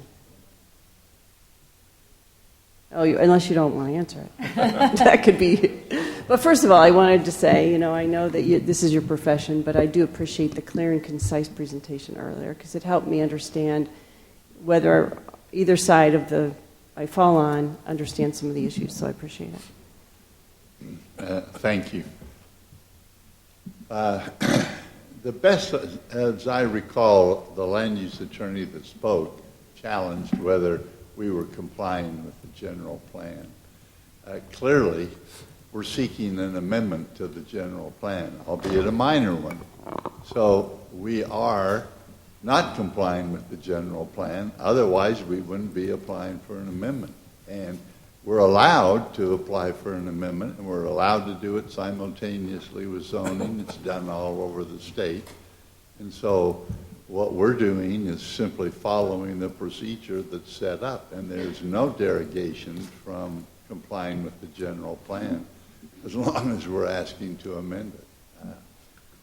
Maybe she had some other arguments, but that's the only one I remember. Do you have another one? And it was a while ago. It was a while ago, but she talked specifically about density, and I didn't know if you heard anything that was in opposite of what you had said. Yeah, well, thank you. She did speak about density, and there is nothing in the general plan, particularly with our amendment, that talks about density on this piece of property. We're not in violation of the general plan. We're simply not. There's no restriction on density in the general plan for this piece of property, particularly with the amendment that we're seeking. Well, thank you. And then my next question, I don't know if you'd be the one that would want to answer it, but why was there a decision to do the apartments with the 55 plus? And I know you started off with assisted living or something else and have gone to the 55 plus, but is there a reason? Because we're obviously hearing some opposition to that, and I wanted to get your response. Thank you. I think that would be better answered by the developer. Thank you. So if I understand the question, it's why do we have a 55 plus component in the project? Yes. They're two separate communities. They share one entry drive, but they're two separate communities. They're gated separately. 400 units of garden apartments, we believe, is too many for a community this size. We felt 270 is more the right size. The balance of the project is to serve the existing demographic in Fountain Hills. I think I mentioned 52% of the existing population is over 55. That's why we did that. And Mr. Miller, my last question would be more appropriate for you. I didn't really hear this tonight necessarily from any of the speakers, but as a developer, is it your intention to develop this or to sell it, to flip it? We are going to develop this property. Thank you. Councilman Magny? A couple of statements were made this evening that I'd like to get clarified. One of them was that if this is approved, only the staff will deal with the development agreement. The council will have nothing to do with it. Staff want to address that? So if you could repeat the question, your question, if I understand it correctly, Councilmember Magazine, is if this is approved tonight, the development agreement, only the staff will deal with the development agreement? That is typical. The administration of the development agreement typically is that way. Now, if the council made changes to the development agreement that is in tune or in step with what the council would like to see, then we will ensure that that is done that way.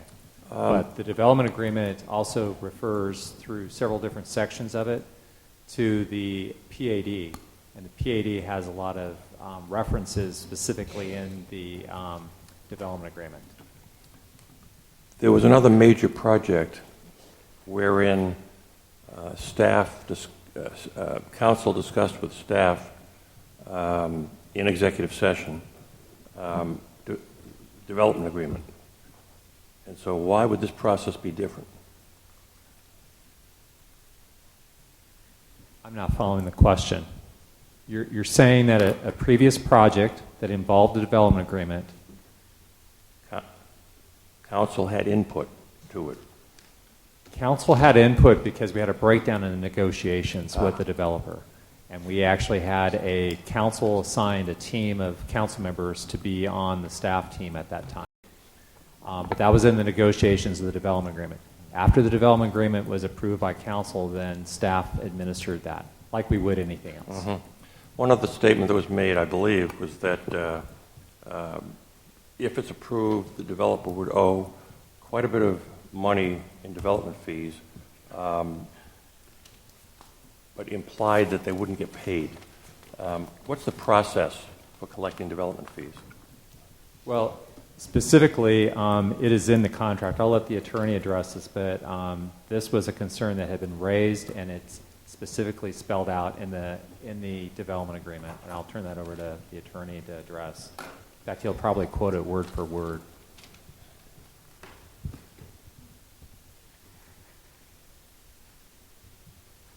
Mayor, Councilman, section or paragraph 7.10, the development agreement, is payment of charges provides that developer shall pay to the town all applicable and lawful charges prior to the issuance of a construction permit for platting, site plan, rezoning permit, development, building inspection, and plan review fees imposed by the town as of the effective date of the agreement. So effectively, the developer can't do anything until they pay the development fees. Is that correct? That's how we word it. Thank you. May I supplement that answer just briefly? There was a concern, and apparently there have been some problems with the developers not paying the development fees.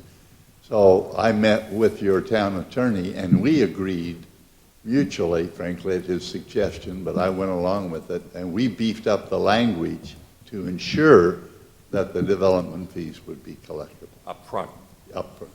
Well, yes, up front is a correct answer.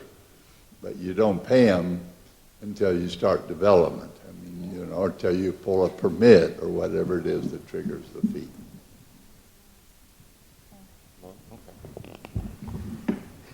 Yes, Councilman?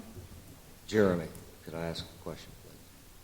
So, are you going to develop this and sell it, or are you going to sell it and let somebody else build it? Neil Ginsberg and I are going to develop this property. Now, this whole project is about a $90 million project. We will have capital partners with us, but we will be developing this property. Okay. And you'll stay with that project until it's completed? Yes, sir. Okay. That makes a huge difference on the way I look at this, because having two developers that know the idiosyncrasies of Fountain Hills, which are not easy, selling this project to us and staying with it until it's completed is very important to me. I can't express that enough. So, well, I'll take that as a compliment. Thank you. Well, there's been enough water going under the bridge with MCO and the projects that you've done and what Neil has done in this town that I have a ton of faith in what you guys do. But if you were going to turn it over to another group to do the building, I would not have the faith in them. And a perfect example is right across the street at no problem for no reason of their own, but the Summit is 15 years old. It's not completed. It doesn't look very good because it's not completed, and it's also right at the front door of our town. And so, I just have. It gives me angst to think that I would approve it. But if I'm being told, and it's true, that you guys are going to stay here and you're going to develop it, I will go ahead and present my comments. Can I know, Mike, I know you want to say something, but I have a question. I have about something this. to add to that, if you don't mind. A rental project is built all at once. When you do a for-sale product, you build it as you sell it. Summit at Crestview has proven to be a difficult sell. I think they've only built 5 homes in the last 9 years. So, yeah, I understand your concern. But that would not be the case with this project. It would be built all at once. Could you explain then the idea of assigning it, the ability to assign this pad at any time to another? How would that be used if it's not to give it to somebody else to develop? Each project will be in a standalone entity. The senior living will be in a standalone entity controlled by us, and the apartments will be in its own standalone entity. Very common. Real estate development projects are in their own entities.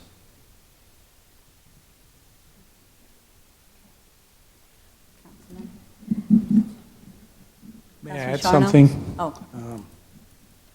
Mayor Dickey, council members. I just want to point out that I was involved with the Copper Wind project from 1997 to 2015. So talking about longevity, involvement in this town, we also built the Ridgeview apartments in the mid-90s, and we were involved in that until, 3 years ago. So there's another sign. Tuscany Senior Living Project, which is 7 miles away off 90th Street.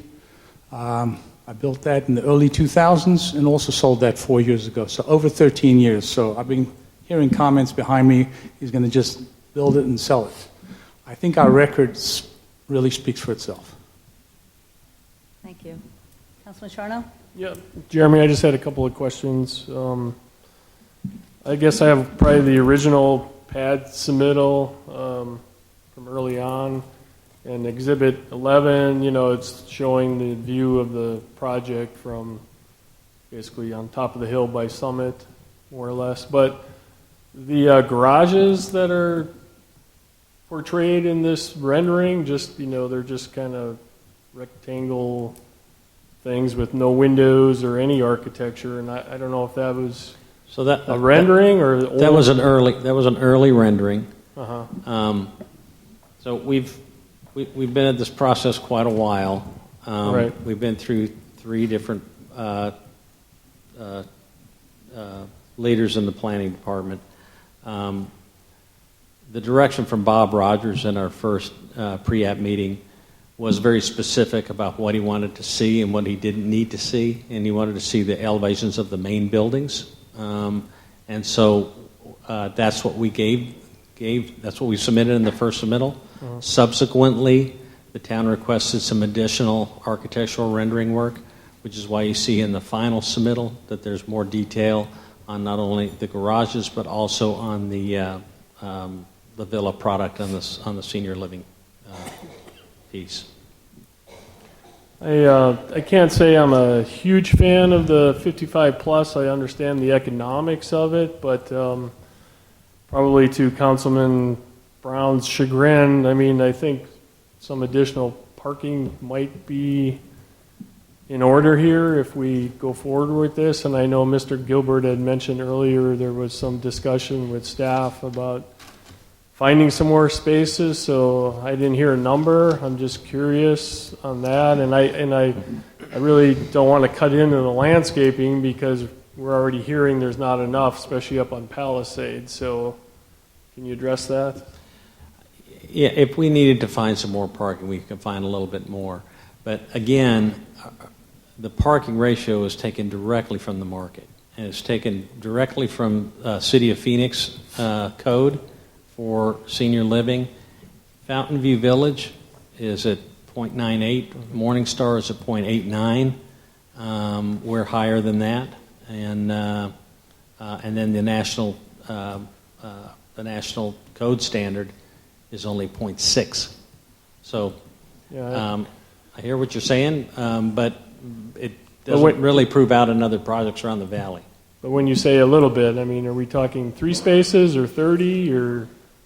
You know, I mean, is there a number? Or is that something to hash out with John? Or I'm hesitant to give you a number without really looking at the site plan, but I'd be comfortable to say that we could probably find another half a dozen to maybe a dozen spaces. Vice Mayor?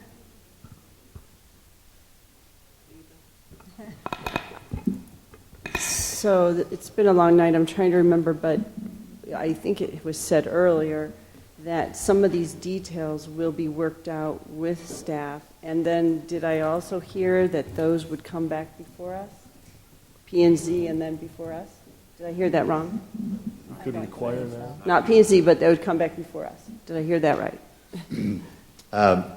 Your ordinance and the way the staff report is written, it would be just the staff. But you have the right to ask to have it come back and review again. So that is your call. Thank you. John. Mayor, Vice Mayor, if you don't mind me jumping in on that. I've noted earlier when Mr. Gilbert was talking, he referenced the ordinance allowing for staff approval. The ordinance is really very clear that the council should be approving the full site plan as part of the zoning action.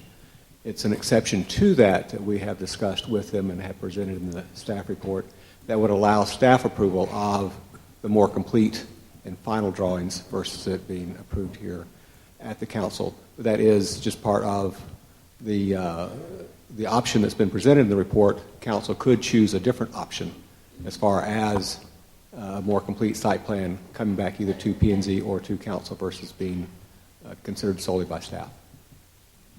Thank you. That must have been where I heard it. It was from you, John. Thank you. Counselor? John, before you leave, you said site plan, but I believe the Vice Mayor said development plan. Mayor, council member, so the ordinance talks about approval of a PAD includes approval of a development plan. Development plan includes several components to that. I have to pull the list back up to get them all exactly, but it's a traffic analysis, it's the utility plan and so forth. Site plan is one component of that development plan, and it is a site plan in particular that has been the discussion that's not as fully developed as the code would require. I want to nail this down a little bit. Could we have the development plan presented to us to take a look at? I'm sorry, I couldn't. Can we have the development agreement presented to council before staff signs off on it? So you just said development agreement versus development plan. I'm sorry, I misspoke. I meant the development agreement. So yes, again, the development agreement is in the packet that you received. It's item 3 in the list of things. that you have to consider and approve this evening. As far as staff's concerned at this point, that development agreement is complete unless the council comes up with some other things you feel like should be added to it. Okay. John, if I may, I think he's specifically referring to the development plan. Could that come back to council? So I yes, think it what he's could. asking. Councilman Brown? So, thank you, Mayor. So I think part of the angst that we're going through up here is that, and we'll do some hypotheticals here, in the event that we approve this project, there would be a stipulation on it that it would have to come, the development plans would have to come back for approval through the council. Is that what you're asking for? Yes. So the hypothetical is, you're going to have to do the development plan anyway. So is that not correct? Yes. And I understand that that is costing a lot of money to get that done. Yes. And so if you don't get approval, I wouldn't expect you to do it. But if you do get an approval, the stipulation would be that we get to, the council gets to look at and approve what you're presenting to us. Because I feel like we're fairly close. Okay. So we understand, and state that we understand the intent of that stipulation. Okay. So, John, if I could, or maybe this would be an Aaron question. Is that a viable situation to put that stipulation on the approvals, if they're approved, hypothetically, if they're approved? I think, let's see, how does the agenda language read? The language is very simple. Move to adopt or deny the resolution.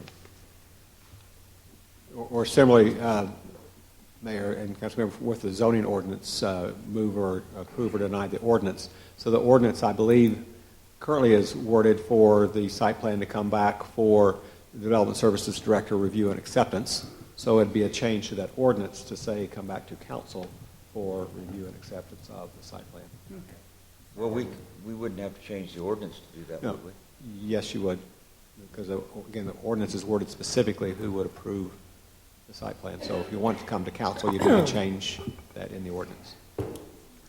Is it about this? Same Yes. topic. I would think that we can have the town manager direct staff, and we would have some sort of executive session similar to previous negotiations that we've had with other developers.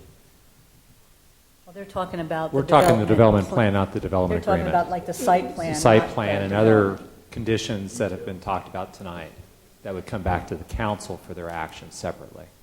So, and I think the attorney can answer the question, but I believe that tonight the ordinance can be amended with the proper language. So, I think so, and I'll also, as well, make sure that we're good on the staff side from your perspective to do that tonight. Yes. But from my view, that's appropriate.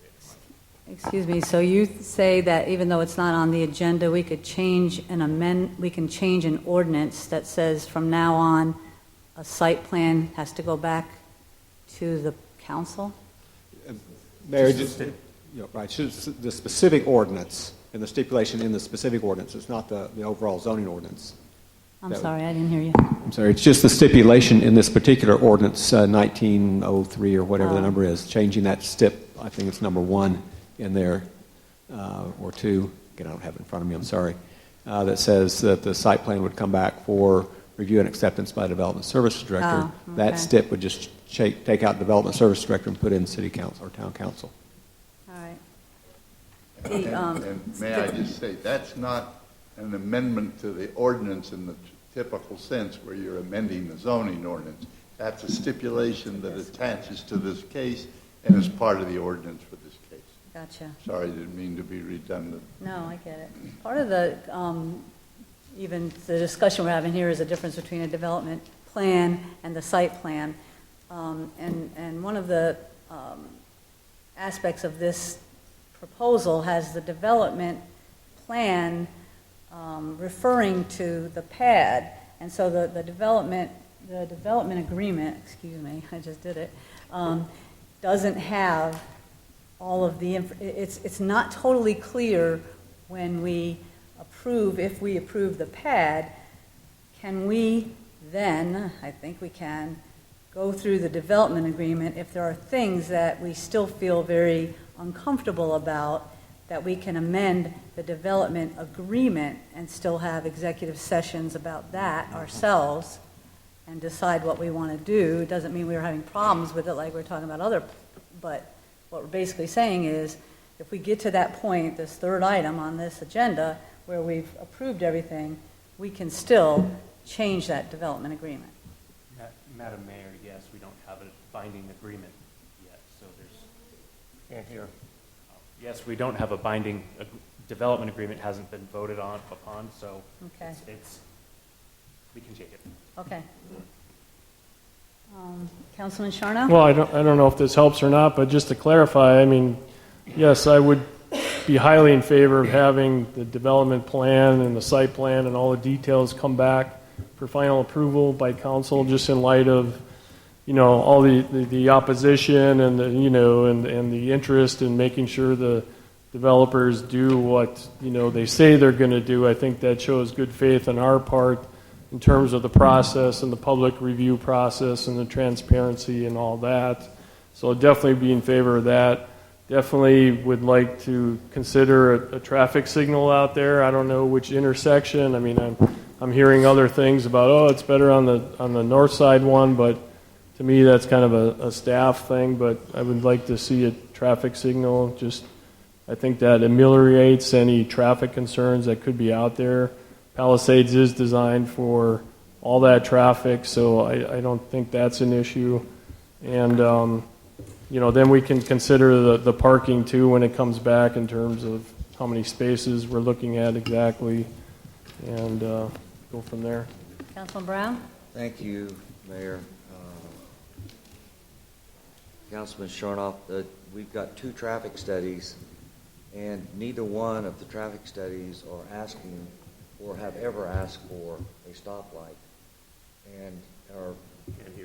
And our town engineer, who is probably as strict on regulations for streets as anybody in the valley, is saying that we don't need it. So I would think that we would want to look at that carefully, because I think they'd probably put the $750,000 into another part of the project to make it nicer and safer than what a stoplight would. But that's my opinion. Thank you. Vice Mayor? Just one last comment. I do think, though, what you were saying, Councilman Sharnow, and I think others are saying, that if we do approve this, that it comes back to us. I think there's been a lot of conversation or a lot of comments tonight about the uncertainty, and I certainly, if we do approve it and go forward, I would like to have a second look at some of the details. And then also the learned woman who spoke about good government, that did impact me. I think the process matters, and that what we're suggesting for it to come back for some of the details, I think would improve the process and maybe even make some people feel a little more comfortable. But I don't think everyone's going to be happy. Not 100% of people are going to be happy tonight, but I think if we can improve it, that'd be helpful. I just have a question about this process, though. There was a list of contingencies that they were going to look at when they went back to fix the site plan, for lack of a better word. So, but from what Mike was saying, Councilman Sharnow was saying, it sounds like a bunch of perhaps other contingencies are going to be added. So how is that? That's going to, undo the balance of where they think they are and what we think we're doing. So if we say, yeah, we'll go ahead to the pad, but now we want to hear the site plan and we're going to add, more contingencies to it, then we really are changing the nature of what we're looking at tonight. So Councilman? I would recommend that we look at doing exactly the same thing with this that we did with the Trevino property, and that is we put a sundown clause on the developer to bring us the requested changes that are listed by staff, and if they don't answer all the questions in a 12-month period, it'll revert back to what it currently is, because that's exactly what we did on the land on Trevino, as best as I recall. And that's just nothing more than a safety net for the town and the council. Councilman, remember when we had that with a C2, and we had to take action to make it revert, even though there was a deadline on it, or with the Hemingway, the council still had to take action to reverse it, and in one case we didn't. So I don't know that it's a total safeguard, because we're still relying on a future council to vote to let it revert. We're not allowed to just let it automatically revert. We have to take action. Okay, that's fair. I recall that now. Thank you. So maybe it is a 6-month period, because this entire council will still be seated in 6 months, unless some of us old codgers die on us, something like that. But thanks, Dennis. I have to ask Aaron: are we going down a path that is something that we can put a stipulation in a motion and move this forward, so the developers will know the intent is, and if the work will be back on their shoulders, and if they can't do their work, no deal? So, tough question. Right. I guess I'm just trying to make sure I understand exactly what the stipulation is going to be. I guess I'm just trying to understand exactly what the stipulation is going to be. Perhaps, if I may make a recommendation, the stipulation could simply be, we're going to hear, if you don't want to frame it as a having to consider reverting, consider it as we will come back to council within X number of months, whether it's 6 months or 12 months, for this discussion, at which point we consider and approve the site plan, approve or deny the site plan. That may be one direction to go. I don't know if that was your question. That's exactly what I'm asking. So I would ask the developer, Jeremy or Neil, are you tracking along with this? Is this something that we can do that would put things? Yes, we can do that. Okay. Jeremy, how much time, this is Grady, town manager, how much time would it be, required to get you guys to get that completed in time? Because that's something that should be, if they're considering a motion, that should be part of the stipulation in the motion or something. Well, if we're talking about a sundown here, I'd like to get as much time as I could. I would like to keep the sundown period. I think that I will be leaving the council in 1 year. That's from perfectly December. reasonable. From December. Yeah, that's fine. So it'd be before December 2020. So the first item that we would actually be voting on is the general plan change. And that's a bigger issue to me. That's a big issue to me, let's put it that way. So I'd like to just say what I am thinking about that. And then, because if we do get to the point of wanting to look at the development agreement and the site plan and going on, then I'm going to have a lot of new contingencies that I'm going to have to ask about. So let's just see where we go with this general plan. I don't need to go first, but if whoever wants to talk about the change in the general plan, please Certainly, do. the land use. Yes. The land use. In my opinion, this is the simplest part of this entire portion, because it went from single family residential, not to industrial, but to lodging. And if it had gone from single family residential to multifamily residential, the change would have been less than half what it would be to go to lodging. So it only makes good sense to me to let it go back to residential, multifamily residential, opposed to taking it clear over to lodging. Well, okay, thank you. No, there's no motion. No, there's no We're motion. just talking. I'm just explaining, I think it was much more dramatic to take it from single family to lodging than it would have been to take it from single family to multifamily. I see what you're saying, but I have something to say, but go ahead. Yes, thank you, Mayor. No, I would tend to agree with that summary, because multifamily I too view as in between single family and lodging. It's kind of an in between use, and I know there's been a lot of discussion on the apartments and millennials. I mean, I don't know if there's going to be hundreds of millennials living there, but the other possibility too is that if there's people of all ages living there, and it happened at Park Place, a lot of the residents at Park Place previously lived in homes in town, and they decided to downsize, move into Park Place, and some are retired and some are still working. I know them personally. So these things can happen, and that process opened up homes and smaller homes in town that millennials or younger families could move into. So this shouldn't be targeted just for millennials or just for retired people. It's open to everybody, and I think diversity in our housing is something that's been germane to Fountain Hills since day one. I mean, Fountain Hills was founded to grow, and it's always meant to grow in a diverse way. We have all kinds of diverse housing here already, so I think this general plan amendment kind of takes it back to almost, some people said, the 2010 plan, it was a result of good planning and et cetera, and it was basically a result of a council decision to change the zoning. So, now we're faced with another decision, and I think multifamily is a good compromise. Thank you. Councilman Tullis?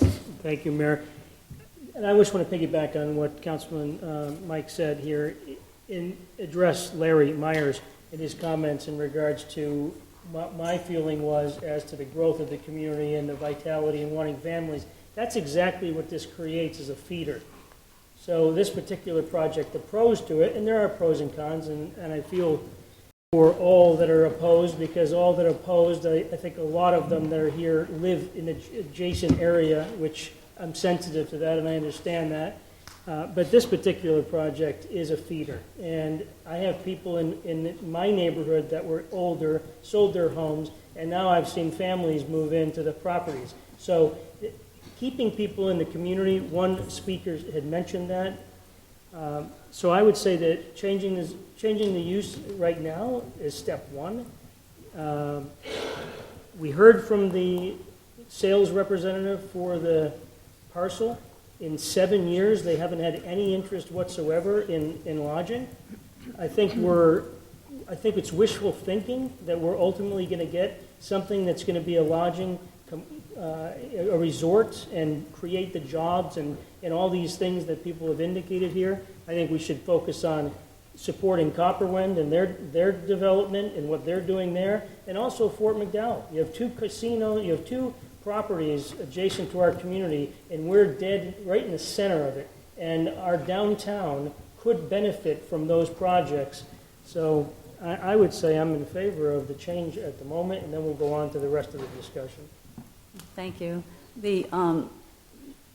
Talking about Paradise Valley, I've had some conversations, and from what they say, the activity energizes more activity. So it's not competition with Copperwind or with Fort McDowell. They are encouraged with the increased activity that's been happening in Paradise Valley, and when something good happens, something else good happens. So I'm not ready to give up on the idea that something could happen on that property. To go back to what Mike and what you said, Dennis, about it being an in-between, but it wasn't an idea of a council saying, okay, now it's single family, it's easier to go to multiple family than to go to lodging. It was the general plan. It's a general plan that is an idea when you look at the town as a whole, what do you think is good?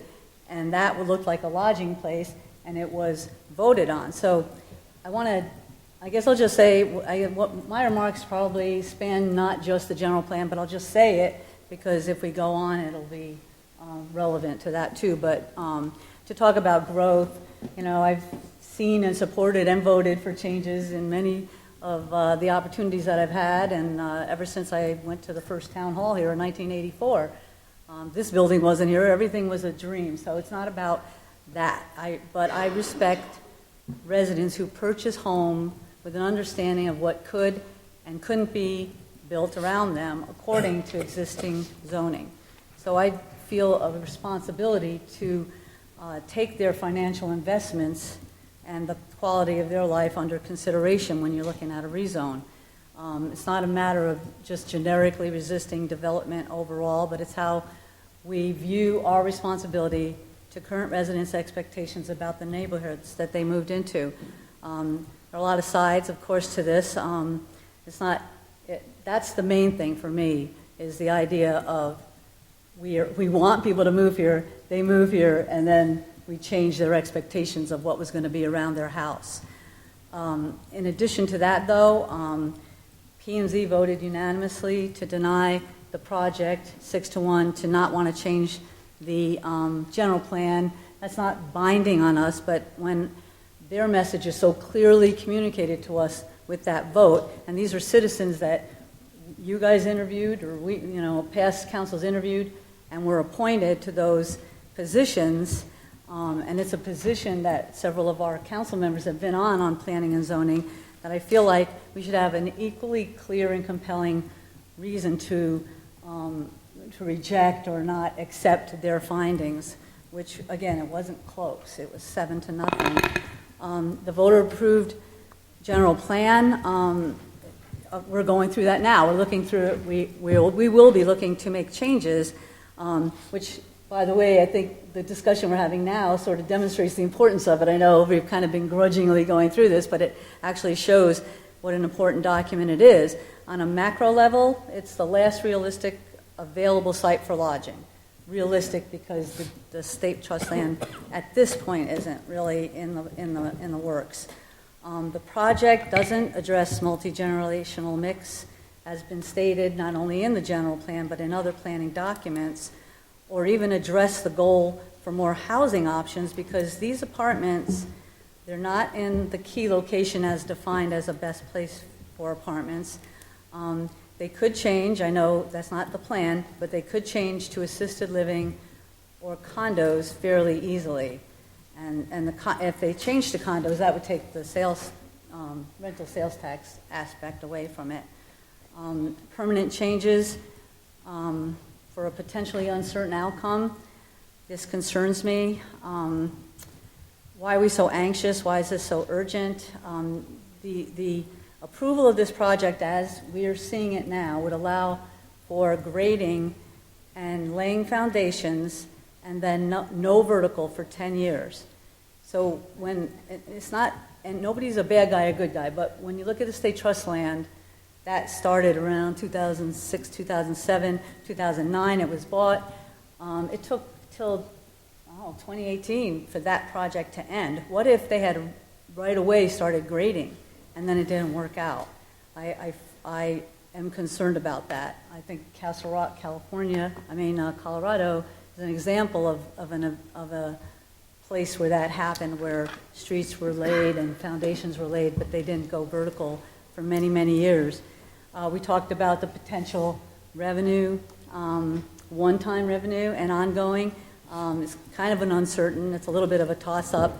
The part about the rental tax versus the tax you get from lodging, that's definitely, the lodging would be a lot more, but again, bird in the hand kind of thing.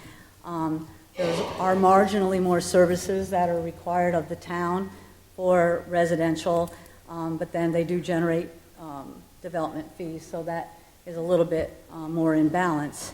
In any event, there's a lot of reasons to support or oppose this project, but thinking about it, or even lodging as an adequate way to solve the revenue problems in town is not one of them. I think more population in town is a worthy goal. We talk about that all the time, wanting daytime population. I do think that the majority of the people that live here would welcome that. We want to support our businesses. We want to support our schools. It adds to the richness of our community. I think most everybody wants more people to live here. But once we get them in the door, they have an expectation of consistency and commitment to the zoning that surrounds them. And I, just for myself, feel like we have an obligation to honor that commitment. That's the general plan, and then it goes beyond. So, thank you. Any other comments about, yes? Sir? Yeah, there's a little bit of a difference between the developers that came to town wanting to do the hotel and the developers that are wanting to go out and actually do the work. And the difference is the developers that came to town wanting to develop a hotel came to town with a wish and no money. And the developers that are in town right now wanting to go out and produce this property after Washington sat there for more than 30 years, have the money in their hands and they're ready to go to work and ready to go develop it. And we've already waited 30 years for 6.9%, and as best as I know, 6.9% times 0 is 0, if my math is right. And if we've got, I will take the if come, because we're going, if it's a $90 million project, the transaction privilege tax to the town, to the state's 5.2, to the town is about 1.5 that will be accumulated over about a 2-year period, and that's instant gratification for it. And then for the rest of the time, we might not get 6.9, or we can watch it sit there for 30 more years and not get anything at all, just like it has for the last 30 years. And every time we change anything about Fountain Hills, and I coined this term a long time ago, and I coined the term vigilante groups, because they are the people get together and they are well oiled and they're well informed, and they try everything possible, whether it's good or bad, they try everything possible to sell their product. And I see, and I know we're dealing with 600 people, about 1.5%, maybe 2% of the town of Fountain Hills. And as best as I know, I was voted in to watch after all of the town and not 2%. And I take that as I take a deep breath. Every project at the state land, when we were getting ready to annex the state land and put a master plan in place, the vigilante group on the state land was everybody on both sides of the state land about 3 blocks in. So that was a huge vigilante group. And that's a regional group. And then we deal with the global vigilante groups. And the best explanation of that is when we had the single trash hauler, where everybody, 100% of the people in town were affected by it. And I got, and of course the mayor and I were on the council at the time, and I know that I got 700 emails, text messages, phone calls, et cetera, and the two that I should have printed and framed were, if you don't vote to pass for this, I will run you out of town. And the other one was, if you do vote for this, I will run you out of town. Single lines, but it was a global effort, and it was meaningful. I mean, this is meaningful, but we have to look out, and I think I heard even some of the folks from Westridge say we have to watch out for the town. And as much as I dislike the taste of what I'm saying, I have to. It's my fiduciary responsibility to look out for the betterment of the town. And I'm sorry to have to say that, but it's true. Any more comments, Councilman? Yeah, let me start by saying that this is only the second time I've read a statement from the dais. The other time was when I vehemently opposed Park Place. I do it because I want to be as precise as possible. I've always been a pretty decisive person. I review the facts and I make a decision. If I make the correct decision 80% of the time, those aren't bad odds. However, I can't remember a time when I've been so indecisive and so conflicted. In fact, I didn't finally make up my mind until today. Like my colleagues, I've read many of the emails, pro and con, that we have been sent. I've read the staff report, and I'm certainly aware of the Planning and Zoning Commission position. On one hand, approval of this application, I believe, could provide relatively inexpensive housing for teachers and workers who find that they have to commute from other towns, and it would provide much-needed revenue. On the other hand, we have a general plan that was approved by our citizens, and the property is zoned for lodging, but we should recognize that the plan is nearly 10 years old. I've been vocal in opposition, as the mayor may have mentioned, to having to perform a legislatively mandated plan at a cost of $150,000. Why? Because things change over time. 10 years is a long time. There certainly have been times when we have changed zoning and not ruled in accord with the general plan. That has happened many times. This is to be expected in a growing town which witnesses many changes. The staff report asks the following questions. Is a change from the lodging designation appropriate and beneficial to the town at this time? And if so, does a change to a multi-residence land use category provide an equal or better land use pattern for the town? And 3, is the proposed development the best use for property and meet the objectives of the town? There are no easy or obvious answers to these questions, and therefore maybe you understand my conundrum in trying to make a decision. Bottom line, this is a difficult situation. Now I want to say something that may upset some people, but that's okay. On a related subject, I want to sincerely thank the citizens who have sent us very well-considered emails, both pro and con. Nearly all of you sent thoughtful emails, but a few of you, for some reason I can't figure out, have been accusatory and demeaning. This can be counterproductive. It's not acceptable. Nowhere in our code of ethics does it say that those of us sitting here are required to accept abuse. And the elitism we've heard from a few of our citizens, such as that the renters would be undesirables who would trash the place, should not be an issue in our discourse. Please understand that the council, despite our occasional differences, have only the best intentions for our wonderful town.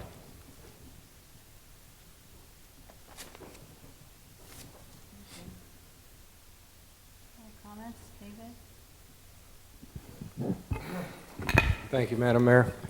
I'll just be brief. I know council here says that this proposed amendment to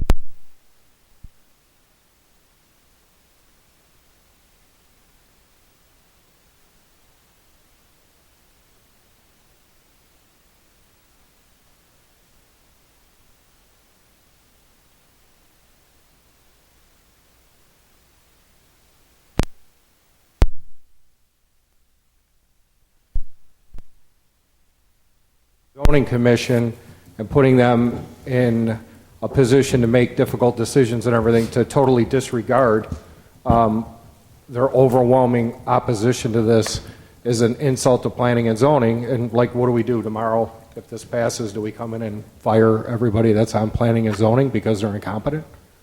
That's what they decided. So there's many things I have a problem with. I have a problem with the agreement being 10 years and that agreement being able to be transferred to somebody. To me, that I know what Mr. Hall says, but to me, that leaves it very much open for it to be transferred to another owner very easily. So I'm also opposed to that. In 2008, when I decided that I was going to retire from the police department and leave Chicago and look for a retirement home, what brought me to Fountain Hills was that location at the corner of Palisades and Shea. As I drove in, instantly, and this isn't to sound cheesy or anything, but I knew that this is the place that I wanted to eventually retire to. And I was very lucky to buy a house in 2009 and retire in 2014 to come out here. So I just believe that not a good place. I believe that we're definitely not sticking to keeping to the environment. We're blowing a hill up, so that's not environmentally friendly. So I just believe that coupled with not being too high on it, and also I think we owe some respect and everything to our colleagues in planning and zoning who overwhelmingly turned this down. So that's my comment. Vice Mayor? Thank you, Mayor. I also have some comments that I wrote down, and I'm going to try to shorten them because it's late. But I'm sure you're all anxious to kind of hear where we're coming from and want us to get to a vote. But for me, the issue here was whether or not the town can benefit from a project like this. And as a town, I think that we can. I think we want to encourage developers to come here, bring their visions, bring their ideas, bring their projects. And I've been on the council for, a year? And so much of the conversations that we've had are about revenue. So I'm always looking for how can we benefit the town as a whole. And a revenue source is certainly one that I'm going to look strongly at. We've heard facts on both sides. We've heard opinions on both sides. I also noted that there were some real estate agents that have come up and talked to us and said that there is a need for more rental. I think that rentals would be helpful for this town, additional ones, because we all want more business, we all want more businesses, but we need a place for our workers, for customers to live as well, if they can't afford the homes. So for me, the issue wasn't the views as much, and I do also, like the mayor, have an affinity with the homeowners for your views and for what you expected to be living next to. Unfortunately, though, when you buy near vacant land, you can expect, if you don't own it, that at some point it might develop. I was on planning and zoning when we at least one of the amendments I was, when we approved we sent it up to the town council and asked them to approve the resort on that particular the one we're talking about tonight. And I would have loved to have seen a resort. I was so excited for that project. But unfortunately, here we are today, right? How many years later? And we don't even have, as the gentleman said, anyone knocking on our door. Yes, we can wait, but there's no revenue from waiting. And I know a lot of these comments have already been said, but I wanted to kind of summarize, too, where I'm coming from. I do respect planning and zoning. I was on planning and zoning. Here was my issue, though. I was so anxious to read the minutes of the meeting. Unfortunately, I couldn't attend. But as I read them, I understood they came to a vote, but I wasn't sure the reasoning. And I was really looking for the facts and the reasoning behind their vote to inform me. So really, coming here tonight, I was looking for information from people because I wasn't sure I was getting it from them. But now that we've sat here for like 6 hours, I kind of understand what they went through, right? They just wanted to vote. And I'm going to shut up so that we can do that. But I do respect their position, but unfortunately sometimes we don't always agree, and that's why we have these different tiers in our system. The other thing I wanted to say is, as council members up here, we really do have to trust staff. I mean, we aren't the experts in all of these areas. We've had lawyers and engineers and people from former governments and our town staff and our traffic engineer.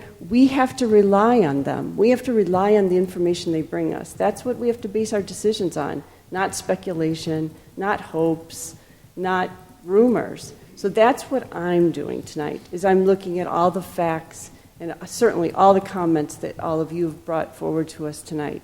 They have made a difference. I'm glad you've felt comfortable speaking up. I know it's not easy and it's not fun, but I really do appreciate hearing from all of you, pros and cons. Thank you. Thank you, Mayor. I'll try to be brief as well. I did not come with a prepared statement tonight. I wanted to be very open, and I wanted to hear all of the presentations. And I think I've come to this conclusion. Basically, we have three options. We're either going to move forward and trust the developers of this project to be honest and forthright with everything they said tonight and to get it in writing. I can't think of any other developer that I know of that has developed more in this community than Jeremy Hall and his team. So I think, Neil, you developed Copperwind. They've brought some amazing properties to Fountain Hills. P&Z had voted down many other projects that MCO was involved in, and Mayor Sharon Morgan had brought that up in her comments tonight.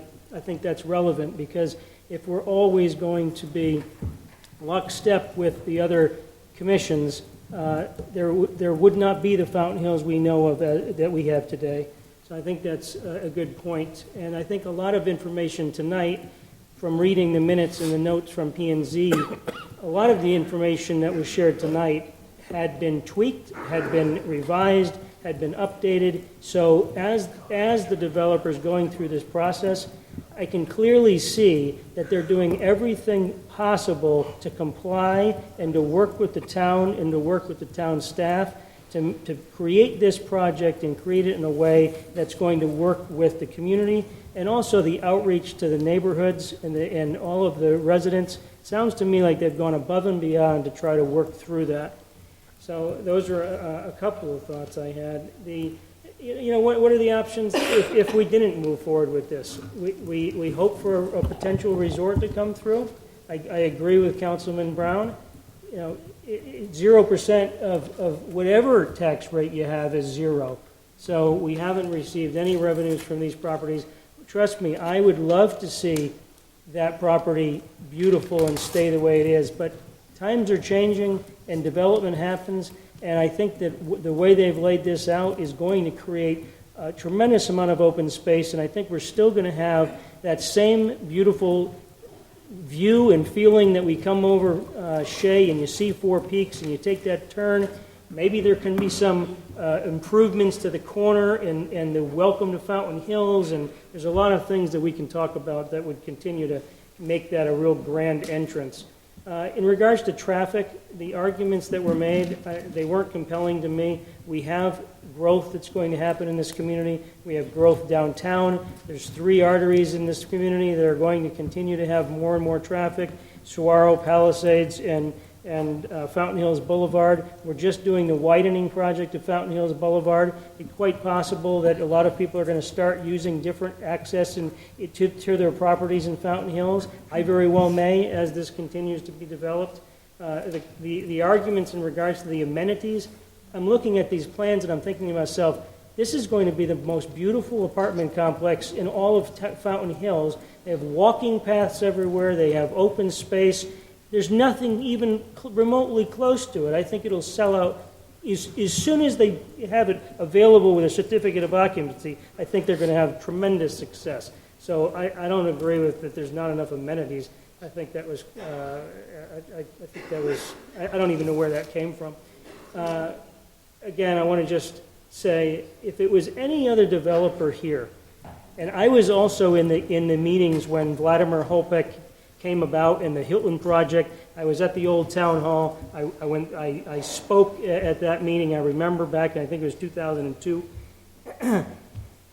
We have a developer here that's proven, and someone had made a comment in regards to not taking a gamble on this project. If I had anyone to gamble with this project, it would be someone who has already developed millions and millions of dollars, hundreds of millions of dollars of property in this community and has an outstanding reputation, and I think that he's the guy to do it.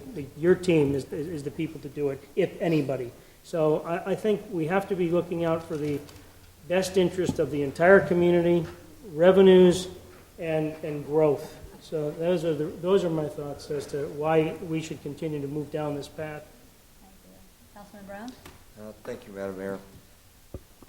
Councilman Spellich, I in the 8 years that I was on planning and zoning, I would guess that at least once a year, the recommendations that we sent to council, and I wouldn't have any idea of what it was, but I'm saying once a year, the council would overturn a recommendation that we would send to them. And more than not, the Planning and Zoning Commission really doesn't even take into consideration the overall picture of the town. It's the planning and the zoning aspect of it, but not the management of the town. And that's, I think, the reason that some of our recommendations that were passed to the council 8 and 10 years ago were actually rejected and kicked and sent back to our lap. But it's a little unusual. It's the first one for this council, but it's not unusual to see that happen. Just a heads up on that. Now, I'd like to make a motion. Okay. I move to adopt Resolution 2019-39 with the stipulations that are listed by staff. Well, it's just the general plan, right? This is for the general plan. Yeah.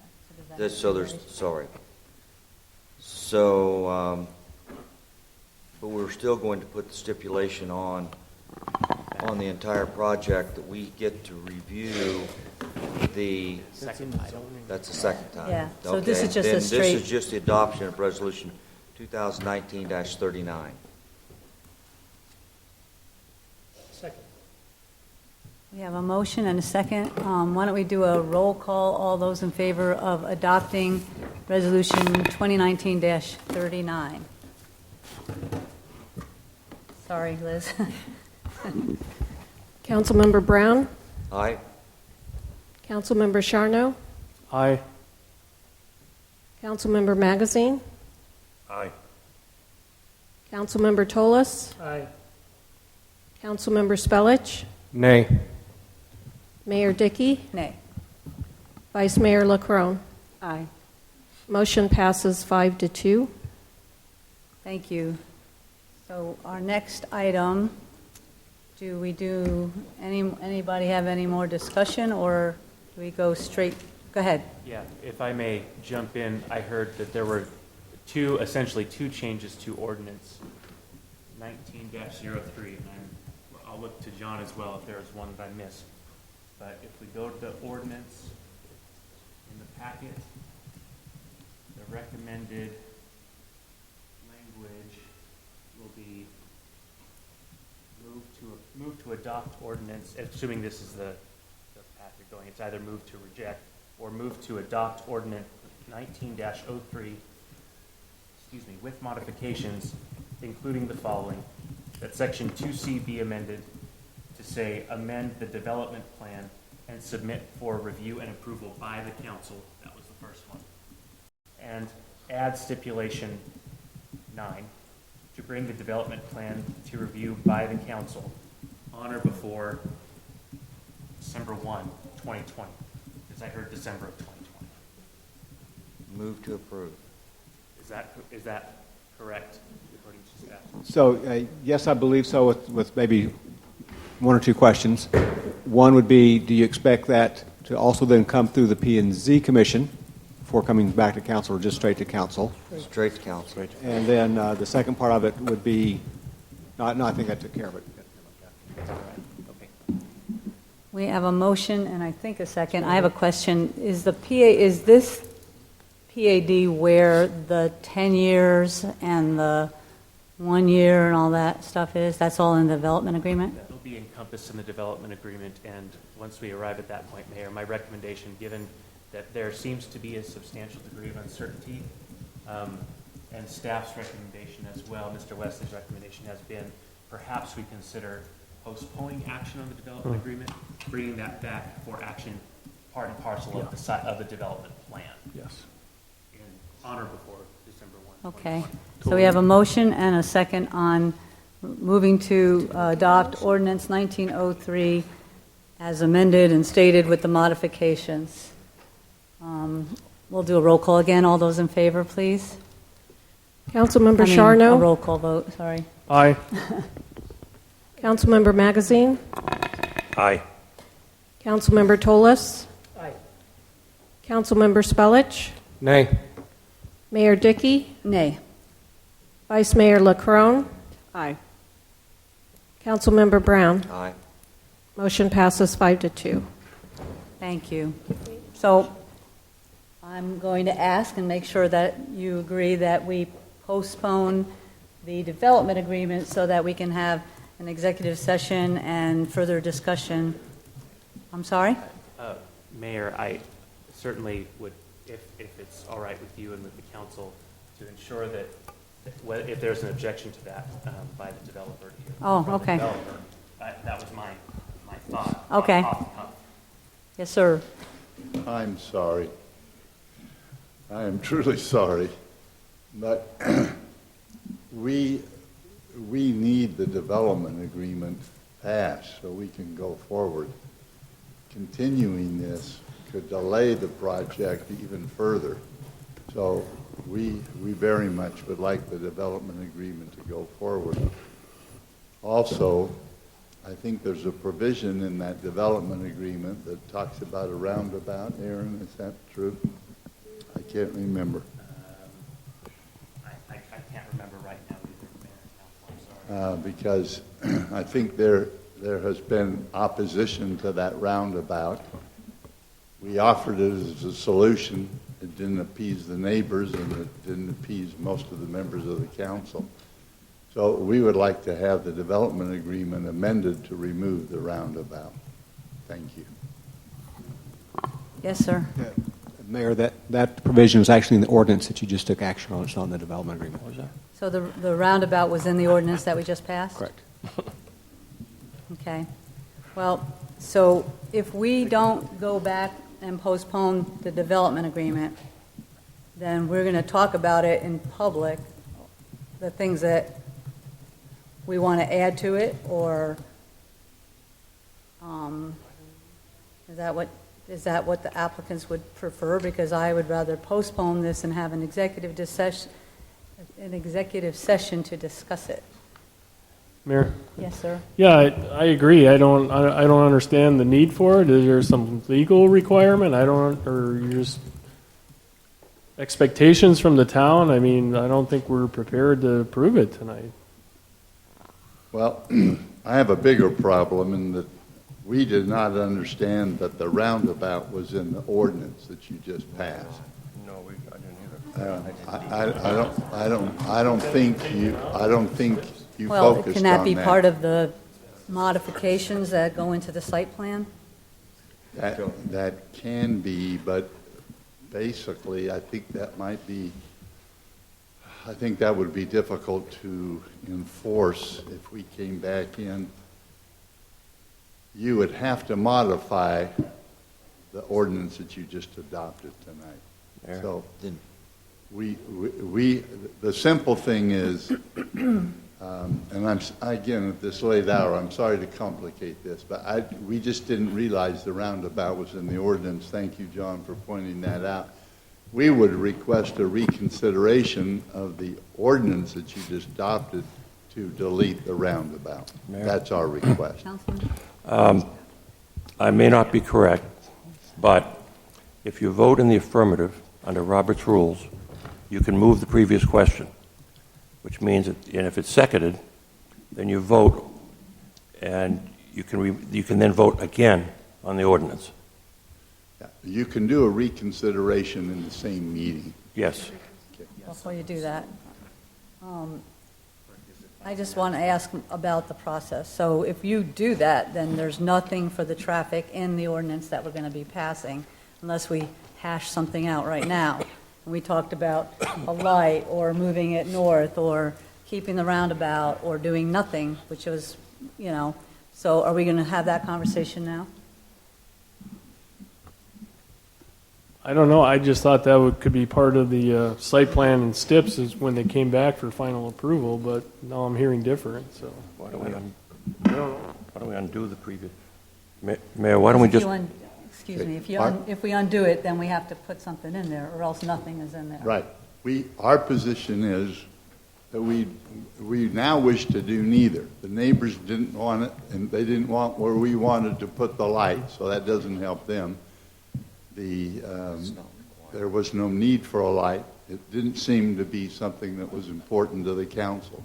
So we would like the roundabout, which clearly many of you didn't like, and clearly the neighbors didn't like. We would like the roundabout and the light removed in your motion for reconsideration. That's it, simply put. And in your existing plan, you're going to have the turn lanes. Yes. Oh, yeah. In that- Everything that we have, that has been approved by your traffic engineer and our traffic report remains 100% intact. Meets all the AASHTO standards, does everything that needs to be done. Okay, so That's it. move for reconsideration, Yeah. and we'll... Yeah, I'll move the reconsideration, which requires a second. Now we vote on that. Right. Motion in a second. Was there a second? Second. Oh, I'm sorry, okay. All those in favor of reconsideration, please say aye. Aye. Aye. So now we need a new motion. So I move to make the same motion that was just approved, but deleting the roundabout. Deleting stipulation number 8. Deleting stipulation number 8, the roundabout. The light's not in Not it. in there. Second. Okay, thank you. Let's do a roll call, just to be clear. Councilmember Magazine, Aye. Aye. Councilmember Tolas, Aye. Councilmember Spellich, Nay. Mayor Dickey, Nay? Vice Mayor LaCrone, Aye. Councilmember Brown, Aye. Councilmember Charno. Aye. Motion passes 5-2. Thank you. Now, I'd like to please postpone the development agreement vote so that we can have an executive session on that. Pardon me? I'm just asking the developers, why can we not work on that just a little bit and get it back to you, Neil?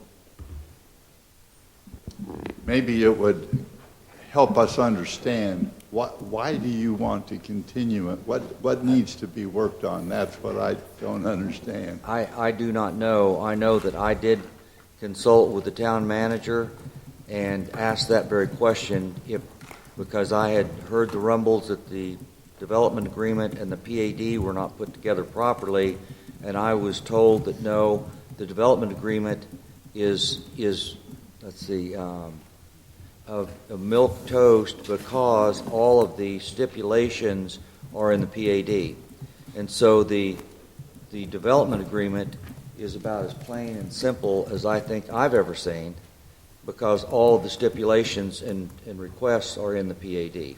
Except the development agreement incorporates the PAD. That's correct.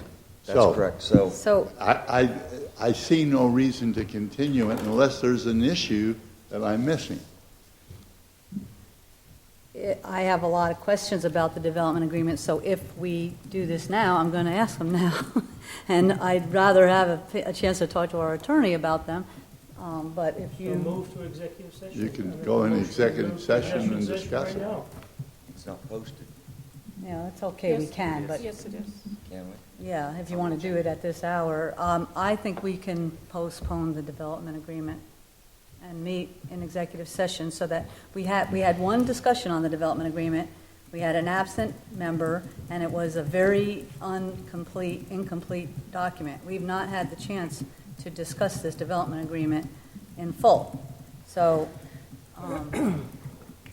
but I am seeing, I don't know, I mean, if you're not Well, going to we support can't it. discuss it because We we're can not. discuss it because it's on the agenda right now if you want to. No, not now. I agree with you, Mayor. I would opt for postponing and having another discussion. Thank you. Oh, if we're going to do that, I would make the recommendation that we post it tomorrow, and we have the executive session. I think we have to have a 5-day posting period. No? No, to have an executive session? Then I would ask the council if we could have that executive session, not tomorrow. No. Period. I can't. And Thursday, or yeah. Well, I think could we just postpone it and we'll Okay. do it as soon as possible? I'd like to get it done as soon as possible. I'd like to get this off by. That would be appreciated, yes. Thank you. Next item is council discussion and direction to the town manager. Do we need a motion? Is that what you're saying? No, I don't think so. I'm just postponing it until the future. And we'll do it as soon as we can.